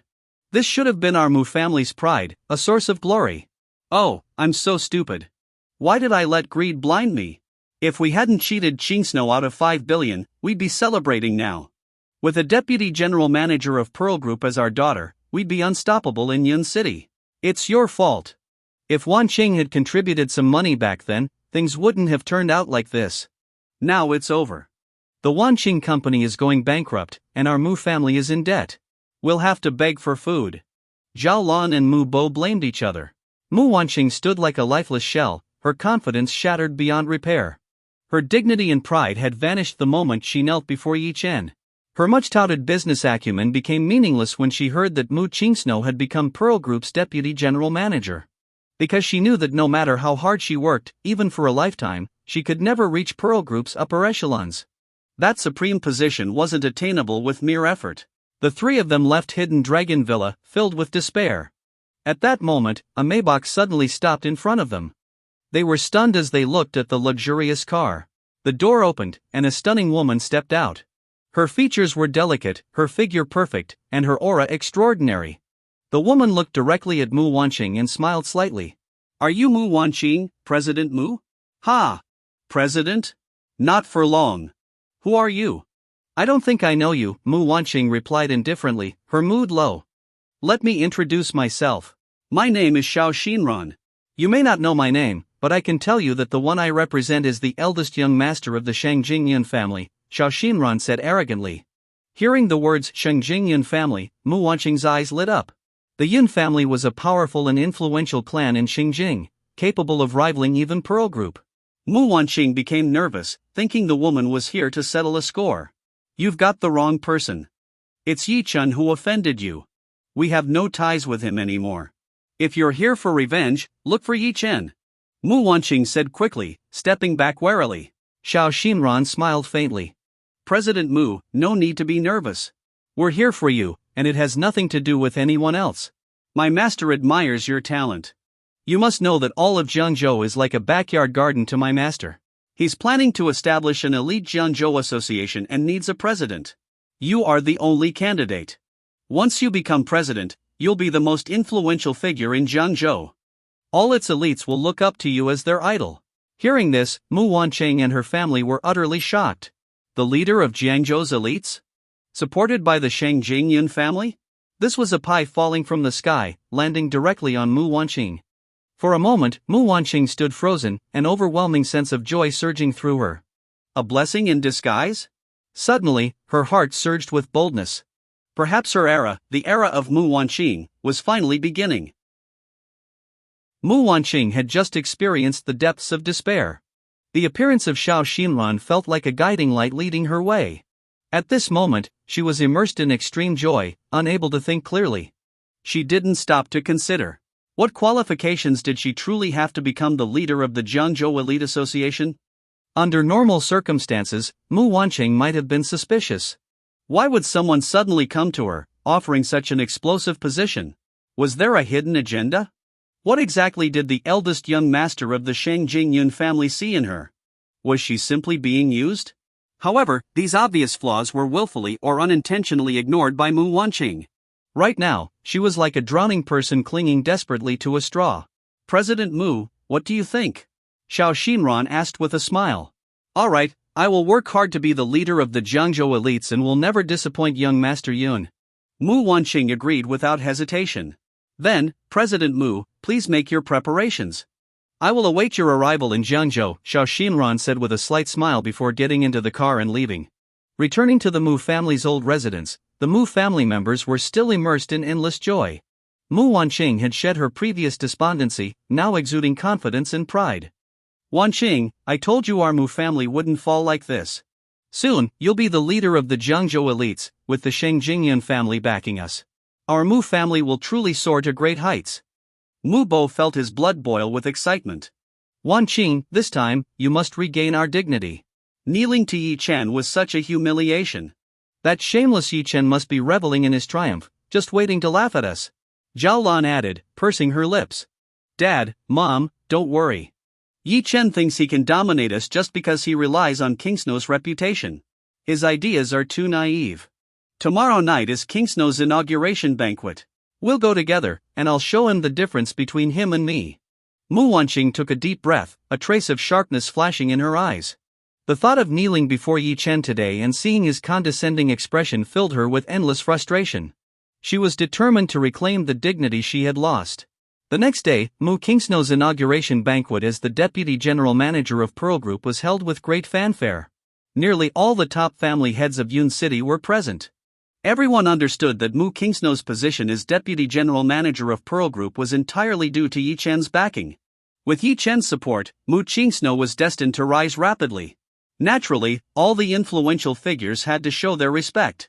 At the entrance of the hotel, Mu Wanqing and her family had already arrived. If this had been yesterday, seeing so many people celebrate Mu Kingsnow might have made Mu Wanqing feel extremely inferior and uncomfortable. But now, her status was different. Even if Qing Yuan Company went bankrupt, she was soon to become the leader of the Jiangzhou elites. Even if Mu Kingsnow became the deputy general manager of the Pearl Group's Jiangzhou branch, once Mu Wanqing joined the elite association, she would still overshadow her. At this moment, as Mu Wanqing appeared, she caught the attention of many. However, no one approached her to greet her. Most people simply observed her from a distance, shaking their heads internally. Some even whispered among themselves. Is that Mu Wanqing? What a waste of potential. I heard she's Ye Chen's ex-wife. So ignorant. She married Ye Chen, which should have made her the most honored woman in the world. There are countless people lining up to marry Ye Chen, willing to go to any lengths, yet this Mu Wanqing not only divorced him but even drove him out of the Mu family. Look at the Mu sisters, same family, but such different fates. Narrow-minded and ignorant. The murmurs continued, but no one dared to engage Mu Wanqing directly. After all, it was well known that Ye Chen had severed all ties with the Mu family. No one wanted to risk offending Ye Chen by associating with Mu Wanqing. Moreover, dealing with someone as clueless as Mu Wanqing was best avoided. Foolishness, after all, could be contagious. The Mu family stood in the distance, hesitant to enter the hotel. Seeing so many influential figures arrive, Mu Wanqing felt a surge of envy. These people were all top figures in Yun City, the kind Mu Wanqing had once dreamed of befriending. Now, they had come to personally celebrate Mu Qingsno. The prestige alone was enough to make anyone envious. Wanqing, I'm feeling a bit nervous. The scale of this event is just too grand. I just saw several people I've only ever seen on TV entering the banquet hall, Mubo said, his voice trembling slightly. Exactly. Is this really the level of recognition Qingsno gets as Pearl Group's deputy general manager? Zhao Lan swallowed nervously. Regret gnawed at her. She had been too selfish, completely alienating Qingsno in the past. If she hadn't done so, as Qingsno's parents, they would now be the ones basking in everyone's flattery. But now, they were left out in the cold from start to finish. Mu Wanqing clenched her fists tightly. Dad, Mom, don't worry. Once I become the leader of the Jiangzhou elites, I'll hold an even grander banquet so that you can truly shine. Mu Wanqing vowed. As the three talked, Ye Chen approached the hotel entrance from a distance. The Mu family was the first to notice him. Oomph, look at him, that Ye Chen, acting so smug. What can we do? He kicked us out of Hidden Dragon Villa and moved in himself. Plus, he's living off Qingsno's success. Of course, he's feeling triumphant. It's infuriating. We're Qingsno's family, yet all the benefits go to Ye Chen. The three couldn't help but grumble. Ye Chen ignored them entirely as he walked to the hotel entrance. His arrival caused a stir. The influential figures at the door began bowing to him. Young Master Yi. Young Master Yi, greetings. Young Master Yi, welcome. With every step Ye Chen took, the prominent figures around him stopped to bow. The scene resembled the arrival of an emperor. Ye Chen walked with his head held high, exuding an aura of superiority. Seeing this, Mu Wanqing, Zhao Lan, and Mubo froze on the spot, their eyes almost popping out of their sockets. Those were the top figures of Yun City, the elite of the elite. Yet, they were all bowing to Ye Chen and addressing him as a young Master Yi? What was going on? The scene felt utterly surreal. After all, Mu Wanqing had spent years navigating Yun City's business world. Every time she encountered these influential figures, she had to lower herself to them. And yet, these very people, whom Mu Wanqing once looked up to, were now bowing to Ye Chen. The sight shattered their worldview entirely. Mu Wanqing and her parents exchanged glances. Was Ye Chen really this shameless? Faced with so many influential figures, not only did he lack humility, but he also brazenly enjoyed the respect they showed him. On what basis? Was he addicted to showing off? Did Ye Chen actually think he was some upper-class figure? Everyone knew that tonight's banquet was to celebrate Mu Qingsno's new position. The reason these influential people were here was entirely because of her. Ye Chen was merely riding on Mu Qingsno's coattails, flaunting himself. In the business world, connections and relationships were everything. Even if Mu Qingsno were here in person, she wouldn't dare accept such flattery without reciprocating the same respect. But Ye Chen? He acted as if a feather was an imperial token. At this moment, a group of elegantly dressed young women approached. When they saw Ye Chen, they all flocked toward him. Mu Wanqing recognized some of these women. They were all daughters of prestigious families in Yun City. Usually, these young ladies were aloof and cold, their standards exceptionally high.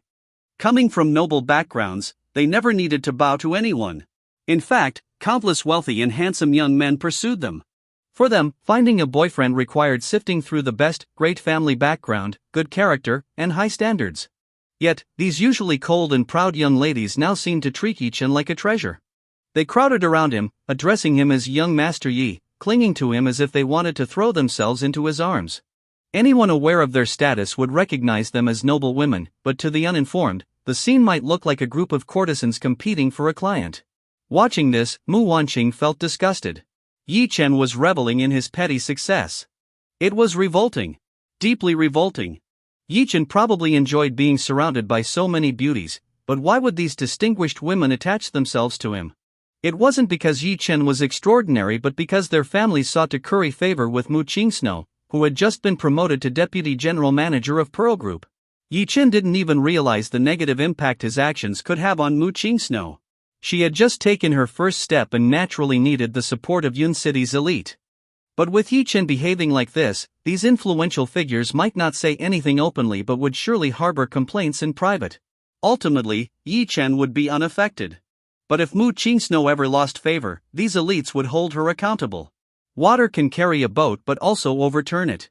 For his selfish pleasure, Ye Chen was behaving recklessly. These noble daughters were all respectable young ladies, was Ye Chen even worthy of sullying them? This is infuriating. Ye Chen thinks he's invincible. And those women, how shameless can they be? Aren't they afraid of being taken advantage of by Ye Chen? Being a kept man must be nice, women just throw themselves at you. Mubo said angrily, his face red with rage. Dad, do you really think they're there for Ye Chen? They're trying to win favor with Qingsno. Qingsno is now the deputy general manager of Pearl Group, and since they can't directly approach her, they're using Ye Chen, her freeloader, to catch her attention, Mu Wanqing replied bitterly. But this is humiliating for Qingsno. Let's go stop Ye Chen before he causes more trouble. If this continues, he'll ruin her reputation. Zhao Lan said angrily, stepping forward. Mu Wanqing held her back. Mom, don't act impulsively. Ye Chen probably wants to see us humiliated. Everything he's doing is just to show off in front of us, flaunting his so-called abilities. If we intervene, we'll just be playing into his hands. Mu Wanqing said, shaking her head. So, we're just supposed to let him act recklessly? Zhou Lan asked, exasperated. If he thinks he can humiliate me that easily, he's mistaken. My status is different now. Even if Qingsno is Pearl Group's deputy general manager, I'm no weaker. I'm set to become the leader of Jiangzhou's elites. With my backing stronger than Pearl Group's, I'll personally reclaim the dignity I lost in front of Ye Chen. Mu Wanqing said coldly, her eyes narrowing. The three entered the hotel, their hearts sinking even further. Though Mu Wanqing had seen a lot, she was still stunned. While the position of deputy general manager at Pearl Group was prestigious, the scale of this event was overwhelming. Nearly all of Yun City's top figures were present. Some were people Mu Wanqing had only heard of but never interacted with. Tonight's banquet represented the pinnacle of Yun City's power. Clenching her fists tightly, Mu Wanqing thought, if I had such connections and opportunities back then, I wouldn't have needed to become Pearl Group's deputy general manager. I could have built a company to rival them myself. As the three walked through the event, they were the only ones completely ignored. The other elites were mingling in groups, chatting happily. Mu Wanqing and her family, meanwhile, were left in the cold. This isolation was unbearable. In stark contrast, Ye Chen was surrounded by a crowd. Everyone approached him with wine glasses, bowing and toasting him humbly. People willingly lowered themselves to converse pleasantly with him. Watching this, Mu Wanqing felt an illusion. Ye Chen seemed to be in a dominant position during these interactions. It was undeniable that Ye Chen knew how to put on an act. If Mu Wanqing hadn't known the banquet was for Qingsno's promotion, she might have thought Ye Chen was the host. The stream of people toasting Ye Chen seemed endless. Everyone was polite and respectful, bowing or acting extremely humble. Yet Ye Chen? He didn't even stand up to return the courtesy. He sat there with his legs crossed, exuding an air of superiority. When toasting, Ye Chen always kept his glass higher than everyone else's. This ignorant and arrogant behavior had likely offended many people without him realizing it. Unable to tolerate it any longer, Mu Wanqing strode angrily toward Ye Chen. Ye Chen looked up at her. Oh, you're here? So, what do you think? Qingsno's inauguration is impressive, right? Ye Chen said with a faint smile. Ye Chen, do you think this is funny? Do you think flaunting yourself under Qingsno's name will make me look at you differently? I know everything you're doing tonight is just a show for me, to make me regret it. Let me tell you, it's a waste of effort. To me, your actions are nothing but childish. Not only will this not earn my respect, but it will also harm Qingsno in the end. Do you even understand that? Mu Wanqing said angrily in a low voice. Ye Chen looked at her, puzzled. What was this nonsense about trying to impress her? A performance? Frowning, Ye Chen thought, what's going on in her head? Who has the time or interest to put on a show just for her? Mu Wanqing really thinks too highly of herself. You must be overthinking it. I, Ye Chen, have no need to borrow anyone's reputation. Just by standing here, I am the one everyone looks up to, Ye Chen said coldly, casting a glance at Mu Wanqing. His tone was calm as though he were simply stating a fact, but to Mu Wanqing, his words felt especially grating. She looked at Ye Chen with frustration. It seemed Ye Chen had been at the bottom of society for far too long. Suddenly finding himself at the center of attention, thanks to a fortuitous windfall, he was utterly lost in delusion. He seemed oblivious to the fact that these people were only flattering and pleasing him because of Mu Qingsno. As a man, to achieve status and prestige, one should rely on their own abilities, not by freeloading. The moment Mu Qingsno abandoned Ye Chen, those who praised him now would trample on him without hesitation. Seeing Ye Chen intoxicated by the power and attention, a flicker of disdain crossed Mu Wanqing's eyes. She saw him for what he truly was. Ye Chen, it's not that I look down on you, but this is how the world works. Yesterday, when I, Mu Wanqing, knelt before you, maybe if you had proposed remarriage, I might have agreed under duress. But you didn't cherish that chance. In just one day, our statuses have shifted drastically again. Now, I am someone you will never be able to reach for the rest of your life. Mu Wanqing looked at Ye Chen with pride, her gaze lofty, as if she were a goddess in the heavens, while Ye Chen was merely an ant beneath her feet. Ye Chen stared at Mu Wanqing in silence. Was this woman insane? Yesterday, she was crying and begging at his feet. Today, she was showing an entirely different face. How could someone change so quickly? Why wasn't she performing on stage instead?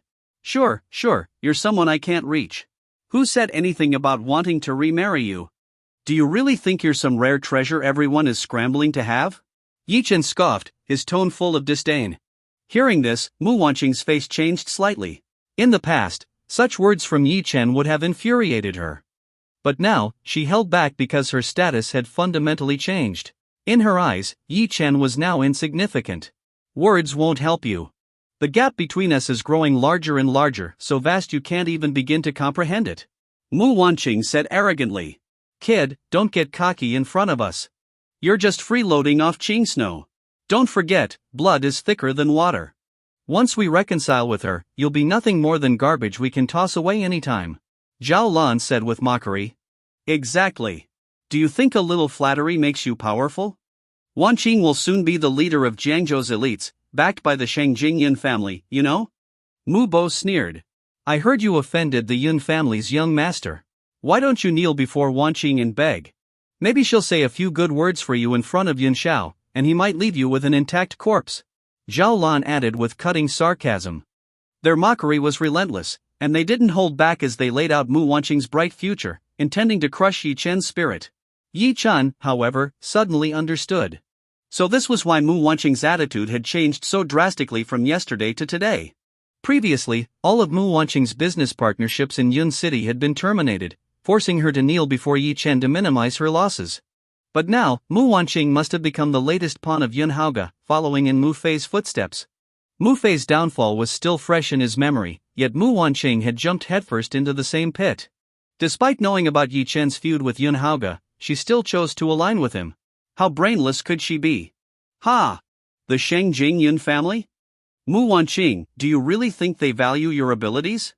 You're nothing more than a pawn for them to use against me, and you're actually proud of it, Ye Chen said, exasperated by her ignorance. Blinded by immediate gain, she couldn't see the bigger picture. Hearing his words, Mu Wanqing frowned and scoffed. Ye Chen, you overestimate yourself.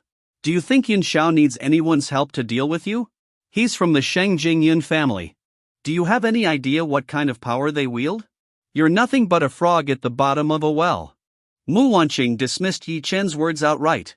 To her, latching onto the Shangjing Yun family and becoming the leader of Jiangzhou's elites was her last lifeline. Even if Yun Haoge was using her, she didn't care. Being used by someone as powerful as Yun Haoge proved her worth. So, you're determined to become my enemy? Ye Chen said, narrowing his eyes. Over the years, Ye Chen had helped the Mu family extensively to repay Su Zixuan's kindness. When his debt was repaid, Ye Chen severed ties with the Mu family. To Ye Chen, they were strangers at best. But now that Mu Wanqing had chosen to align with Yun Haoge, their relationship could no longer remain neutral. An enemy? Ha! Ye Chen, I've already told you don't overestimate yourself. When I become the leader of Jiangzhou's elites, I'll be in a world you can never reach. Frankly, you're not even qualified to be my enemy. Mu Wanqing said confidently. Ye Chen looked at her, a faint cold smile forming on his lips. The two parted on bad terms. Ye Chen didn't bother with Mu Wanqing further. Life choices are made by the individual. Since Mu Wanqing had chosen to be an enemy, Ye Chen would make the Mu family understand that facing him as an adversary would become their worst nightmare. Mu Wanqing didn't take Ye Chen's words seriously. The three sat in the banquet hall for a long time. During this time, Mu Qingsno didn't come over to speak with them, likely having given up on the Mu family completely. The banquet itself was grand and luxurious. Mu Qingsno was the center of attention, like a queen above all. From her corner, Mu Wanqing watched the scene, silently vowing that when she became the leader of Jiangzhou's elites, she would return to Yun City and host a banquet 10 times grander than this one. She wanted the world to know that she, Mu Wanqing, was the true epitome of power and prestige. Meanwhile, in Jiangzhou's heavenly mansion, Yun Haoge sat leisurely in the main hall. Xiao Xinran walked up to him. Young Master Yun. How did it go? Yun Haoge asked casually. It's done. Mu Wanqing is an inexperienced woman. I promised to make her the chairperson of the Jiangzhou Elite Association, and she immediately agreed, Xiao Xinran said respectfully. Good. What about the Yun City Medicine Garden I asked you to investigate? Yun Haoge inquired. We found it. The garden is heavily guarded, so we couldn't explore much. However, based on clues, we identified its previous owner, Sun Shooting, a descendant of Yun City's renowned medical master. According to her, there's a spiritual vein beneath the garden, which Ye Chen has taken over. It's likely filled with high-grade spiritual herbs now, Xiao Xinran reported. Yun Haoge sat up abruptly, his eyes lighting up. Using Ye Chen's ex-wife against him, this is getting more and more interesting, Yun Haoge said, a sinister glint flashing in his eyes. His expression exuded cunning and malice. In the days following the banquet, Mu Qingsno departed for Jiangzhou to begin preparations for the Pearl Group's branch office. Ye Chen, however, did not go to the medicine garden today. Instead, he headed to the city's slum area. After his last encounter with Wudi here, Ye Chen had kept Zhao Kik's serious injuries in mind. He had assumed that since Wudi had taken the Heaven Soul Grass, it should have been enough to heal Zhao Kik's internal injuries. Once she recovered, they would likely come to find him. But after waiting for so long, there was no word from Wudi. Ye Chen didn't doubt Wudi's integrity. Even though Wudi's strength had significantly declined, leaving him only at the half-step human immortal realm, he was still once the top-ranked man on the Dragon Country's hidden dragon list, a true prodigy of his generation. Arriving at the door of the small house, Ye Chen pushed it open and walked inside. Wudi was feeding medicine to Zhao Kiki. At this moment, Zhao Kik's face was deathly pale, completely devoid of color. The last time Ye Chen had seen her, she had been lively and full of energy. Now, she lay weakly on the ground, unable to move. Ye Chen frowned. Logically speaking, while Zhao Kik's injuries had been severe, the Heaven Soul Grass should have prevented her condition from worsening, even if it couldn't fully cure her. Yet now, Zhao Kiki was on the brink of death. Yi! Young Master Yi! You're here! Wudi, upon seeing Ye Chen, immediately attempted to stand up and greet him. Don't move! What's going on? Didn't I give you the Heaven Soul Grass? Why is her condition still this severe? Ye Chen asked as he quickly stepped over to Zhao Kiki. Zhao Kiki weakly raised her head and struggled to open her eyes, glancing at Ye Chen. She tried to muster a smile. Big brother, Zhao Kiki whispered feebly. Ye Chen immediately examined Zhao Kiki's body, his expression growing serious. Placing one hand on Zhao Kiki, Ye Chen discovered that she was incredibly weak. He hadn't conducted a detailed examination the last time they met. Now, as he inspected her condition, he realized that in addition to her severe internal injuries, Zhao Kiki possessed a unique constitution. Her body was extremely cold-natured. While the Heaven Soul Grass could heal physical injuries, its cold properties had inadvertently triggered the latent cold energy within Zhao Kiki's body, causing it to spread. Given her small and fragile frame, she was unable to withstand the growing cold. This is bad, Ye Chen said solemnly after taking a deep breath. Young Master Yi, do you know medicine? What's going on? Why has her condition worsened after using the heaven soul grass? Please, I beg you, save my daughter. Wudi pleaded with a face full of fear and desperation. Once a martial prodigy, Wudi had fallen on hard times.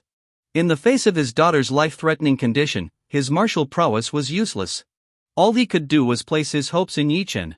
I never said I wouldn't save her. By the way, Keek's mother, her background isn't ordinary, is it? Ye Chen asked suddenly, narrowing his eyes. Wudi's body stiffened, and a look of surprise flashed in his eyes. Before he could respond, Ye Chen interrupted, "You don't need to tell me about her mother. Keek's main issue is her constitution. For now, I can stabilize her condition temporarily. To cure her completely, there's only one way: she needs to move into the medicine garden and absorb the spiritual energy there to counteract the cold within her body." The medicine garden? What's that? Wudi asked curiously. I'll take you there later, Ye Chen replied without further explanation. Before long, under Ye Chen's treatment, a bit of color returned to Zhao Keek's face, and her energy visibly improved. She blinked her large eyes and spoke her first words. Daddy. Big brother. Kiki is hungry. Ye Chen was amused by her adorable demeanor. Wait a bit. I'll finish treating your dad, and then we'll go have a feast. Honestly, you were once the #1 on the hidden dragon list, and you let your daughter live in such conditions? It's embarrassing. Ye Chen teased as he looked at the pitiful Zhao Kiki. Wudi's face flushed with embarrassment. He had no other choice. Zhao Keek's condition was critical, and he was on the run from enemies, unable to show himself in public for fear of being found. If not for Ye Chen, their fate would have been even worse. For Zhao Kiki, however, her only concern was her father's well-being. Hearing that her father was unwell, her eyes filled with tears. Big brother, is daddy sick too? Zhao Kiki asked softly. Don't worry. Your big brother is a very skilled doctor. I'll heal your dad in no time, Ye Chen reassured her. Wudi, however, was confused. Other than the injuries that had caused his decline in strength, he wasn't aware of any serious issues. Young Master Yi, Wudi began to speak, but Ye Chen suddenly struck out, hitting Wudi's chest with his palm.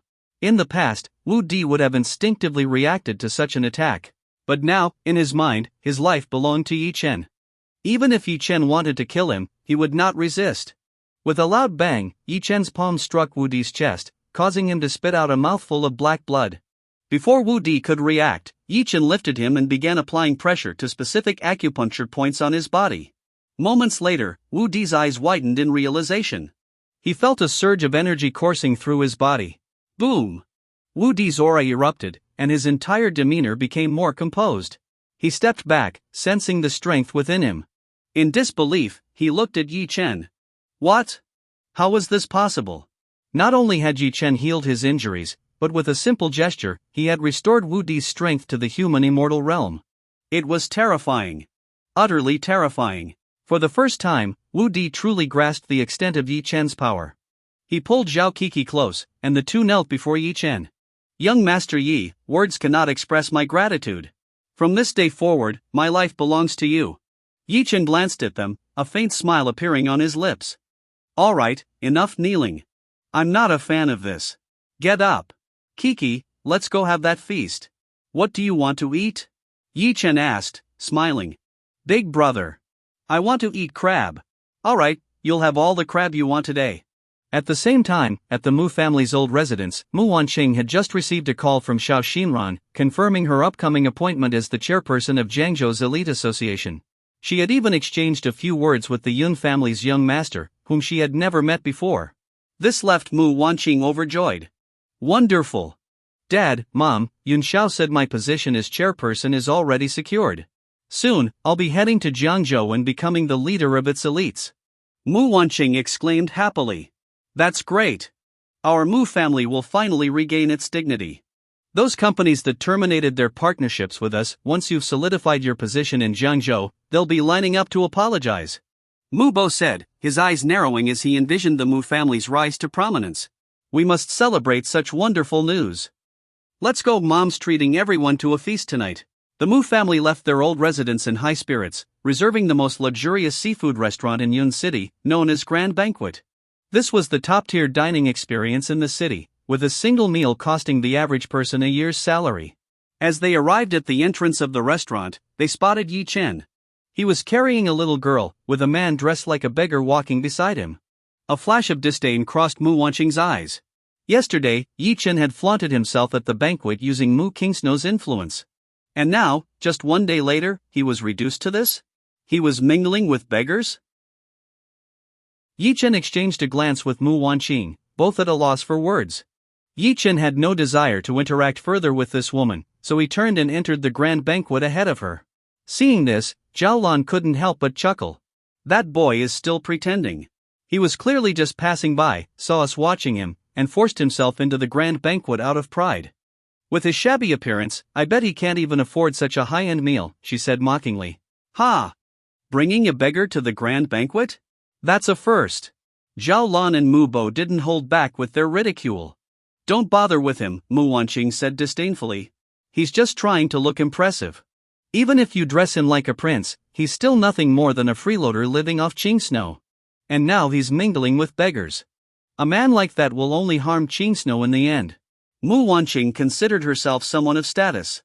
While she didn't openly despise beggars, as someone from high society, she believed in distancing herself from people at the bottom.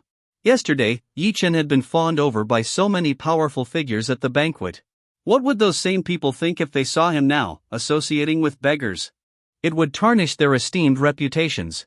Wanqing is right. We need to stay far away from him.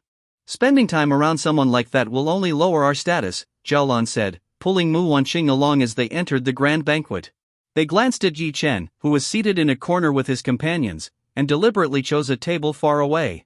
Ye Chen relaxed a little, seeing that they weren't going to cause trouble. Though Wudi was currently down on his luck, his restored strength to the human immortal realm had brought a renewed aura of confidence. Ye Chen, appearing approachable, was entertaining Zhao Kiki. His natural charm quickly put the little girl at ease, and she began to cheer up, happily playing with the seafood on the table. As they were eating, a group of people entered the restaurant. They were dressed in luxurious clothing and exuded a commanding presence, with an air of superiority that demanded attention.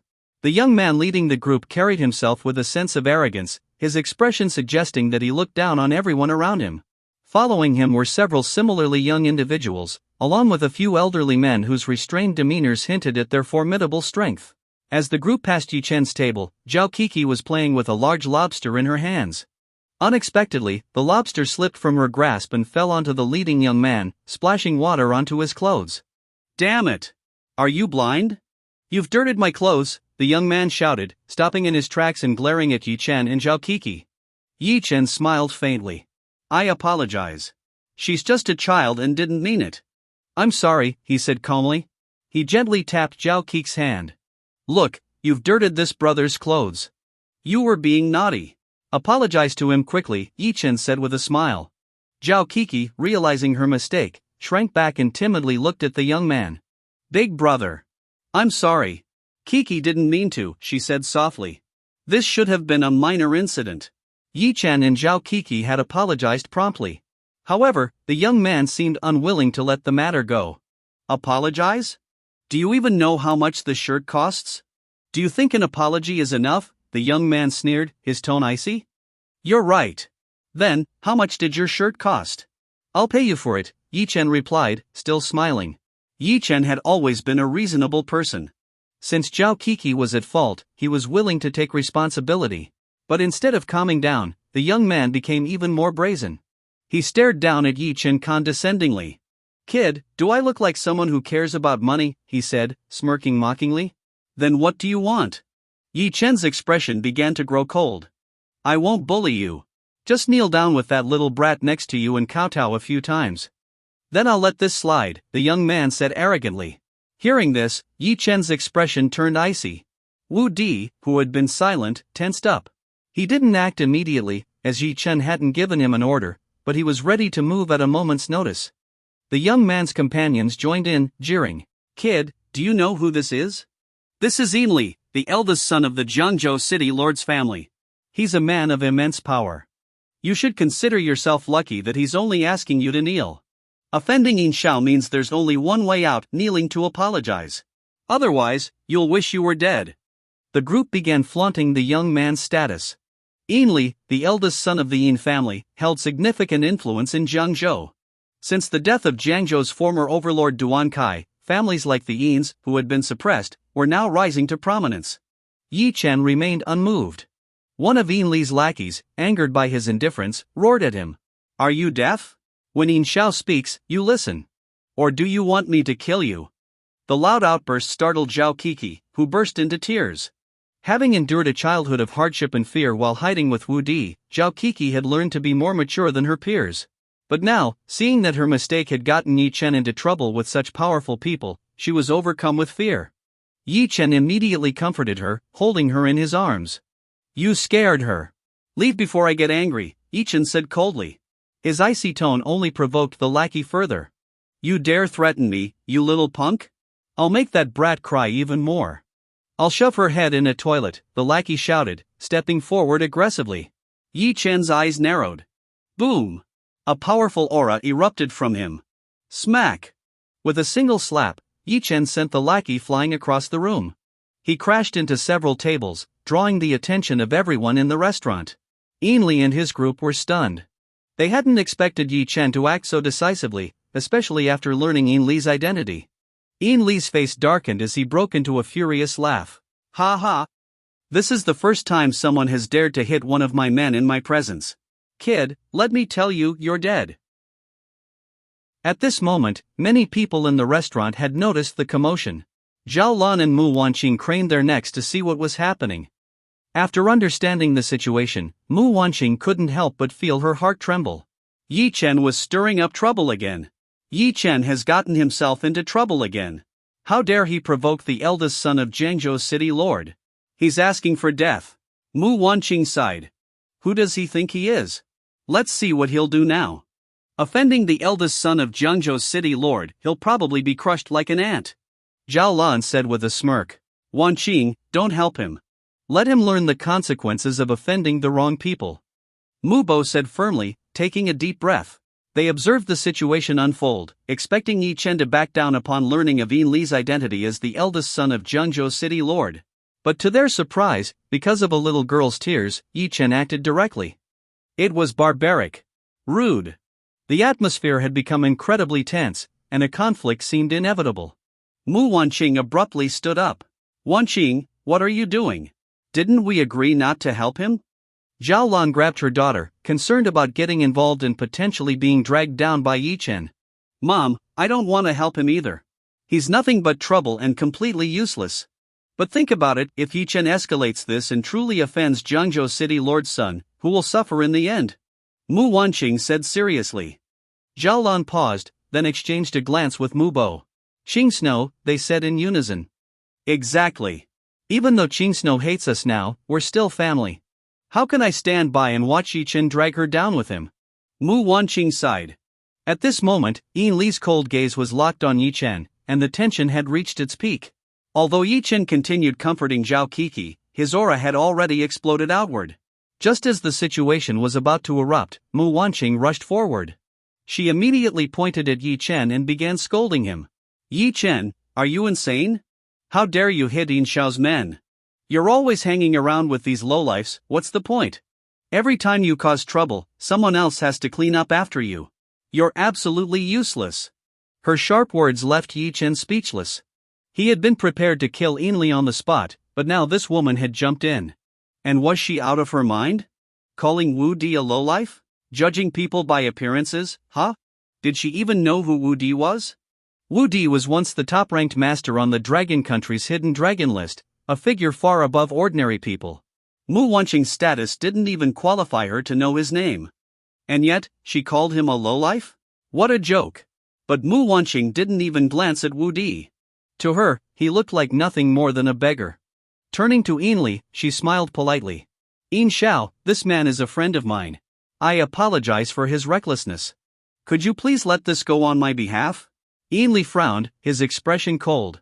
Who the hell are you?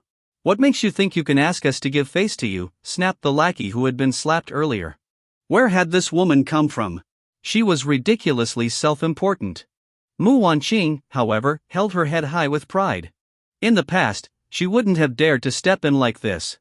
But now her identity and status had changed. Especially since Yin Li was from Jiangzhou. Mu Wanqing puffed out her chest. Let me introduce myself. I am Mu Wanqing, soon to be the chairperson of Jiangzhou's elite association. Hearing her introduction, Ainli raised an eyebrow, a hint of disdain flashing in his eyes. However, he quickly hid his contempt. Initially, Ainli had been furious, ready to deal with Ye Chen harshly. But Mu Wanqing's intervention gave him a moment to cool down. After all, he was in Yun City for an important mission. If he failed, he would face severe punishment upon returning to Jiangzhou. Ainli took a deep breath to calm himself. Ah, so it's Chairperson Mu. My apologies. Since you've spoken on his behalf, I'll let this matter slide, Ainli said with a faint smile, waving his hand to signal his men. Let's go. The lackey, still fuming, muttered, "In Shao, are we really just going to leave? This makes us look bad. Humph, we're here on important business. Remember that boy's face. Once we're done here, I'll personally deal with him," Ainli whispered. The lackey turned back and glared at Ye Chen with venom in his eyes. Kid, you're lucky today. But enjoy your time while it lasts. Once In Shao finishes his business, your end will come. Ainli and his entourage left. Ye Chen made no move to stop them. To him, Ainli and his group were like ants crawling in front of him. He could crush them any time he wanted or simply ignore them. The main reason Ye Chen let them go was that he didn't want to kill anyone in front of Zhao Kiki. After all, she was still an innocent child, and Ye Chen didn't want to expose her to the darkness of the world too soon. Children should live carefree lives. As for Ainli and his men, if they chose to remain in hiding, so be it. But if they dared to show up again, Ye Chen wouldn't hesitate to eliminate them. What had been a tense standoff quickly dissipated. Mu Wanqing, however, was feeling triumphant. This was what status meant. This was power. This was respect. The eldest son of Jiangzhou's city lord, an incredibly noble figure, had backed down with just one word from her. How powerful! How domineering! Mu Wanqing's pride swelled to the extreme. She completely missed the disdain and ridicule in Ainli's eyes earlier. All she knew was that standing here, she commanded respect from everyone. Wanqing, you truly are my daughter. Even the eldest son of Jiangzhou's city lord has to respect you. Who in this world would dare ignore our Mu family now? Zhao Lan exclaimed, beaming with pride. Incredible! I didn't realize my daughter's status had risen so high. It's a good thing you divorced Ye Chen. A daughter of mine deserves to marry someone from Dragon Country's elite. Mu Bo added, just as excited. Mu Wanqing smiled faintly, standing taller as she looked down at Ye Chen. It was as if she were waiting for him to bow down and thank her. Ye Chen, I saved you once again. Don't you have anything to say to me? Mu Wanqing said with a smug smile. Ye Chen, who had finished eating, picked up Zhao Kiki. Just as Mu Wanqing thought he was about to bow to her, Ye Chen said flatly, move aside. Stop standing there like a statue and blocking the way. His tone was calm. Mu Wanqing was momentarily stunned, her expression showing disbelief. She had saved Ye Chen, didn't that make her his benefactor? And this was how he treated her? Anger flashed in her eyes. Ye Chen, don't be ungrateful. If it weren't for me, you'd already be dead. I saved you, do you understand that? Mu Wanqing shouted. Ye Chen glanced at her indifferently. Mu Wanqing, stop overestimating yourself. Do you really think I needed your help? Those worthless fools, do you think I couldn't crush them myself? Mind your own business next time, Ye Chen said coldly. Ye Chen was left speechless by Mu Wanqing. Her arrogance had truly reached a blind and ridiculous level. If it weren't for Mu Wanqing's interference, Ainli and his group might not have made it out of the restaurant alive. In truth, Mu Wanqing hadn't saved Ye Chen, she had saved Ainli and his men. Hearing Ye Chen's words, Mu Wanqing was incredulous. Meddling? The son of Jiangzhou's city lord could be crushed by Ye Chen as easily as snapping a twig? Arrogance. Shamelessness. Ignorance. Mu Wanqing was deeply dissatisfied with Ye Chen's attitude. Ye Chen, you're completely ungrateful. Do you think I wanted to save you? Let me tell you, all your reckless actions will ultimately harm Qingsnow. You've been riding on Qingsnow's current status, making enemies everywhere you go. Today, you were lucky to have me there. They spared you out of respect for me, Mu Wanqing. Do you even realize that Qingsnow hasn't yet established herself in Jiangzhou? If you provoke the son of Jiangzhou's city lord, have you thought about the difficulties Qingsnow might face because of you? Mu Wanqing was furious, speaking as if she were looking out for Mu Qingsnow's well-being while conveniently forgetting how her family had once conspired to deceive Qingsnow. Are you done? Ye Chen asked indifferently. If so, move aside. Remember, I, Ye Chen, am no longer connected to your Mu family. I don't need you to meddle in my affairs. Fine. Remember what you said today. And let me tell you, just because I intervened today and Ainley let it slide doesn't mean he won't pursue this matter in the future, Mu Wanqing sneered. If you really think you're so capable, deal with Ainley yourself next time. Don't rely on the Mu family's reputation to act tough. Her eyes narrowed as she stared at Ye Chen, utterly enraged. She could already imagine that the next time Ye Chen ran into Ainley, he would undoubtedly use Mu Kingsnow's name as a shield. Ye Chen, uninterested in further argument, left with Wudi and Zhao Kiki. As Wudi brushed past Mu Wanqing, she felt his gaze and was suddenly struck by an inexplicable chill. For a moment, she was startled. A beggar? How could a beggar's gaze be so sharp and terrifying? It was as if just one look could convey an overwhelming killing intent. The sensation lasted only a moment, and Mu Wanqing quickly dismissed it as her imagination. She reassured herself that it must have been her disgust at the beggar's unkempt appearance. Outside the grand banquet, Wudi approached Ye Chen. Young Master Yi, should I follow them and take care of them? Wudi asked respectfully. No need. They're just small fry, not worth the effort. For now, let's focus on settling you and Kiki, Ye Chen replied calmly. He then took Wudi and Zhao Kiki to the medicine garden. As they entered, Wudi was astonished. Previously, when Ye Chen had given him the heaven soul grass to treat Zhao Kiki, Wudi had thought that an 8th grade spiritual herb was already the pinnacle of resources in Yun City.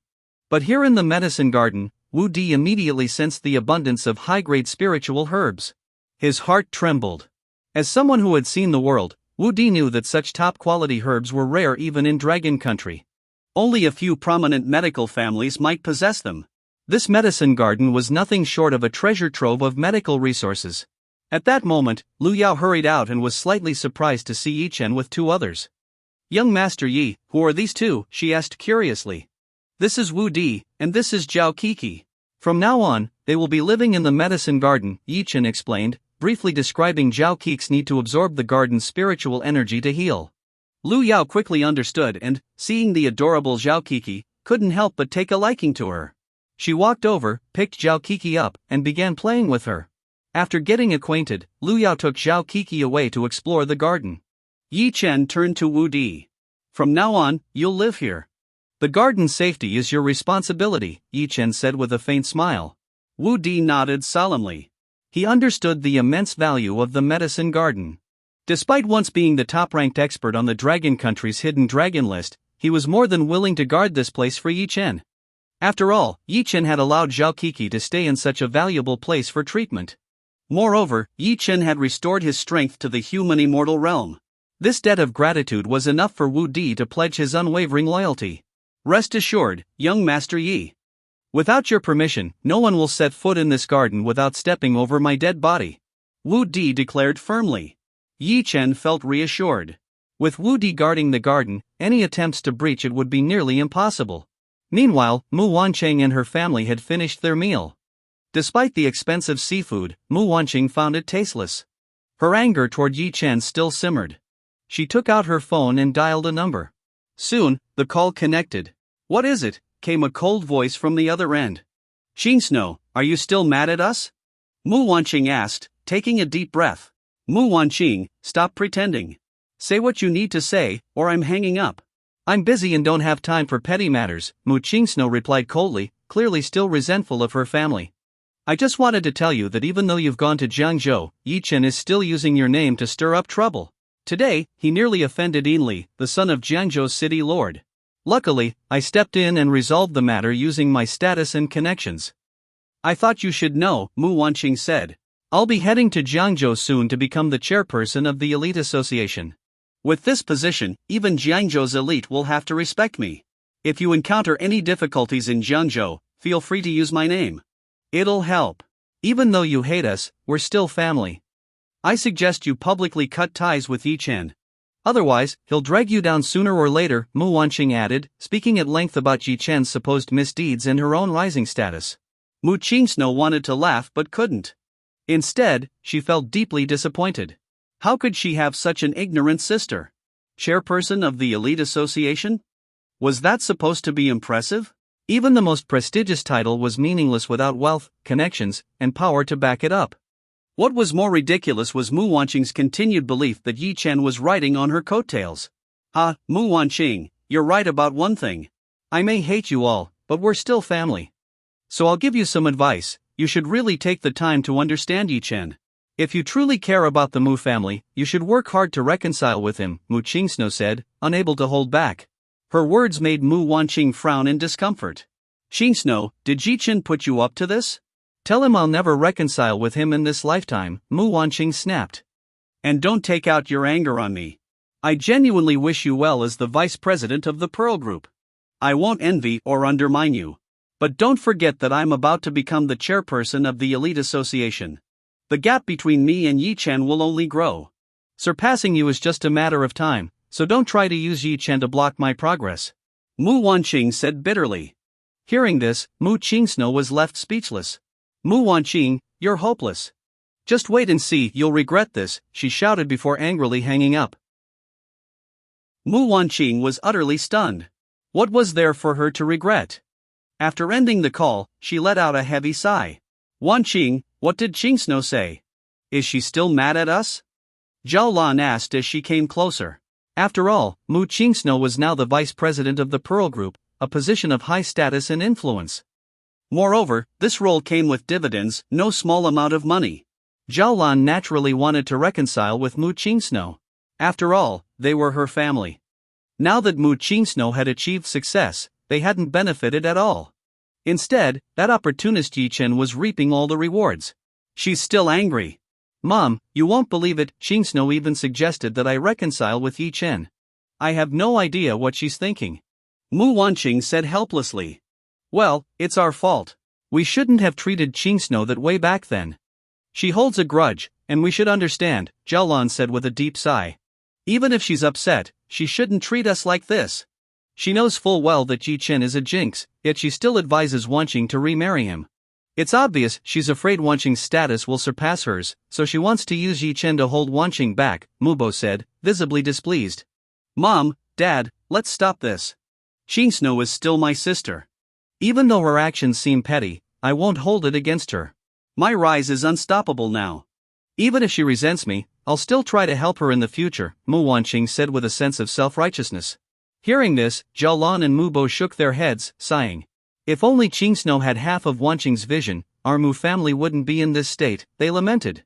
Meanwhile, in Jiangzhou Tianfu, Yun Haoge sat on the sofa with his legs crossed. The Jiangzhou city lord, Yin Zhengli, sat beside him, appearing highly respectful.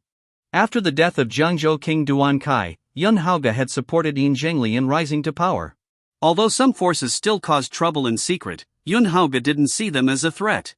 Once he had free time, he could easily crush those who defied him. Yin Zhengli, Yun Haoge said, looking at the city lord, do you have any objections to sending your son to Yun City for this mission? Yin Zhengli smiled faintly. Of course not. My useless son being entrusted with such an important task by you, Yun Xiao, is an honor. Good. If this mission is successful, I'll personally promote him to an even higher position, Yun Haoge said with a smile. After a pause, Yun Haoge continued, have there been any updates? Xiao Xinran approached with a report. Yun Xiao, after investigating, we've confirmed the details. Yun City's medicine garden has many spiritual herbs of high grade. 7-grade and 8-grade herbs are abundant, and there are even rumors of 9-grade spiritual herbs present, she said. Hearing this, Yun Haoge stood up abruptly, his entire being filled with excitement. While 7-grade and 8-grade herbs were rare, Yun Haoge could acquire them through the resources of the sacred capital Yun family. However, 9-grade spiritual herbs were a different matter, even the sacred capital Yun family would covet them. Such treasures cannot fall into the hands of others. Before word spreads, we must act first. Notify Yinli to investigate the forces guarding the medicine garden thoroughly. This matter cannot be delayed, Yun Haoge instructed with a deep breath. Yun Xiao, Xiao Xinran added, Yinli has already reported back. The garden's defenses are limited, with only a few grandmasters guarding it. Our primary concern should be Ye Chen. Given that he was able to defeat Jiangzhou King Duan Kai, there's likely a powerful force backing him. You're right, Yun Haoge said. This time, I must be fully prepared and strike decisively. Before Ye Chen's backers can react, I'll take the garden in one swift move. Xinran, go to the sacred capital Yun family and request 10 half-step human immortal experts and 3 full human immortal experts. Tell them I'll offer 5 7-grade spiritual herbs as compensation, Yun Haoge ordered. Xiao Xinran nodded and quickly contacted the sacred capital Yun family. Given Yun Haoge's growing influence and the value of the herbs offered, the family promptly sent the requested experts. To ensure absolute success, Yun Haoge mobilized every resource at his disposal, assembling hundreds of Grandmaster-level experts ready for action. Such a force was terrifying. Yun Haoge's plan was simple: take the medicine garden and eliminate Ye Chen in the shortest possible time. Back in Yun City, Yinli had already received advance notice of the operation. He was in a private room at a hotel, drinking with his lackeys. Ha ha ha. This time, I've accomplished a major task. Yun Xiao will surely reward me. One day, I'll be his most trusted subordinate. Yinli laughed heartily. Yin Xiao, you're incredible. Following Yin Xiao means we'll always have food and drink. We're lucky to have you. With Yin Xiao leading us, success is guaranteed. The group toasted to their imagined future of wealth and power, confident that Yun City would soon fall under Yun Haoge's control. Just then, a knock came at the door. Yinli frowned. Who could it be? They didn't have friends in Yun City. Signaling one of his lackeys to open the door, Yinli and the others fell silent, wary of discussing their plans in front of outsiders. The door opened to reveal Mu Wanqing, holding a wine glass and smiling brightly. She had seen Yinli's group earlier while dining and thought it wise to establish a connection with Jiangzhou's elites before moving there. Seeing her, Yinli's expression turned disdainful, though Mu Wanqing didn't notice. Raising her glass, she addressed him. Yin Xiao, I'm grateful for the face you gave me last time. It makes us friends now. When you come to Jiangzhou in the future, just let me know if you need anything. I'll definitely repay the favor. Let me toast to you, she said, downing her drink in one go. Yinli slowly stood up, holding his glass. But instead of drinking, he tipped the glass over, pouring the wine onto the floor. Then, with a mocking smile, he looked at Mu Wanqing. And who do you think you are? Do you think you're worthy of being my friend? Mu Wanqing's face froze instantly. She was utterly dumbfounded by the scolding. What just happened? She had come over with good intentions to propose a toast. How could she be treated with such disrespect? Back at the luxurious banquet, Yinli hadn't acted like this. Was it because they weren't familiar with each other? Had she mistaken his demeanor? Mu Wanqing forced an awkward smile, holding her glass, unsure whether to leave or stay. Yin Xiao. I'm Mu Wanqing, the future president of the Jiangzhou Elite Association. We've met before. Don't you remember? Mu Wanqing gritted her teeth and mentioned her identity. Yinli squinted at her. To be honest, he found Mu Wanqing extremely irritating. Previously, when Ye Chen had crossed him, he had intended to teach Ye Chen a swift lesson and leave. Who could have imagined this self-important Mu Wanqing would step in, forcing him to let Ye Chen off the hook? Mu Wanqing, your position as president of the Jiangzhou Elite Association might be enough to impress common folk, but do you know who I am? You're not even in Jiangzhou yet, and you dare ask for my respect? Do you truly believe you're someone of significance? Yinli snorted coldly, looking at her with disdain. The others joined in with mocking laughter. She clearly doesn't understand Yin Xiao's status in Jiangzhou. In the Elite Association, who wouldn't bow their heads to Yin Xiao? And yet you dare put on airs in front of Yin Xiao? Let me tell you, Yin Xiao could have you kicked out of Jiangzhou with a single word. The jeering remarks left Mu Wanqing's face burning with embarrassment. She had grossly overestimated the influence of her position as president. At that moment, she finally realized. Even though Yun Haoge had appointed her president of the Elite Association, she was an outsider in Jiangzhou, powerless, without connections or influence. Mu Wanqing wanted to slap herself. She should have been currying favor with Jiangzhou's top elites rather than flaunting her title as president. Such behavior would only invite disdain from the elite circle. This was all Ye Chen's fault. If not for Ye Chen, how could she have offended Yinli? He was the son of Jiangzhou's city lord, a first-class elite even in Jiangzhou. And she, foolishly, had walked straight into this mess. Trying to help Ye Chen had only backfired on her. Ye Chen was nothing but a troublemaker. What's the matter? From the look on your face, it seems like you're not convinced. Want to see if I can make it impossible for you to stay in Jiangzhou with just one word? Yinli sneered, glaring at her. Mu Wanqing's heart skipped a beat. Did she even need to test it? He was the son of Jiangzhou's city lord, a figure of immense power who could sway the tides of Jiangzhou's elite circles. No matter how self-assured Mu Wanqing was, she understood that her position as president of the elite association was merely a favor from Yun Haoge. Yun Haoge had given her a starting point, but she'd have to pave the way forward herself. If she alienated Jiangzhou's top elites before even taking office, the road ahead would be strewn with obstacles. Taking a deep breath, Mu Wanqing knew she had to salvage the situation. She stepped forward quickly, bowing slightly. "Yin Xiao, there's no conflict between us. What happened last time was my fault. I sincerely apologize. You've come to Jiangzhou, and I should have welcomed you personally. I deeply regret my oversight and humbly ask for your forgiveness." Mu Wanqing humbled herself, bowing deeply. Seeing this, Yin Li's expression softened slightly. He had never intended to do anything drastic to her. After all, she was the president of the elite association. He merely wanted to suppress her arrogance. Seeing her submission, Yin Li finally spoke. "That's better. When dealing with me, you should lower your stance. Only then will your path in Jiangzhou be smooth. Remember, Jiangzhou is not like a small place like Yun City. If you want to secure your position as president, you must act wisely." Yin Li sounded like a mentor imparting wisdom. Yes, Yin Xiao is absolutely right. Thank you for your guidance. How about this, Yin Xiao? To express my apology, I'd like to host a banquet at Fusho Tower tonight. It will serve both as a welcoming feast for you and a token of my apology. Would that be acceptable? Mu Wanqing spoke humbly, sweat beading on her forehead. Yin Li didn't reply immediately but stared at her for a long time before finally speaking. "Since you're so sincere, I'll give you this chance. I'll attend tonight. But let me remind you, in my eyes, someone of your status is barely qualified to be a dog at my side. And a dog must know its place. A dog that doesn't know how to behave will eventually be beaten to death." With those words, Yin Li left the private room with his entourage. Mu Wanqing stood frozen, feeling an unprecedented sense of humiliation. All along, she had believed herself to have achieved something in Yun City, and now, as the soon-to-be president of the Jiangzhou Elite Association, with the backing of the sacred capital Yun family, she thought she had some standing. But now she realized that her so-called status was nothing in the eyes of true elites. To them, she was just another pawn. Her dignity had been shattered in an instant. To someone like Yin Li, she was no different from his sycophants, perhaps even less significant. Clenching her fists tightly, Mu Wanqing vowed to endure. She had no choice but to endure. She hadn't even set foot in Jiangzhou yet and had already experienced the might of its top elites. Breathing heavily, she calmed herself. Perhaps this humiliation was a lesson to curb her arrogance. Yin Li was right, Jiangzhou was not Yun City.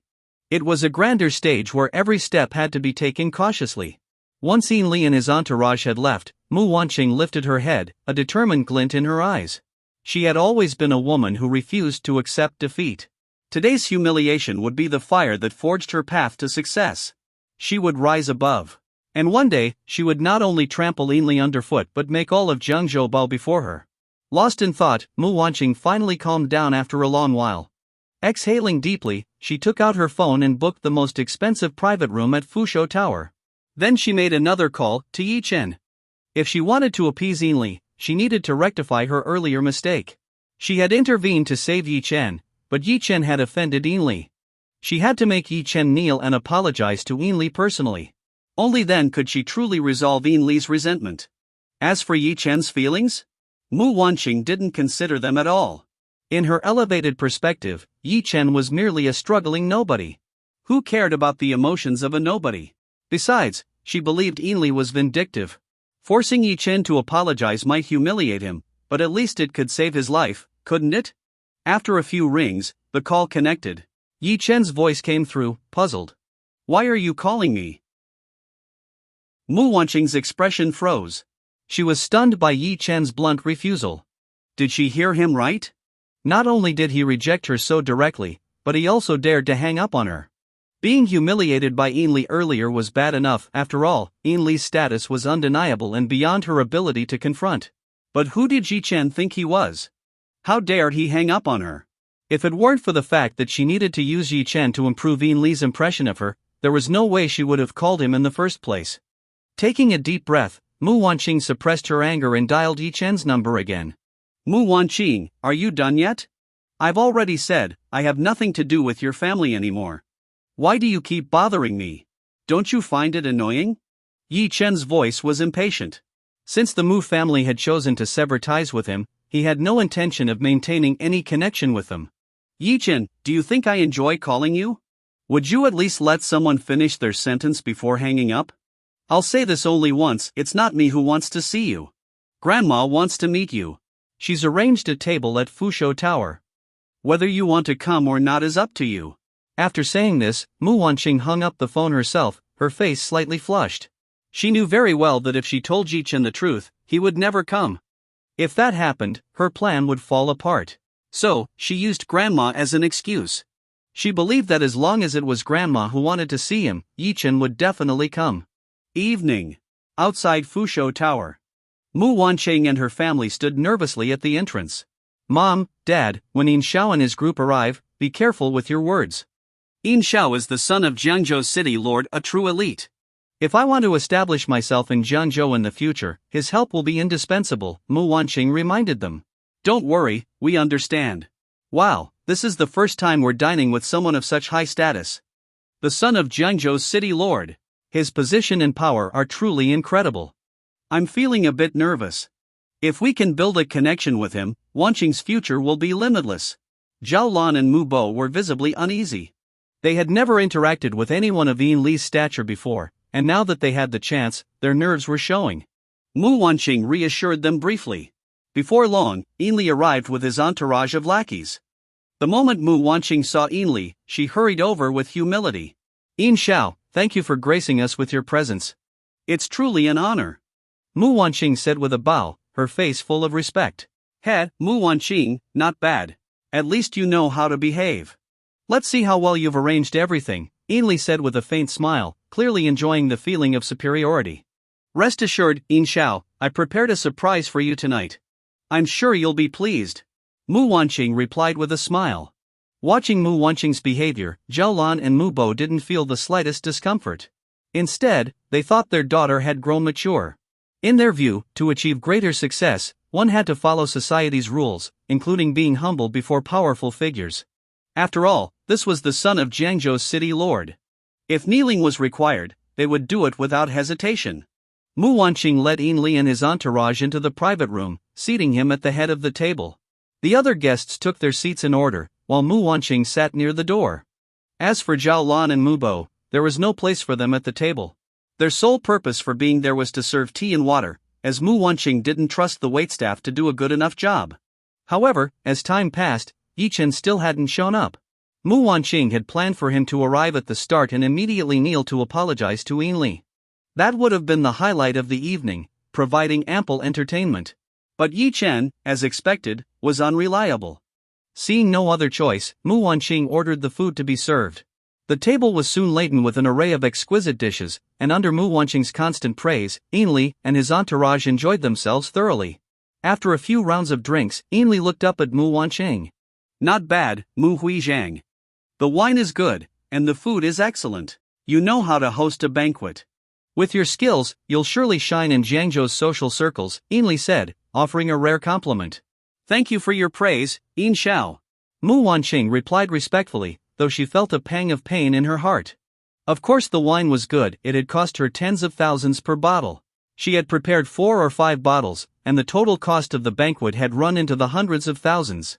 Just as Yin Li was basking in the atmosphere, he suddenly spoke up again. By the way, didn't you say you had a surprise for us?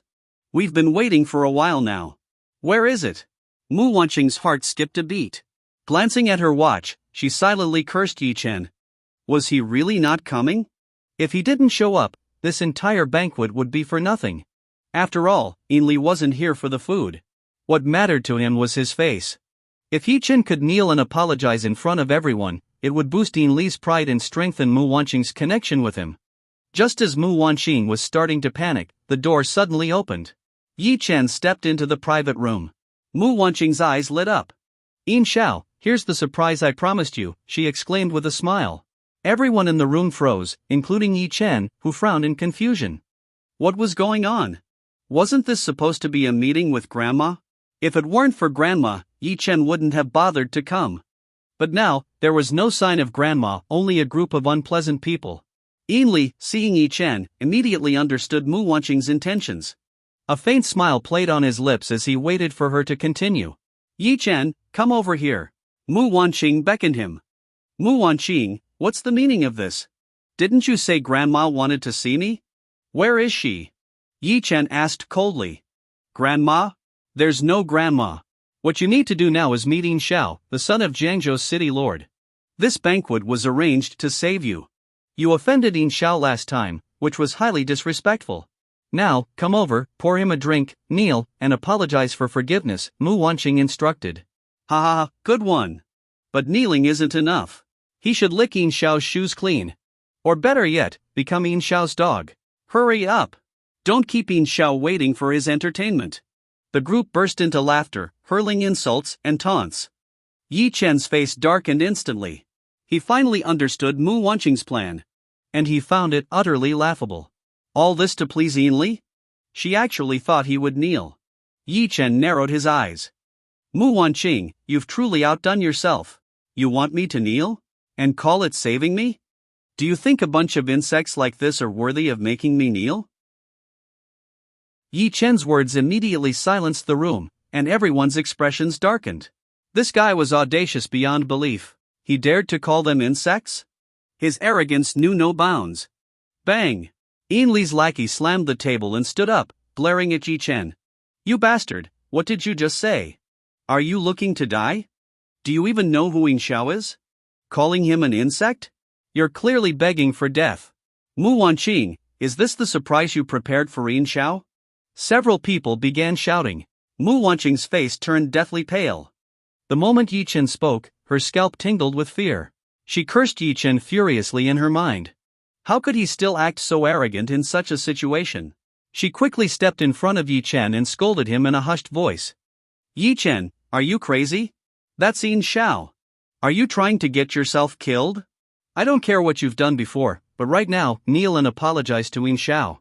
Remember, this isn't for me, it's to save your own life. Do you understand? Mu Wanqing took a deep breath and spoke urgently.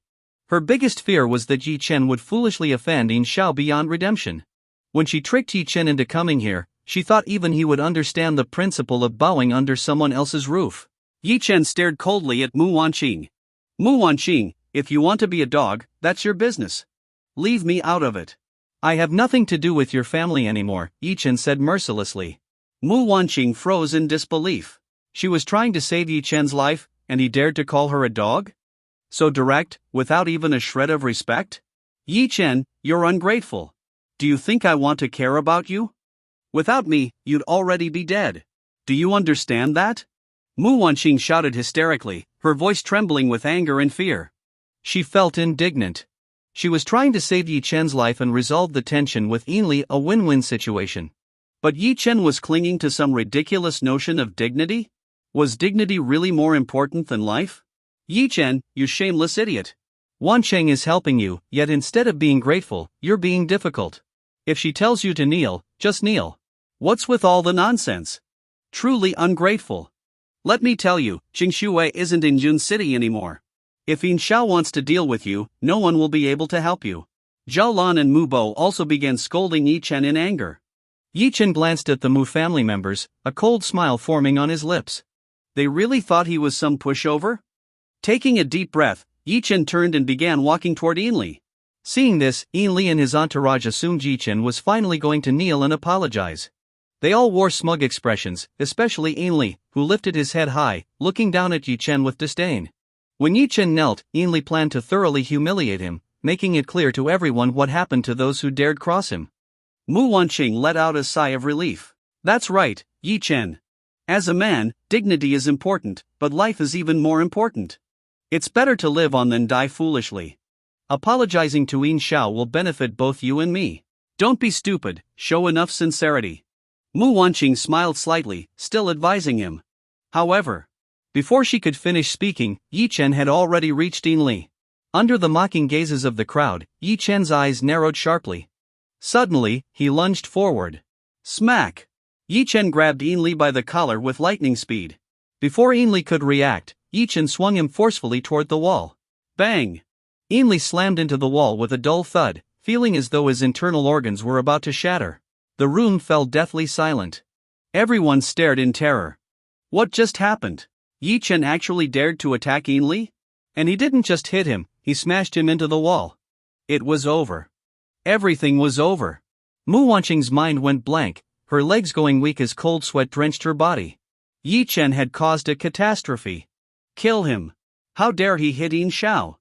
Destroy him. Ainli's lackeys erupted in fury, charging at Ye Chen in a frenzy. Ye Chen's gaze turned icy. With a flicker of movement, he wove through the attackers like a shadow. In mere moments, each lackey was struck down, writhing on the ground in pain. Make me kneel? Look at yourself, do you think you're worthy? Ye Chen's expression was cold as he approached Ainli step by step, his murderous intent palpable. You, what do you want? Don't come closer. Do you know who I am? My father is Yin Jingli, the city lord of Jiangzhou. If you dare touch me, he'll make sure you're left with no burial ground. Ainli stammered in terror, trembling as Ye Chen approached. The lackeys he brought, many of whom were top-tier fighters, even martial arts masters, were helpless against Ye Chen, falling like paper dolls. As Ye Chen closed in, Ainli's fear reached its peak. Just then, Mu Wanqing snapped out of her shock. Seeing Ye Chen about to kill Ainli, her heart froze. Ye Chen had lost his mind. If Ainli died here, it wouldn't just implicate Ye Chen, the entire Mu family would be dragged down. If Jiangzhou's city lord, Yin Zhengli, decided to retaliate, there would be no escape, no matter where they ran. Moreover, with Ainli in such a vulnerable position, saving him might even turn the situation to Mu Wanqing's advantage. A flood of thoughts raced through her mind in an instant. Before Ye Chen could make his move, Mu Wanqing threw herself at him, grabbing onto him and shouting desperately.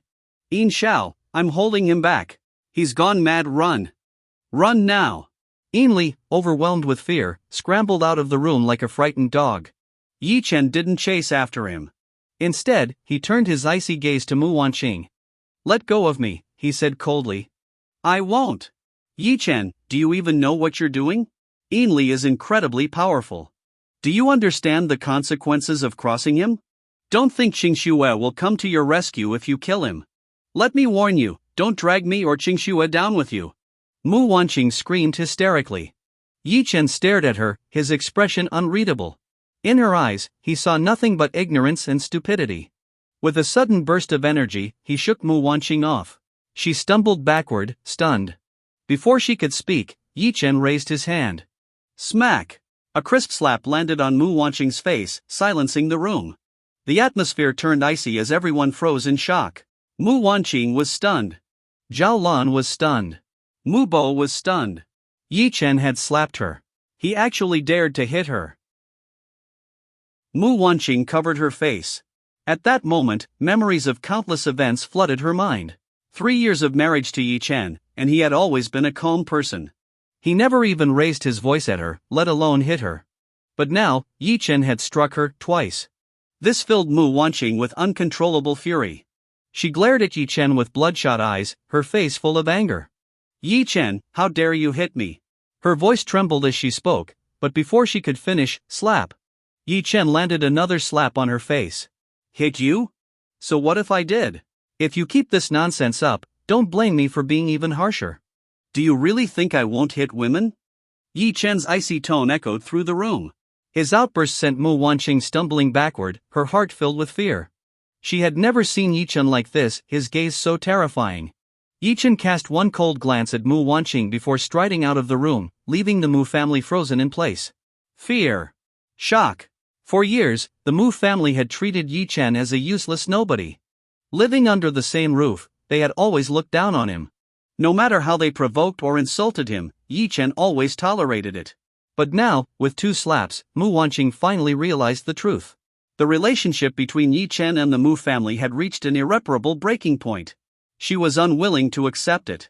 She was furious. Humbling herself before Ainli was one thing, he was the son of Jiangzhou's city lord, with immense power and influence. But Ye Chen? What gave him the right to hit her? Are you okay, Wanqing? That heartless bastard Ye Chen dared to hit my daughter. This is outrageous. Zhao Lan shrieked, her voice trembling with anger. Exactly. Wanqing only wanted to help him, but instead of appreciating it, he hit her without cause. He's truly ungrateful. Mu Bo added furiously. Mu Wanqing's rage reached its boiling point. Not only had she been slapped, but Ye Chen's cold, piercing gaze had also left her shaken. Now that she had regained her composure, the fear was replaced entirely by anger. Ah! Ye Chen, you scumbag! How dare you hit me? Fine. I, Muanqing, swear to the heavens, starting today, even if you die in front of me, I won't lift a finger to help you. For the rest of your life, don't even think about gaining a single benefit from my family. Mom, Dad, I'm heading to Jiangzhou right now. With the Yun family as my backing, I will become one of Jiangzhou's top elites. Ye Chen, one day you'll kneel before me and beg for mercy. Mu Wanqing screamed in fury, her voice echoing through the room. Meanwhile, Ainli, terrified and disheveled, fled for his life without hesitation. His phone vibrated. Seeing the message, his eyes lit up with joy, and he immediately rushed toward the medicinal garden.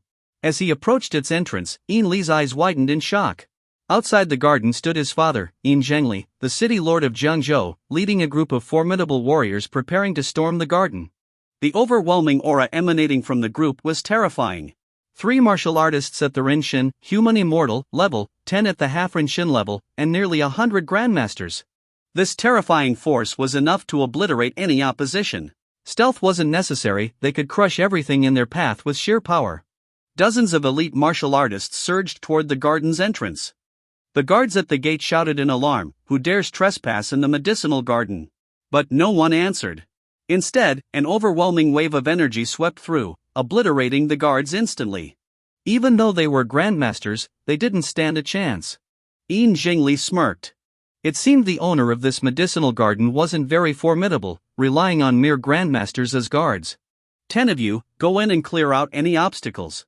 I will personally take over this garden, Yin Zhengli ordered, sending 10 grandmasters forward. He believed that calling in Rinshin level fighters was overkill. In his eyes, Yunhao Ji's cautious approach was unnecessary. As the 10 grandmasters stormed into the garden, everyone expected them to easily sweep away any opposition. But suddenly, a massive, overwhelming aura surged from within the garden. Boom! Boom! Boom! A series of deafening explosions rang out. Moments later, the 10 grandmasters were hurled out of the garden like cannonballs, crashing heavily to the ground, lifeless. Dead. All of them. The crowd was stunned. What just happened? Was there a hidden expert in the garden? Who's there? Yin Zhengli shouted, his voice laced with unease. From within the garden, a tall, imposing figure emerged. His expression was cold, and his gaze swept across the group like a blade. Anyone who dares trespass in the medicinal garden dies. His voice boomed like thunder, and the overwhelming pressure forced even the gathered grandmasters to step back in fear. It was Wudi. The 3 Rinshin experts recognized him immediately, their eyes widening in disbelief. Wudi. So you've been hiding here. They knew exactly who Wudi was, the man relentlessly hunted by the Yun family. To their surprise, he had been hiding in Yun City all along. Wudi's eyes burned with hatred as he looked at them. So it's you old dogs. Perfect. Today, we'll settle this score. He smirked cruelly, his aura surging. Ha! Wudi, do you still think you're the top of the Qianlong ranking? Your cultivation has fallen to the half-ring Shen level. Even if you were at your peak, you'd stand no chance against the 3 of us. Wudi, surrender now and come with us to the Yun family. Otherwise, don't blame us for being ruthless. The Renshin expert sneered, showing no fear. Wudi's gaze turned cold, and an immense aura erupted from his body. The wind howled, his robes fluttering violently. Yin Zhengli and his son were momentarily stunned. They had underestimated the medicinal garden, unaware that it harbored someone like Wudi, the former top martial artist on the Qianlong ranking. Fortunately, we brought 3 Rinshin experts, Yin Zhengli thought with relief. But Wudi showed no fear. His life belonged to Ye Chen, and he had vowed to protect the medicinal garden at all costs. Raising his head high, he took a single step forward. The skies darkened, thunder roared, and a fierce wind swept through, as though the world itself was plunging into chaos. Boom! His step cracked the ground beneath him. Fight! Wudi roared, his aura exploding outward, sending 5 grandmasters flying with its sheer force. Courting death. The 3 experts in the human god realm attacked simultaneously. Boom! Boom! Boom! The ground erupted with deafening sounds, as if unable to bear the pressure of the 3 human god realm experts. One of them, exuding killing intent, was the first to strike at Wudi. Die for me! Wudi showed no fear, instead of retreating, he advanced.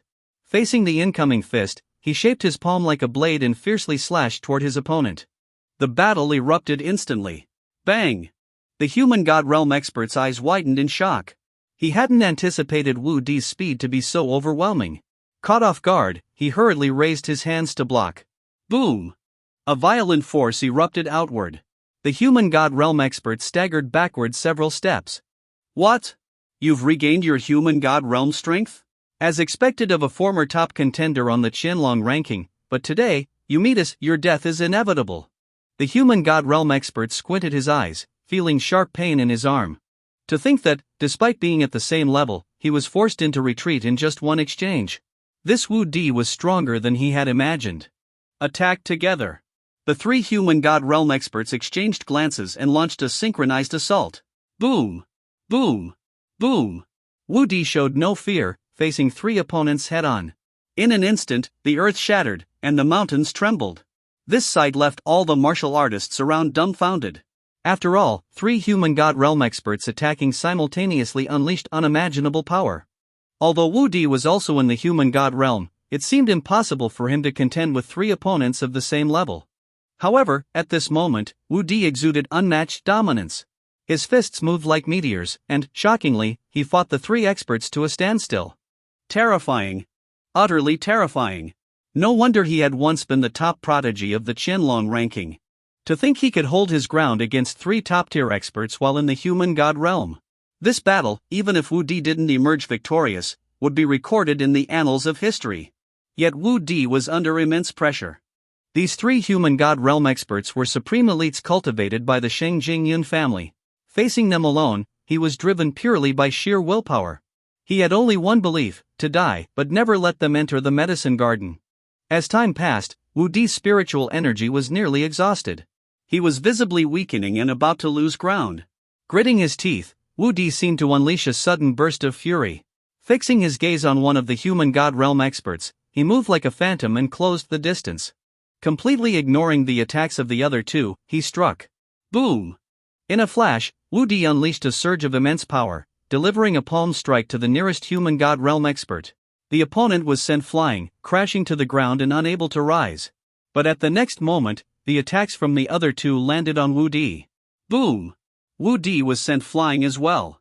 One down, but at a heavy cost. Wudi suffered severe injuries, spitting out blood. The three human god realm experts heaved a sigh of relief. If it had been one-on-one, none of them would have stood a chance against Wudi. This realization sent chills down their spines, as Wudi's strength far exceeded their expectations. Despite being younger, Wudi had already surpassed them in ability. Thankfully, they had the advantage in numbers. Otherwise, they would have likely been defeated. Wudi, I have to admit, you are indeed a prodigy among the younger generation in the Dragon Nation. You should have pledged allegiance to our Sheng Jingyun family. Instead, here you are in this small cloud city, acting like a dog for others. The human god realm expert sneered coldly. Wudi narrowed his eyes.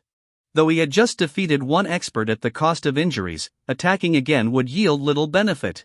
After all, the opposition included not only human god realm experts but also 10 half-step human god realm elites and over 100 grandmasters.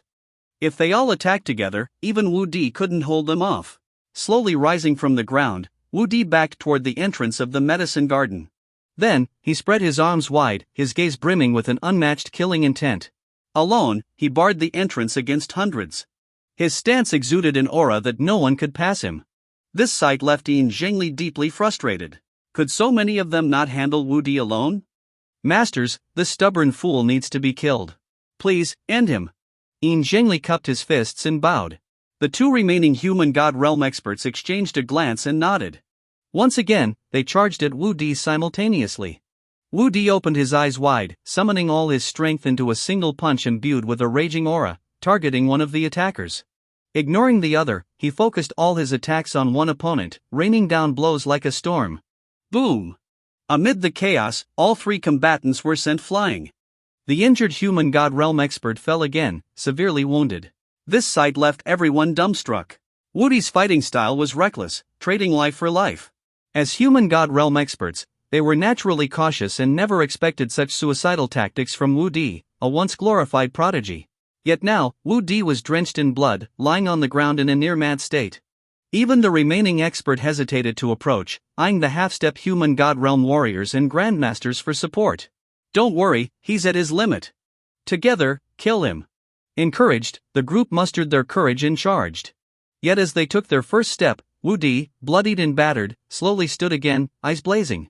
His resilience terrified them all. With another furious punch, Wudi sent 10 half-step human god realm warriors flying, though he was again severely injured. Despite it all, Wudi stood at the medicine garden entrance, unyielding. Those present knew Wudi was at the end of his rope, heavily injured and bleeding profusely. Yet he stood, like a blood-soaked war god, embodying a spirit that only death could topple. Attack together. Kill him now, no one can survive this. Yin Zhengli, equally shaken, shouted orders, desperate to see Wudi fall. As the group prepared to launch another assault, a figure appeared in the distance. It was Ye Chen. Seeing Wudi's blood-soaked figure standing guard at the medicine garden entrance like a war god, Ye Chen's gaze turned icy. In a voice that seemed to echo from the depths of hell, he declared, "You, all, deserve to die." Wudi saw Ye Chen arriving and finally let out a breath of relief. He coldly scanned the people in front of him. Offending Ye Chen meant these people wouldn't even know how they died. As for himself, he had fulfilled his mission. Despite being surrounded by so many powerful enemies, he had managed to protect the medicine garden. Seeing Ye Chen, Li immediately pointed at him, his face filled with anger and shock. "Dad, that's Ye Chen. This brat is arrogant. He even dared to hit me. Avenge me. Kill him." Li roared madly. As the son of Jiangzhou City's leader, Li had never suffered such humiliation in his life. But today, not only had Ye Chen beaten him, but he had also frightened him so much that he'd lost all dignity. It was an utter disgrace. Now, with so many martial arts experts present, he wanted to see Ye Chen torn apart. Yin Zhengli glanced at Ye Chen, showing no concern. Even Wudi, the former top contender of the Qianlong ranking, was at the end of his rope. A nobody like Ye Chen could easily be killed. "You two, go kill him," Yin Zhengli said casually, pointing at 2 grandmasters. The 2 grandmasters looked at Ye Chen. "Ha, do we really need 2 grandmasters to kill a little brat? I alone am enough. Boy, prepare to die." One of the grandmasters sneered and moved first, unleashing a violent force as he slapped toward Ye Chen. However, Ye Chen didn't move. Everyone thought Ye Chen was frozen in fear. After all, a regular person facing the full-force strike of a grandmaster would be paralyzed with terror. The fact that Ye Chen was still standing was already remarkable. Li watched this scene, a gleam of malice flashing in his eyes. "Die. Just die already. This is what happens when you cross me, Li." As Li anticipated the Grandmaster crushing Ye Chen with one strike, the Grandmaster suddenly froze. His palm, mere inches from Ye Chen, couldn't move any closer. Boom! A deafening sound erupted. The Grandmaster's body, as if struck by a cannonball, flew backward like a shooting star. His body swelled uncontrollably, and finally, boom! He exploded into pieces. This scene stunned everyone. What just happened? How could this be? Ye Chen hadn't even moved. Why did the Grandmaster self-destruct? What kind of terrifying power was this? Li's eyes widened in disbelief, his mind unable to process what had just happened. "Humph. So, a hidden expert, a human god realm expert," said coldly, stepping forward. While others couldn't understand what had occurred, as a human god realm expert, he could sense that the Grandmaster had been overwhelmed and destroyed by the sheer energy emanating from Ye Chen. To kill a Grandmaster with just his aura, this boy was indeed formidable. "Boy, do you even know what you're doing? Don't think that just because you have some skill, you can act recklessly. We have 3 human god realm experts here. Surrender now, or you'll die without a burial place." The human god realm expert's tone was cold. Ye Chen smirked and glanced at him. "And who do you think you are? You're courting death," the expert roared, his figure flickering as he rushed toward Ye Chen with ghostly speed. Ye Chen snorted lightly, ignoring the expert. Instead, he looked at the crowd. "I've said it before. All of you deserve to die." The crowd was taken aback by Ye Chen's arrogance. A human god realm expert had already attacked him. Whether he could survive the next second was uncertain, yet he still dared to threaten them. How laughable. "Kill him. Elder, finish him off. This brat is too arrogant. Does he even know the gravity of the situation?" The crowd was furious at Ye Chen's audacity. The human god realm expert, feeling deeply humiliated, shouted, "Let's see how I kill you today." As the expert closed in, Ye Chen suddenly turned his head, his eyes locking onto the approaching figure. In an instant, Ye Chen raised his hand and slapped out. The speed was astonishing. Bang! Before the human god realm expert could react, an overwhelming force struck him, sending him flying uncontrollably. He crashed heavily into the ground, leaving a deep crater. The scene fell silent. Everyone's eyes filled with shock and disbelief. Their faces contorted, their bodies trembling. The disdain they had for Ye Chen moments ago disappeared completely. What just happened? How could this be? That was a human god realm expert, a being of immense power. And yet, Ye Chen had sent him flying with a single slap? This was impossible. Human god realm experts were unparalleled figures. Take Wudi, for instance. He was a human god realm expert and a top-tier warrior who had been listed on the Qinlong ranking. Yet Ye Chen had slapped one away so effortlessly? Everyone was stunned, their minds blank. What kind of power could slap a human god realm expert into submission? In that moment, fear gripped everyone present. Yin Zhengli's eyes widened in horror, his scalp tingling. He had brought plenty of experts to Cloud City, confident that with 3 human god realm experts, he could dominate. He believed no one in Cloud City could oppose them. Even Wudi, despite his strength, had struggled under their combined assault. But now, what was this? A single slap had sent a human god realm expert flying. What kind of realm had Ye Chen reached? At this moment, Yin Zhengli finally understood why Yun Haoge, despite having so many experts, refused to come to Cloud City. It wasn't cowardice, it was because Yun Haoge knew Cloud City had a monster. And Yin Zhengli had been nothing more than a pawn sent to test the waters. He also realized why the king of Jiangzhou, Duan disappeared after coming to Cloud City. It was all because of one person. Ye Chen. A truly terrifying existence that made one's soul tremble. Ainli, trembling uncontrollably, felt fear consume him. He had a grudge against Ye Chen. Now he understood. If not for Mu Wanqing interfering twice before, he would have been slapped to death by Ye Chen already. All along, he had thought Mu Wanqing was in the way. It turned out Mu Wanqing hadn't been protecting Ye Chen, she had been saving him. For the first time, Ainli truly hated Mu Wanqing. It was because of her that he had underestimated Ye Chen. At this moment, over 100 martial arts experts were frozen in place. Yin Zhengli took a deep breath, forcing himself to calm down. He knew they had no retreat now. Their only chance was to fight Ye Chen with everything they had, just as they had done against Wudi. Otherwise, if Ye Chen took them down one by one, there would be no escape. As the leader of a city, Yin Zhengli quickly regained his composure. He looked at the crowd and spoke in a chilling tone. "Everyone, this boy is highly dangerous. He's not weak. Attack together. I refuse to believe he can withstand the combined assault of 10 half-step human god realm experts and nearly 100 grandmasters. Does he really think he's a god?" Yin Zhengli's words snapped everyone out of their shock. Not acting meant waiting to die. Such a mentality wasn't befitting of martial arts experts. Exactly. We'll lead the charge, while you surround him from all 4 directions. With the 2 of us in the human god realm holding him down, you can attack him to death. Go! Kill Ye Chen. Kill! Kill! Kill! Kill! With 2 human god realm experts leading the charge, the morale of all the grandmasters quickly surged. All the martial arts experts erupted simultaneously with their most terrifying auras. Boom! In an instant, the heavens shook, and the earth quaked. Ainli, being too weak and unprepared, was directly blown away by the overwhelming pressure, landing heavily on the ground. Blood dripped from the corner of his mouth. Terrifying. Absolutely terrifying. The combined aura of over 100 martial artists was enough to make one's heart tremble.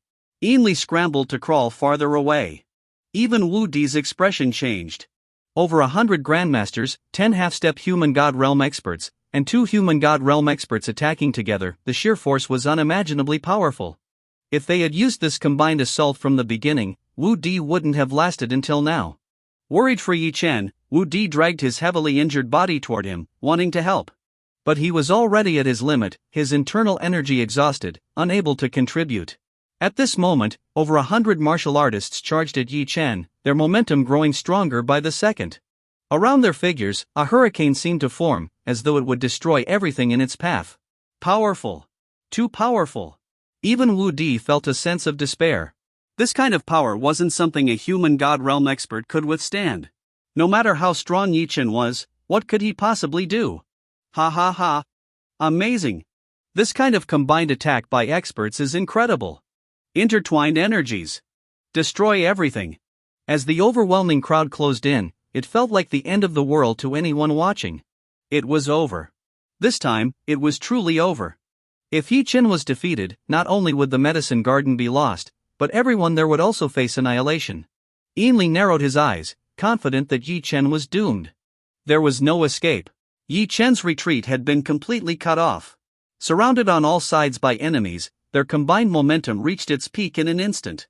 Kill! The human god realm expert at the forefront let out a roar. Boom! A force that seemed to shake the heavens and earth surged toward Ye Chen. Was this it? Was he going to die? As everyone prepared to witness Ye Chen's defeat, he finally moved. Ye Chen slowly opened his arms, his gaze calm. Kneel, Ye Chen said, uttering a single word. Then, he pressed his hands downward. In an instant, the skies darkened. Boom! It was as if a visible force descended from the heavens.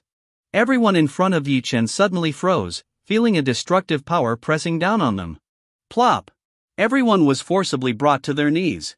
With a crack, the ground around Ye Chen fractured like a spider web, spreading outward.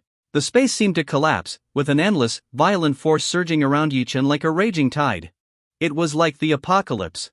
The martial artists felt their hearts stop as they were trapped by this immense power, unable to move. Terror! Unimaginable terror! Standing before them, Ye Chen resembled a god descending from the heavens, holding their fates in his hands. Bloodthirsty. Dominant. At that moment, they finally realized they had provoked the wrong person. Ye Chen was far more than an insurmountable obstacle. This wasn't a power a human could possess. Wudi, watching from the side, was utterly shocked. As a former top contender of the Qianlong ranking, he had seen many experts, even true long-ranking elites. But he had never felt such boundless, terrifying power as he did now. One man suppressing nearly 100 grandmasters, what kind of might was this? What kind of dominance?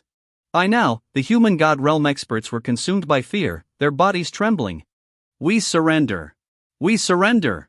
Their only thought was to survive. As long as they lived, they would never set foot in Cloud City again. Surrender? Ye Chen looked down at the kneeling martial artists like a deity from the heavens, his eyes devoid of mercy.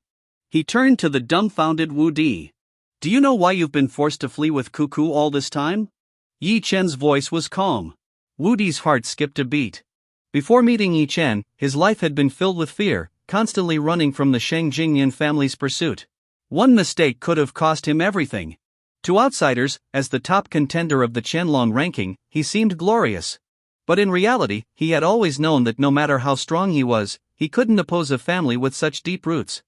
Yet, hearing Ye Chen's question, a seed of doubt was planted in his heart. Wudi's body trembled. Master, I don't understand. Wudi looked at Ye Chen with complete admiration, his face full of expectation, waiting for this godlike figure to guide him. Ye Chen turned his sharp gaze toward Wudi. Because, you're not strong enough. As long as you are strong enough, no one in this world can harm you. If you are strong enough, everyone else will be ants before you. Ye Chen exuded an aura of unyielding pride as he scanned the surroundings. Even if there are thousands against me, I will suppress them all. Defy me, and you die. Oppose me, and you perish. In all the heavens and earth, I am supreme. Ye Chen's voice thundered as a world-destroying power erupted from him once more. With a single motion, he unleashed a violent force that crushed the 100 martial artists around him, leaving them all lifeless. Whether grandmasters, half-step human god realm experts, or even human god realm experts, they were all annihilated under Ye Chen's absolute power. One man, 100 deaths. One man shook the heavens. The scene left everyone trembling in awe. At that moment, they felt as though their very souls had been uplifted. What defined a true expert? Ye Chen alone. Of all the martial artists who had come to the medicine garden with malicious intent, only Ainli remained alive. He swallowed hard, his mind blank. He couldn't understand why everyone else had died, yet he had survived. Could it be that he was some kind of chosen one in Ye Chen's eyes? Perhaps he was truly special. After all, he had always seen himself as extraordinary, born into privilege, highly capable. Maybe he was the protagonist of this story, blessed by fate. As Ainli indulged in his delusions, Ye Chen passed him by without so much as a glance. With a casual wave of his hand, boom! Ainli was blown away, his body instantly exploding into a mist of blood. It was only in his final moments that Ainli understood. He was not a chosen one. He was not a protagonist. To Ye Chen, he wasn't even an ant. Ye Chen hadn't considered him worth his time, he was merely a pebble in Ye Chen's path, casually kicked aside. His life and death didn't stir even the slightest ripple in Ye Chen's heart. From a distance, Lu Yao watched the scene unfold. Her eyes remained fixed on Ye Chen. Her entire body trembled with emotion. Ye Chen's figure seemed to carve itself into her very soul. Lu Yao stared, completely entranced. What does it mean to be heaven's chosen one? What defines a peerless hero? What does it mean to be a dragon among men? What is supreme dominance? All of it was embodied in Ye Chen. Suddenly, Lu Yao found it ironic. Mu Wanqing had spent half her life chasing after status and position, yet in front of Ye Chen, all of that amounted to nothing more than ants beneath his feet. She had a chance to become the most dazzling woman in the world. Yet she chose to walk the opposite path. The ridiculous part was that Mu Wanqing had no idea how foolish she truly was. Mu Wanqing, do you even know? Those young heirs you grovel before and worship like gods are nothing but flies to Ye Chen, flies he could casually swat dead. If you knew Ye Chen's true identity, you'd spend the rest of your life drowning in regret. You destroyed your own future with your own hands. Lu Yao couldn't help but feel pity. Mu Wanqing truly was a joke. Lu Yao looked at Ye Chen with fascination.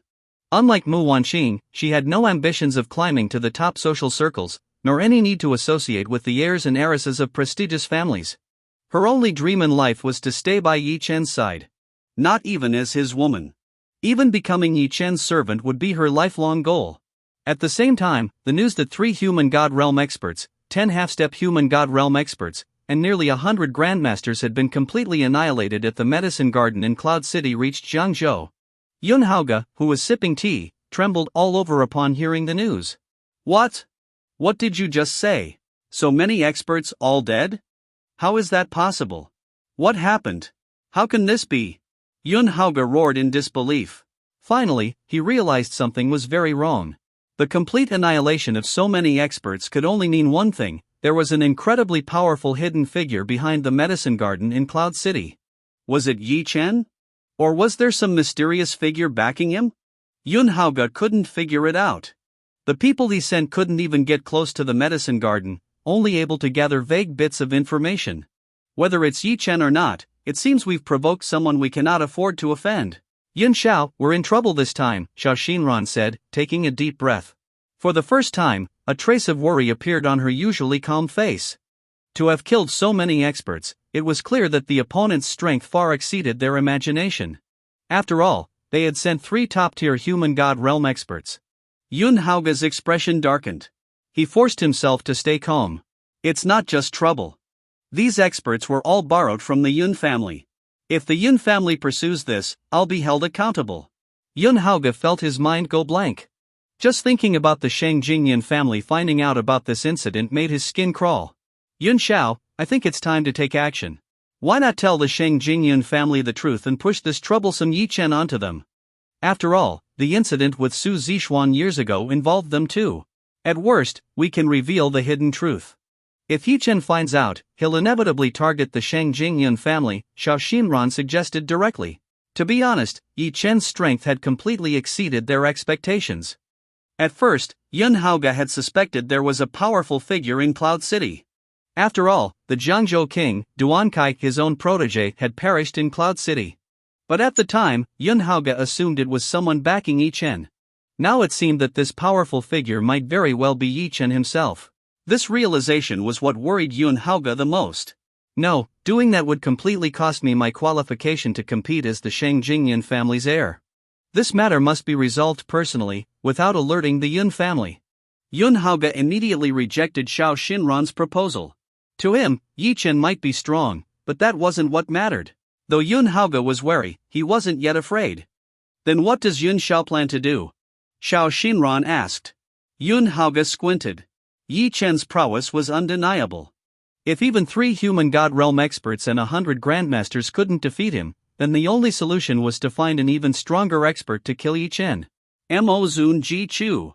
Yun Haoge said slowly, spitting out 4 words. Hearing this, Xiao Xinran gasped in shock, her eyes flashing with fear. Mo Zun Ji Chu. The 5th-ranked expert on the long ranking. Few knew his true strength, but anyone on the long ranking's top 10 was a supreme master. For comparison, while Wudi was once the number 1 on the Qianlong ranking, that list only ranked martial arts prodigies under 30 years old. In terms of power, Wudi wouldn't even make the top 500 on the long ranking. This showed just how terrifying the long ranking experts were. Mo Zun Ji Chu wasn't just powerful, his personality was erratic, and he was bloodthirsty to the extreme. Anyone targeted by Mo Zun Ji Chu was as good as dead. This was Yun Haoge's trump card, known to only a few in the Yun family. Years ago, Mo Zun Ji Chu owed Yun Haoge's mother a favor and promised to help her or her descendants kill 3 people. Yun Haoge had known about this promise since he was a child but had never used it. The reason was simple: once the favor was used, the debt would be repaid. The Yun family elders respected Yun Haoge for holding onto this card, considering it a sign of his maturity and foresight. This was also one of the reasons Yun Haoge, though from a branch family, had risen so quickly. Holding his sword but not using it, this was true power. But this time, Ye Chen's strength had forced Yun Haoge's hand. Xinran, book me a ticket to Beihai. I'll invite Mo Zun Ji Chu personally, Yun Haoge said decisively. Yes, Yun Xiao. Xiao Xinran responded and quickly left. Yun Haoge took a deep breath, his eyes glinting with ruthlessness. Even he hadn't expected to use his trump card so soon. But he had no regrets. The difference between Yun Haoge and others like Jiangzhou King Duan Kai or Jiangzhou City Lord Yin Zhengli was simple: he understood his own limits. He always planned for the worst. For example, when the Jiangzhou King sent an army of 100,000 to Cloud City, Yun Haoge didn't show up. Even this time, when 3 human god realm experts and 100 grandmasters were dispatched, he sent Yin Zhengli as a representative instead. Yun Haoge always preferred to stay behind the scenes, avoiding any risk to himself. Others might respond to failure with thoughts of revenge, but Yun Haoge was different. He made plans for the worst-case scenario, even revealing his trump card if necessary. This was Yun Haoge's wisdom. A cruel smile played on his lips as his sharp gaze seemed to pierce through the clouds, fixing on Ye Chen. Ye Chen. I never thought I'd have to use this card against you. Don't disappoint me. In the medicine garden, Ye Chen helped Wudi, who was severely injured, back to a room. After treating him, Wudi felt slightly more at ease. Although his internal injuries were serious, they weren't critical. With proper rest, he would recover in time. After settling Wudi, Ye Chen received a phone call from Lu Miaoyin. He headed to Mingzhu Group. Master. Lu Miaoyin knelt beside Ye Chen, gently massaging his legs. Qingxue has been in Jiangzhou for a while now. How's the preparation for the Mingzhu branch office going? Ye Chen asked with a smile. Sending Mu Qingxue to Jiangzhou was, in truth, a deliberate move to train her. To be honest, cultivating Mu Qingxue's capabilities wasn't difficult for Ye Chen. Soon enough, Mu Wanqing would see how Mu Qingxue, with Ye Chen's support, soared to unprecedented heights, while she herself remained mired in struggle. It hasn't gone smoothly. The branch office is still in its early stages and has encountered significant obstacles, Lu Miaoyin said with a slight smile, her tone showing no concern for the challenges. Tell me more. Ye Chen nodded, listening attentively. Lu Miaoyin had been quietly observing Mu Qingxue's actions. In fact, if Lu Miaoyin had personally taken charge of establishing the Mingzhu branch in Jiangzhou, it would have been an effortless task. After all, Lu Miaoyin was known as the goddess of Wall Street finance, renowned for her extraordinary business acumen and prestige. Few would dare to stand against such a formidable figure. However, Mu Qingxue was different. She was a newcomer and inexperienced in handling such major responsibilities. Furthermore, her determination to solve problems independently, without troubling Ye Chen, often slowed progress.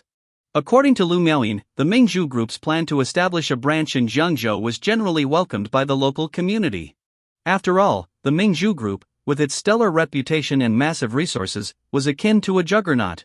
Its presence promised significant development for Jiangzhou. However, some local corporations in Jiangzhou were clearly resistant to the Mingzhu Group's entry. After all, while Jiangzhou was vast, the sudden arrival of a corporate giant would undoubtedly disrupt the market.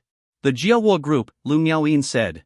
A massive corporation with a market value in the hundreds of billions, deeply entrenched in Jiangzhou. Its president, Liao Jiawa, is the main figure obstructing the branch's progress. To be honest, Liao Jiahua is an old fox.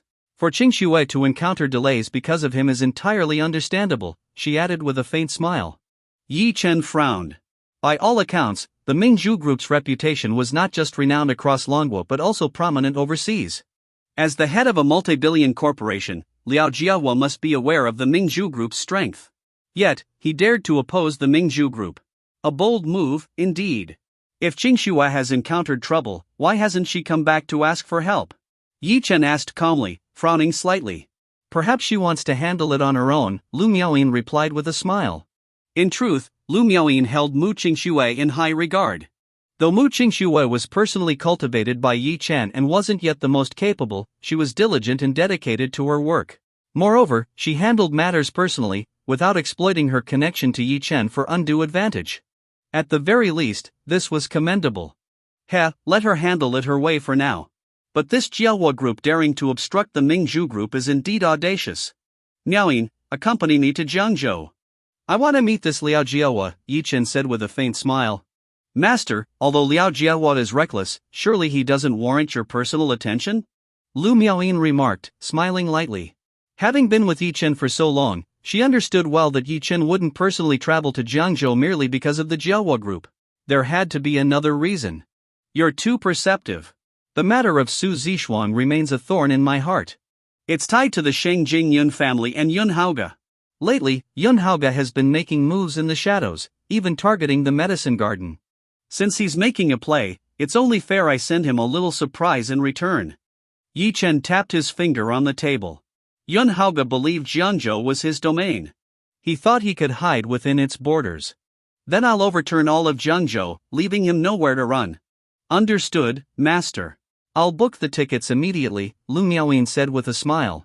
Since being slapped by Ye Chen, Mu Wanqing, in a fit of rage, vowed never to help him again. That very day, she flew to Jiangzhou. With Xiao Xinran's arrangement, she became the president of the Heroes Society. Normally, with her status and qualifications, Mu Wanqing wouldn't have been eligible for such a position. But in Jiangzhou, who wouldn't give Yun Haoge some respect? With Yun Haoge's endorsement, there was no opposition. Mu Wanqing's first task as president was to host a gathering for Jiangzhou's elites, allowing her to establish connections with the city's prominent figures. Mu Wanqing believed that while her current position relied on Yun Haoge's influence, her abilities and network would allow her to soar to greater heights in Jiangzhou. The Heroes Society presidency was merely a stepping stone for her rise. Mu Wanqing personally reached out to Jiangzhou's elites. With Yun Haoge's backing, most agreed to attend. Most importantly, she even managed to invite Liao Zhenlong, the heir of the Jiahua group and one of Jiangzhou's most prominent figures. Not only did Liao Zhenlong agree to attend, but he also hit it off with Mu Wanqing. Were it not for her maintaining a sense of propriety, she would have eagerly pursued a deeper relationship with Jiangzhou's top elite. This reaffirmed for Mu Wanqing the power of influence and status. After sending out the invitations, she called her parents. Hello, Wanqing. You finally called. How are you adjusting in Jiangzhou? Zhao Lan asked eagerly. Mom, everything's great. I'm telling you, this time, I'm going to make it big. Do you know? I'm not only the president of the Heroes Society in Jiangzhou, but I'm also forming connections with the top elites here. Liao Zhenlong, do you know who that is? He's the heir of the Jiahua group. Mu Wanqing boasted excitedly. Really? Even in Cloud City, I've heard of the Jiahua group. That's a massive corporation worth billions. My daughter is incredible, already mingling with such distinguished figures. You're destined to shine. Zhao Lan exclaimed proudly. Don't worry, Mom. I'm doing well. It won't be long before my status leaves Ye Chen in the dust. Mu Wanqing declared confidently. Oh, why even bring up that jinx? With your current status and connections, you should be aiming for the elites of Jiangzhou. Don't compare yourself to someone like Ye Chen. Zhao Lan scolded. You're right. Ye Chen is completely out of my life now, Mu Wanqing sighed. Meanwhile, in the Jiahua Group's CEO office, Liao Jiahua sat in his chair, looking at his son standing before him. Zhenlong, I hear the Heroes Society has a new president? She contacted you? Liao Zhenlong grinned. Yes, her name is Mu Wanqing. I hear she's quite pretty. You can engage with her. While the position of president of the Heroes Society might not seem like much, The person behind her, Yun Haoge, as the eldest son of the Shang Jingyun family, wields considerable power, said Liao Jiaohua, squinting slightly. Liao Jiaohua had started from scratch, seizing the right opportunities, and in less than 30 years, he had undergone a dazzling transformation. To be honest, he was quite proud of himself. However, as his corporation grew larger, he increasingly felt that no matter how big his business became, it was still like a floating cloud with no roots. Compared to the centuries-old foundations of true aristocratic families, he still fell far short. Don't worry, I'm interested in her. I've already agreed to attend the gathering she invited me to. Who knows, maybe I'll bring you back a daughter-in-law, Liao Zhonglong joked with a faint smile. Nonsense. I've heard that Mu Wanqing is a divorced woman. You can play around if you want, but don't you dare bring her back. I, Liao Jiaohua, won't stand for such embarrassment. Liao Jiaohua glared, scolding his son. Got it, Dad, I was just kidding. Liao Zhonglong said nervously, shrinking his neck in fear. You'd better be mindful. Recently, Jiangzhou has been full of turmoil. The Mingzhu Group is trying to set up a branch office here. Incidentally, their vice president also has the surname Mu. She's young but quite capable, Liao Jiaohua said with a deep breath, his tone calm. Who cares about the Mingzhu Group or their vice president? Without the approval of Jiaohua Group, they won't step foot in Jiangzhou. Liao Zhonglong snorted confidently. You're too young and naive, but you're not entirely wrong. Mingzhu Group's Lu Miaoyin underestimated the business community of Jiangzhou. If she had come personally, there might have been a chance.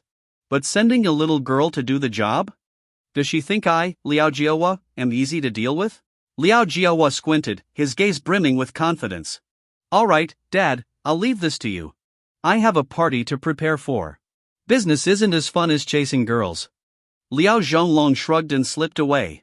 Liao Jiaohua, having doted on his son since childhood, didn't take it too seriously. That brat, he muttered with a wry smile, about to return to work. Suddenly, the sound of clapping echoed. Clap, clap, clap. Mr. Liao, you really are a doting father. But don't you realize that your indulgence might ultimately harm him? The unexpected sound startled Liao Jiaohua.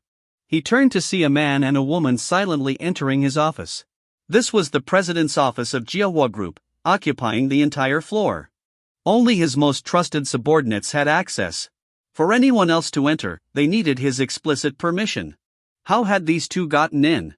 If they were assassins, wasn't his life essentially in their hands? Who are you? How did you get in here? Liao Jiaohua squinted, his tone cold and sharp. If they made a single wrong move, he would immediately call security. The intruders were none other than Ye Chen and Lu Miaoyin. Ye Chen walked into the office with a faint sneer and sat directly in the president's chair. You, who are you? Liao Jiaohua asked, his voice growing sterner as unease crept into his heart. Lu Miaoyin glanced at Liao Jiaohua. Mr. Liao, you've been targeting the Mingzhu Group for so long, yet you don't even know who we are? Isn't that a bit careless, she said calmly. You're Lu Miaoyin, the president of Mingzhu Group? Liao Jiaohua's heart skipped a beat. Though he had been boasting earlier, Lu Miaoyin's name was not to be taken lightly. In Jiangzhou or even throughout Longhua, her reputation was legendary. At this moment, his attention was entirely on Lu Miaoyin, completely ignoring Ye Chen.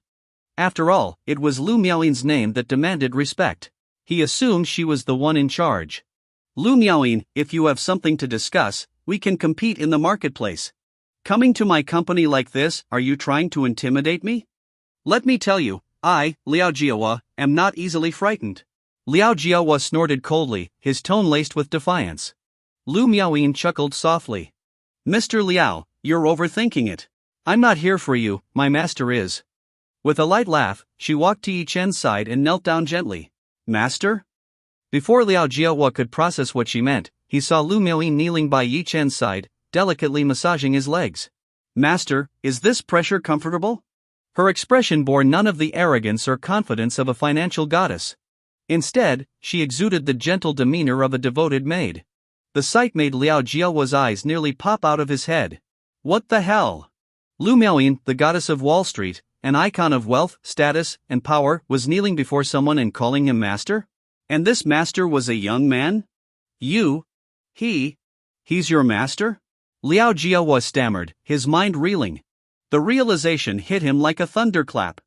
If someone as powerful as Lu Miaoyin willingly submitted to Ye Chen, What kind of terrifying identity did this young man possess? Come here, Ye Chen said calmly, casting a glance at Liao Jiawa. Still in shock, Liao Jiawa didn't react immediately. Ye Chen's eyes narrowed slightly. With a flick of his hand, an immense force pulled Liao Jiawa across the room, pinning him against his desk. Thud! Liao Jiawa's mind went blank, his body breaking out in a cold sweat. He had been standing 5 or 6 meters away. How had Ye Chen done that? Terrifying. Utterly terrifying. Liao Jiawa could now confirm that if this young man wanted to kill him, it would require no effort at all. Mercy. Please, have mercy, he begged, trembling. Ye Chen had no intention of killing him. If not for his repeated obstruction of the Mingzhu group's plans in Jiangzhou, Ye Chen wouldn't have even acknowledged his existence, let alone come in person. Prepare the necessary documents. Starting today, Jiehua group belongs to me, Ye Chen said indifferently. Liao Jiawa nearly choked on his breath. Belongs to him? Was this a takeover? Jiehua group was a corporation worth billions. Please. Let's talk this through. Let's talk. Liao Jiawa pleaded, his voice desperate. Ye Chen glanced at him. Relax, I'm reasonable. I'll buy your group at its market value. My group is worth 800 billion. With a premium, it would take at least 1 trillion. Not even the great families of Xinjiang could easily afford that. Before he could voice his disbelief, Lu Yao interjected coldly. How dare you question my master? A mere trillion is nothing to him. Her words struck Liao Jiahua like a thunderbolt. A mere trillion? If someone else had said these words, Liao Jiahua would have dismissed them as absurd. But coming from Lu Miaoying, he couldn't take them lightly. Liao Jiahua's mind spun. With such immense strength and wealth, this young man's background must be tied to an unimaginable power. Liao Jiahua looked at Ye Chen and instinctively bowed slightly. Yi Xiao, compared to Yun Haoge of Jiangzhou, how do you measure up? Liao Jiahua asked cautiously. In his mind, Yun Haoge, with his Shengjing Yun family background, represented unparalleled influence. Even if Ye Chen was only 80% as strong as Yun Haoge, Liao Jiahua would be willing to submit. Yun Haoge? Ye Chen raised an eyebrow. Liao Jiahua's heart skipped a beat. Did he set the bar too high? He was about to explain further when Ye Chen continued. He's nothing. Just a turtle hiding in its shell. Put. The words nearly made Liao Jiahua choke. Yun Haoge is nothing? Who in Jiangzhou would dare say such a thing? Lu Miaoying glanced at Liao Jiahua with mild exasperation. Mr. Liao, I suggest you stop comparing my master to every Tom, Dick, and Harry. If you don't want to end up like Jiangzhou King Duan Kai or City Lord Yin Zhengli, focus on your work and speak less, Lu Miaoying said coldly. Her tone was light, but to Liao Jiahua, the words hit like a sledgehammer. He knew about the downfall of Duan Kai and Yin Zhengli in Cloud City and had even celebrated their removal as rivals in Jiangzhou. But he never imagined that Ye Chen was behind their demise. Ye Chen stood up slowly, his expression calm as he glanced at Liao Jiahua. I'm out of patience. Thud. Liao Jiahua dropped to his knees, fear gripping his heart. Sweat poured down his face like beads, revealing his utter terror. I pledge my loyalty to Yi Xiao. I will follow Yi Xiao. He had once thought that his Jiahua group, with its market value in the billions, could stand toe-to-toe with the Mingzhu group. But facing Lu Miaoying and Ye Chen in person, he realized just how wrong he was. Liao Jiahua hadn't built his company to its current scale by being foolish. He knew exactly what choice to make. Following Ye Chen would only elevate his group to greater heights. Good. Miaoying, stay behind and handle the transition. Since he's so sincere, Jiahua group can remain under his name, Ye Chen said nonchalantly. Oh, and fully support the Mingzhu branch office in the future. But don't let anyone know about my acquisition of Jiahua group, he added with a stretch. Ye Chen wasn't ready to let Yun Haoge learn of this yet. If they were going to play, Ye Chen intended to play the long game. Hearing this, Liao Jiahua's eyes lit up. Though Ye Chen would now own Jiahua group, he could still remain its chairman. It was as though he'd gained a super investor with $1 trillion backing. Seeing Ye Chen about to leave, Liao Jiahua quickly stood. Boss, let me see you out. At this moment, Liao Jiahua resembled a sycophant clinging to a powerful benefactor, eager to please. Ye Chen neither agreed nor disagreed, leaving Jiahua group quietly. As Ye Chen wandered the city, he considered paying Mu Qingxue a visit. Suddenly, a clear voice called out with a hint of surprise. Ye Chen. Ye Chen turned, his brow furrowed. It was a young girl, about 18 years old, with bright, lively eyes. Despite her age, she was already a stunning beauty. Her face looked vaguely familiar to Ye Chen, but he couldn't place her. This was Jiangzhou, a city he had never visited before. He had no acquaintances here, yet this girl had called out his name. "Who are you? Do we know each other?" Ye Chen asked, his brows knitting slightly. The girl pouted, looking at him indignantly. "I recognized you at a glance, yet you, heartless man, have forgotten me. After what you did to me ruining my reputation, you don't even remember? I have nothing left to live for." The girl's tearful, pitiful expression would have most men racking their brains, wondering when they had wronged such a beauty. But Ye Chen's face remained calm as he stared at her. "You're overacting. Speak or I'll leave," he said, turning as though to walk away. The girl panicked and grabbed his hand. "All right, Ye Chengij, it's me, Chang Shiyu." The name caught Ye Chen off guard. Chang Shiyu, second daughter of the Shangjing Chang family.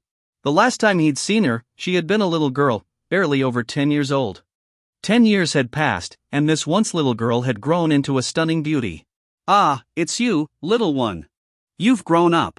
Your sister isn't here, is she?" Ye Chen asked with a smile. Ye Chengij, after all these years, you're still scared of my sister. Don't worry, she hasn't forgotten you either.